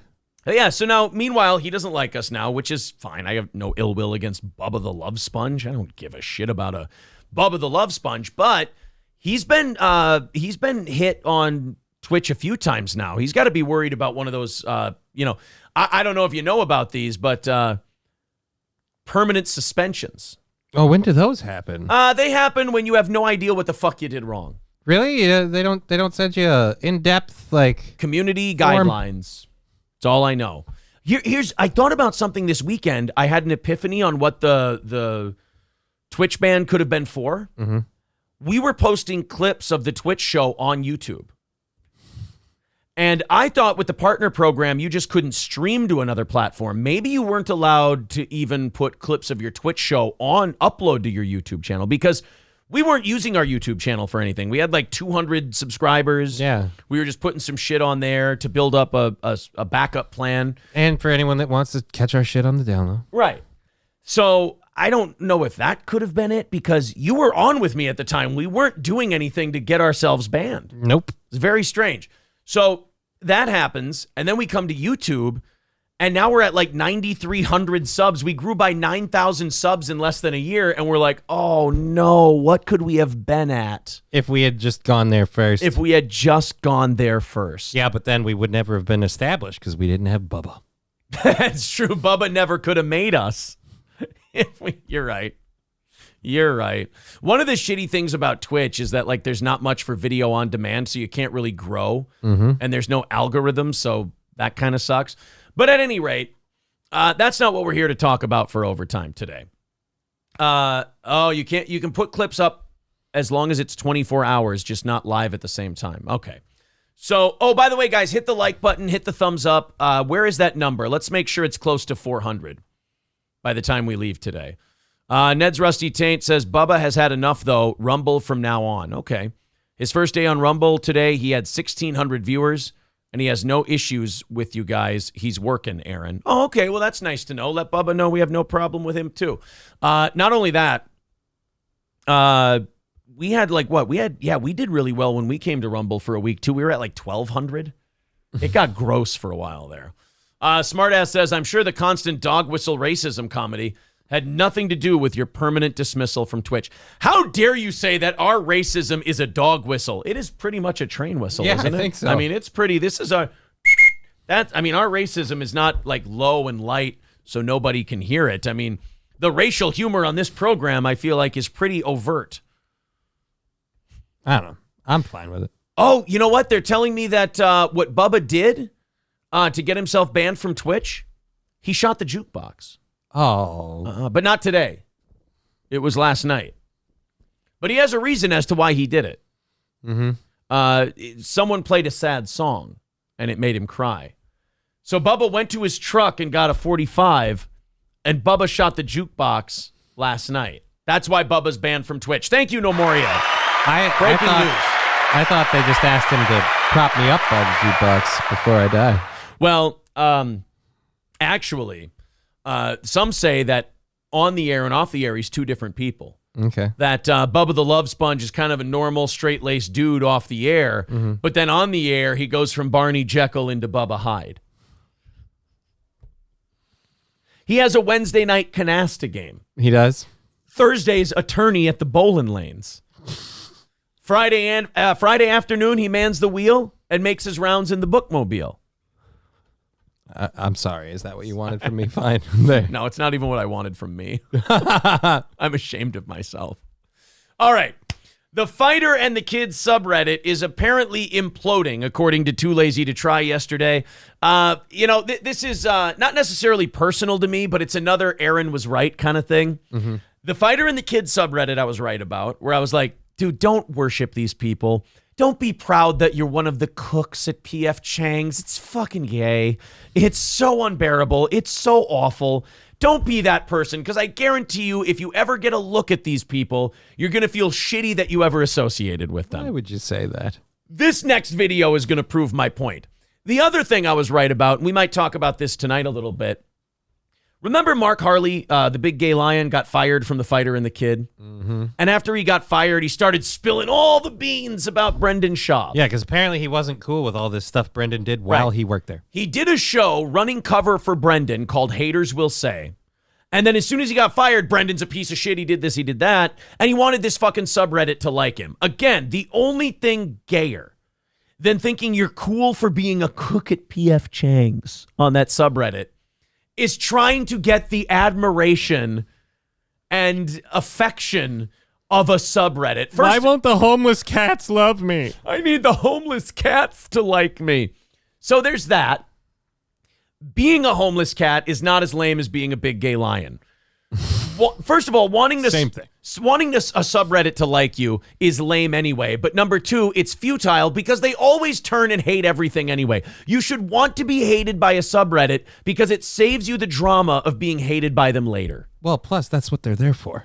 They're there for hatred. Feed the machine. Not Bert Kreischer. He has a blood pressure problem.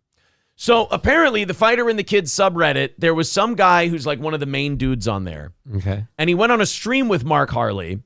And the guy who runs the TFATK YouTube channel, who we like, we've played his stuff before. He's pretty good. He's been in our chat before. He's a good dude. They were on a stream, and apparently this subreddit guy made a complete asshole of himself. Would you like to watch? Yep. A lot going on over at the Fighter and the Kids subreddit this past week. Go follow Not even Too relating Lazy to to the Try. podcast at all. Not relating to Brendan. It's just all in-house drama, and that place is in shambles. They're losing the plot over there. So first, we had one of the top posts. Here's the reason they're losing the plot over here. It's because the Brendan thing is done. Like, it's not fun anymore. We all know what Brendan Schaub is. He's not releasing a new special. He's just kind of living his life and doing his thing. So it's like, look, yeah, he's going to be a mushmouth and say silly things from time to time. But any humiliation of him is skin level at this point. We kind of burned all that out. We've covered it. The hashtag, the algorithm is dead for Brendan Schaub. So now this subreddit, like every other movement that's based on hating shit, has to find something else to hate. So they turn in on one another. Uh-oh. It is a tale as old as time. It is effortless to predict this. So they decided to start eating each other instead of liking something. On the Fighter and the Kids subreddit. He was on a live stream earlier this week, and he completely embarrassed himself. Hey, Johnny, which one of these is the guy who lives on Reddit? I'm guessing it's the dude at the bottom who looks like he's saluting me. And I don't want anybody on the Fighter and the Kids subreddit insulting this guy or making fun of this guy. He is you. You are all that guy. Anyone who calls themselves a homeless cat or a cook at P.F. Chang's, you are this guy. You have no right to insult or belittle this man. I'll tell you why I'm not going to insult or belittle this man too much, unless it's funny. Because I always thought he would look like this. This is not a surprise to me. You know what's weird? What? A little bit more work?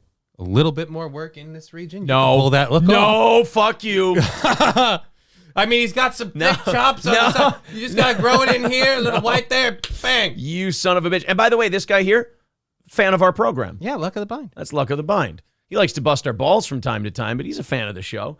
So they have the TFATK guy on there. And the fun thing about the Fighter and the Kids subreddit, they hate anyone that isn't like balls deep into what they do. So they've already started hating this guy because he found independent success on YouTube. It's kind of like the Fighter and the Kids subreddit is inside and anything outside of that subreddit is sunlight. Yeah, they don't like that. If anybody goes out into the sunlight, they immediately go, sun dweller. They catch fire. They just fucking hate him. This guy, he's the one who wrote the Trug Walk song, if you remember that. And he went on this live stream, embarrassed himself. No, because nobody should remember the Trugwog song. If you remember the Trugwog song, we need to do one of those eternal sunlight of the spotless mind things. And just wipe you. A Men in Black thing. And just wipe out your memory. And imagine being on the internet and going, I'm the guy who wrote the Trugwog song. Yeah, you really need something to brag about, don't you, buddy? And everybody on the subreddit started making fun of him, and he had to apologize for it. No, first of all, no, he didn't. He did not need to apologize. This was a perfect time for this man to go, the internet is gay, Reddit is lame, I'm going to go do shit with my day. Yeah, but he's not ready to change. No, it's like an addict. You have to be ready. You got to buy change. your way back in. And so then he makes an apology to the... Could you imagine making an apology to a subreddit? And Johnny, your knowledge of the internet, what's a subreddit going to do to you if you try to apologize to them? Rip on you even harder. They're going to rip your throat out with their bare hands like it was fucking Roadhouse. It was hilarious. And then also we have BGL, Mark Harley. It looks like his time is up as well. Yeah. He did have a good run, though. It was fun while it lasted. But I think most people... We'll talk about all of that on tonight's show. There's a separate video for that. He and his wife are going through a divorce, and they've both caught each other cheating. But they're all posting like screenshots and videos onto the Fighter and the Kid subreddit. They're having their divorce domestic on a fucking Reddit page. And like there's video of him kicking her car and knocking her mirror off and like threatening to beat the shit out of like all kinds of weird shit. And these fucking tards are posting it on the subreddit. Now when they get divorced, they're like, who gets PF Chang's? And I have to say, you all deserve each other. Start with the disgraced PF Chang's ambassador that went on a live stream recently and embarrassed himself. And I believe this is right before the Mark drama, so the subreddit was still cool with him at this point. But this guy who posts to the subreddit all the time, I guess, and he has the Trug Walk song, he's the guy who did that. He went on there and he was doing this character and he was all pissed off and he's trying to act like a tough guy and he kept calling everybody a grifter. I think because he already went on the stream, they kicked him off or something. Take the hint, brother. Jesus. Take the hint if they kick you off once.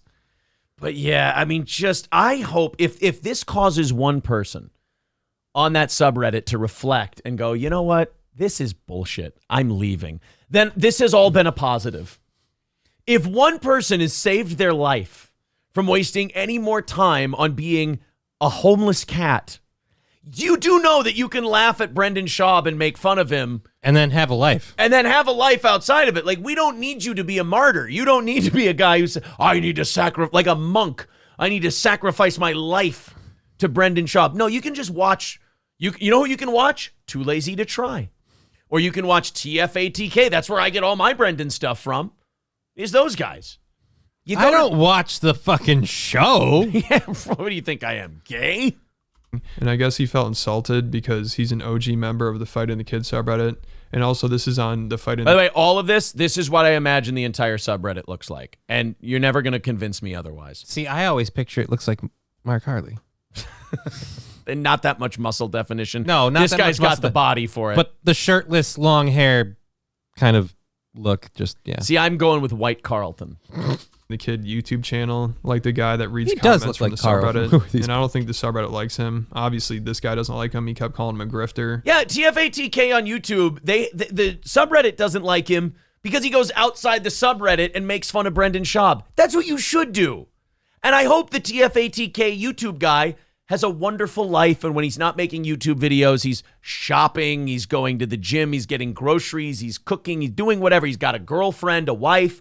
I hope he has all those lovely things, because that's how you avoid being in a subreddit all the time.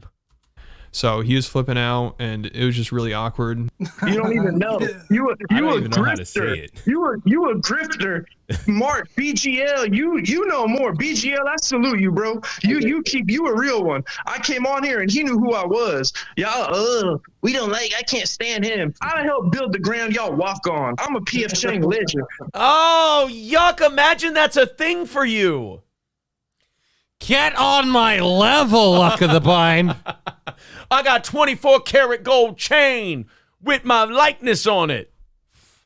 I'm a PF Chang's legend. I built the ground you walk on. You should say that quietly and full of shame as you're talking to a priest through a vestibule. That should be a confession that you make. I would put that under, like, I masturbated today. Like, on a list of, like, amazing accomplishments. Ready? The amount of things I'd be ashamed about. Okay. And where they would rank ahead of being a PF Chang's legend. Okay. I fucked a cat. Oh, that poor pussy. That's up there. I fingered my own asshole after a taco shit. Before wiping. Oh. I jacked off on a bus. All of these, by the way, I think jacking off on a bus is how you get into the Fighter and the Kid subreddit. It's kind of like the getting jumped in. Oh, shit. So they lost my invitation? Y'all grifters. BGL, you a real one. Sweet? I'll keep it 100. I made Trug Walk. Now you know who I am. Yeah. Trug Walk?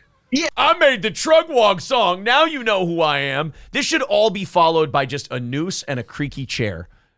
So all this should be followed. I want to see this guy get pulled over by a cop and then kind of pull his. Do you know who I am? I'm one of the pillars of the PF Chang's community. Does he have to talk in the fake suburban white guy black voice? I would like that. Okay. Yo, I wrote Trugwog. I paved the ground you walk on. The cop's like, this is a taxpayer-funded gig. I don't know what the fuck you're talking about. Don't you know PF Chang's? Oh, I love Chinese food. Why, are they building one around here? Nah, the fighter in the kids subreddit. And he just tases him. He's like, why are you doing that? Because you're a grown man. You shouldn't be on Reddit. It's gay. Kevin Brennan pulls him over. Reddit, you don't even do clubs. Reddit is gay. Like, why are you even on Reddit? That's gay. And it doesn't even do clubs. And do you know Gino Bisconte? He's a hack. Yeah, I made truck walk. Can you do it? Truck walk. I can't talk, but I'm walking in my truck. Can I get a truck walk? I'm redacted. Yeah, I came on y'all show. Yeah, so then. Thank God that Luck of the Bind, who kind of associates with this program, thank God he had a douchey look on his face where he's like, oh, fuck this guy. That makes me happy that Luck of the Bind was not into this shit. People on the Fighter and the Kids subreddit just started making fun of him like crazy, roasting him, and they wanted nothing to do with him after seeing this. And I guess he felt like he was kind of losing his position over there. But that's a good thing. That was your out. You get to go to the real world now and have a life. It'll be nice. You'll watch movies you've never seen. Oh, and then they're like, oh, the Fighter and the Kids subreddit made fun of him. You have no right on this earth to make fun of this man. Because as I said before, Johnny, this man is all of you. This is like you bashing yourself. Yeah. I mean, you guys all say, walk to the truck, and we're cooks at Chang's. It's like, you guys type like this guy talks. I need you to know this. You are all Officer Doofy. You are all guilty, and how dare you try to pretend you aren't. And Whitney Cummings stood against all of you, and nobody got behind her, and it was really traumatic. He wanted to try to save it, so he made an apology video. No. I mean, this whole thing is just so goofy. No. You know, I'm here right now because sometimes in life when you fuck up, you gotta own it, and you right, and then you don't go to Reddit anymore. You fucked up, and then you can move. He thinks the fuck up is falling afoul of the subreddit. I'm just pissed that he didn't keep the character. I feel like, look, I realized I might have fucked up, and like I had to ask myself, what would I do? But I wrote the Trugwog song. have to apologize to the people you care about, and I care about PF Chang's. Ew! Stop. That's your problem. Stop caring about these people. They're all vermin. There's a world outside of your house. Yes. Stop it. He's like Rupert Pupkin in King of Comedy. He's like, all of a sudden his mom yells for dinner. He goes, Ma, I gotta do this now. And a good amount of cats are telling me I f***ed up and I made PF Chang's look bad, and so I just want to apologize for that. To quote Jonah Hill from Knocked Up, you embarrassed yourself. There's no, like, you guys, you embarrassed PF Chang's. Guys, I assure you, that's not possible. You have to have shame to be embarrassed. There's no, like, the embarrassment is being part of it and talking about it publicly. Now, if the PF Chang's Brendan Schaub subreddit was like Fight Club where nobody was allowed to talk about it publicly, it would be a little more acceptable. I was just fucking around on that guy's channel. Like, just being honest. I was having fun and just that guy, but enough of y'all have told me I made He's one of these guys who I don't know if he's 25 or 46, but he's nothing in between. He's one of those two ages. I'm going with 46. Yeah. The glasses. Which makes this worse. And the gray in the hair. Look bad, and so I just want to say I'm sorry. And then, you know, I love Chang's. This place makes me laugh. I'm not leaving. Like, some people are like, you gotta quit. No, sorry. Like, I'll... Imagine how gay you are if you say that. You have to quit. You have to leave our treehouse. You have to leave our club because you were bad on a stream. This is the end of it. You are done. Oh, guys. And I know the people on that subreddit, I won't change a single mind, and that's unfortunate because I feel like I'm trying to save the country.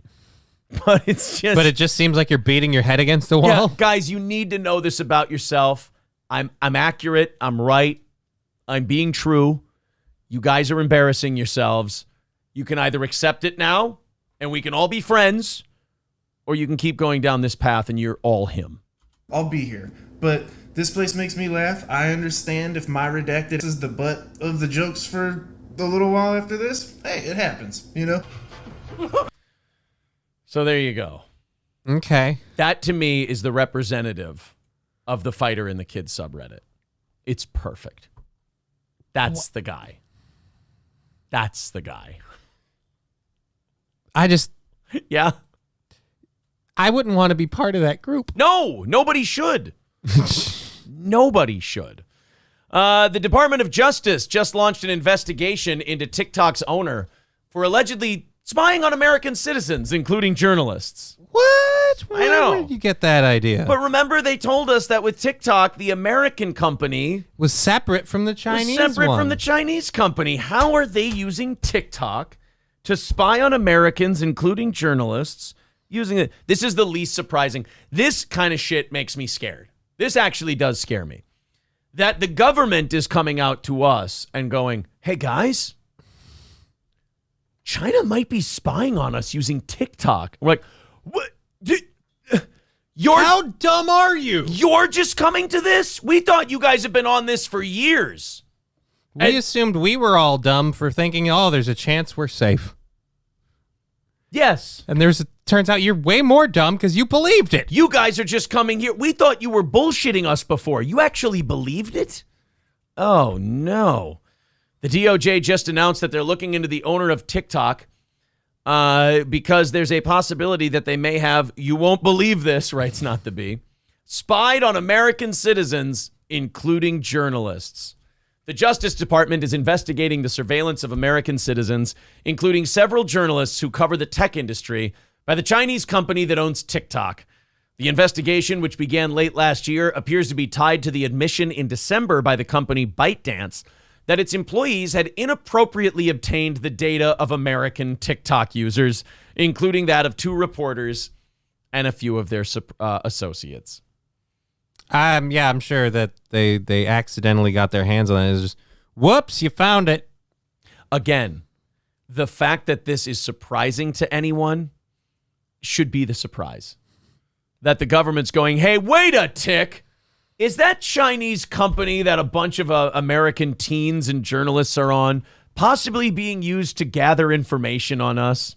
And it also means that sometime in the last couple of years, they asked that question and went, nah. That sounds preposterous.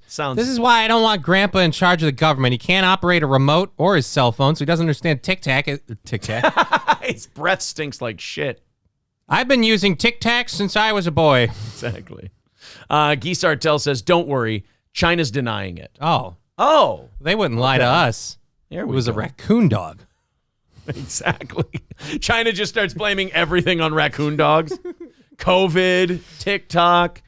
Hey, did you guys putting Uyghurs in concentration camps? No, just a bunch of fucking raccoon dogs. Raccoon dogs got out and just started treeing all the Muslims. I don't know if they smell them or what the deal is. I don't know. Insanely racist mammals. Just really bigoted. We got the worst raccoon dogs here in China. It's terrible. Why don't you guys loan us some of your military equipment? We'll take care of them. In no way will we strip it for parts and recreate it for our own. It's kind of their thing. So don't worry, guys. It's all just a big misunderstanding. Whoopsie doodle. Whoopsie doodle, indeed.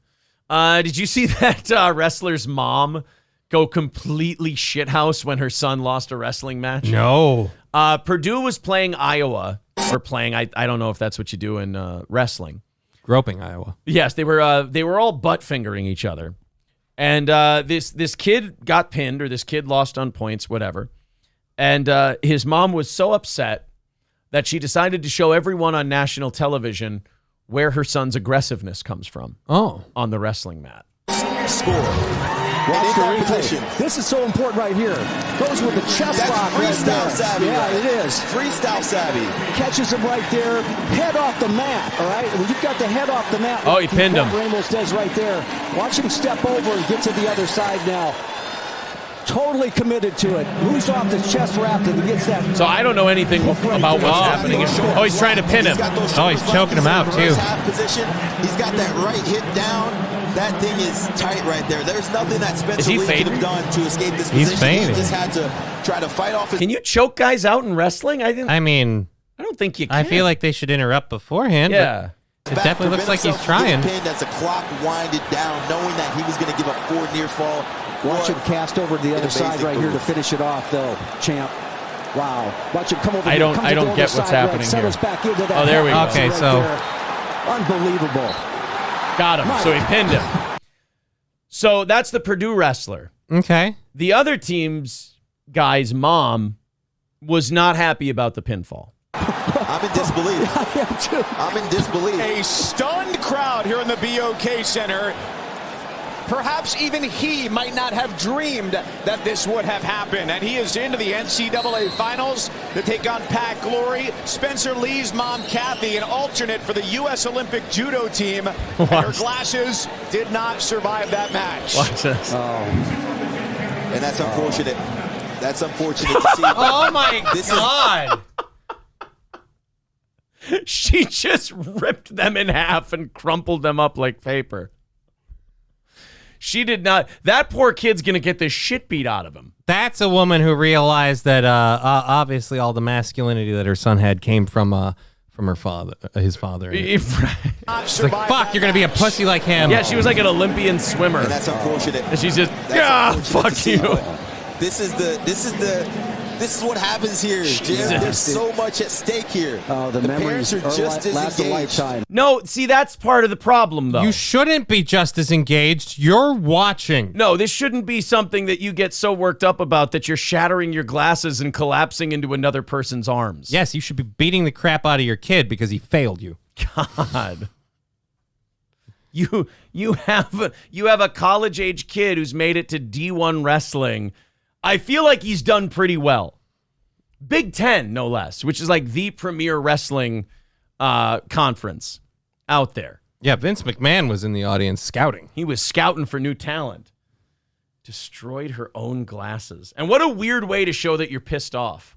I'm going to break my own shit. She spit on her own floor. I never understood that. You know, the glasses were the only thing that didn't fail you in that whole exchange. You saw your son lose because of those glasses. Oh, no, they're saying she wasn't a swimmer, judo champion. Oh, that explains it. So she's going to fuck her son up after this. Oh, Jesus. Yeah. Silverwolf says she was quoted as saying, I don't want to see that failure I used to call a son. Gentleman bystander, you're dead to me.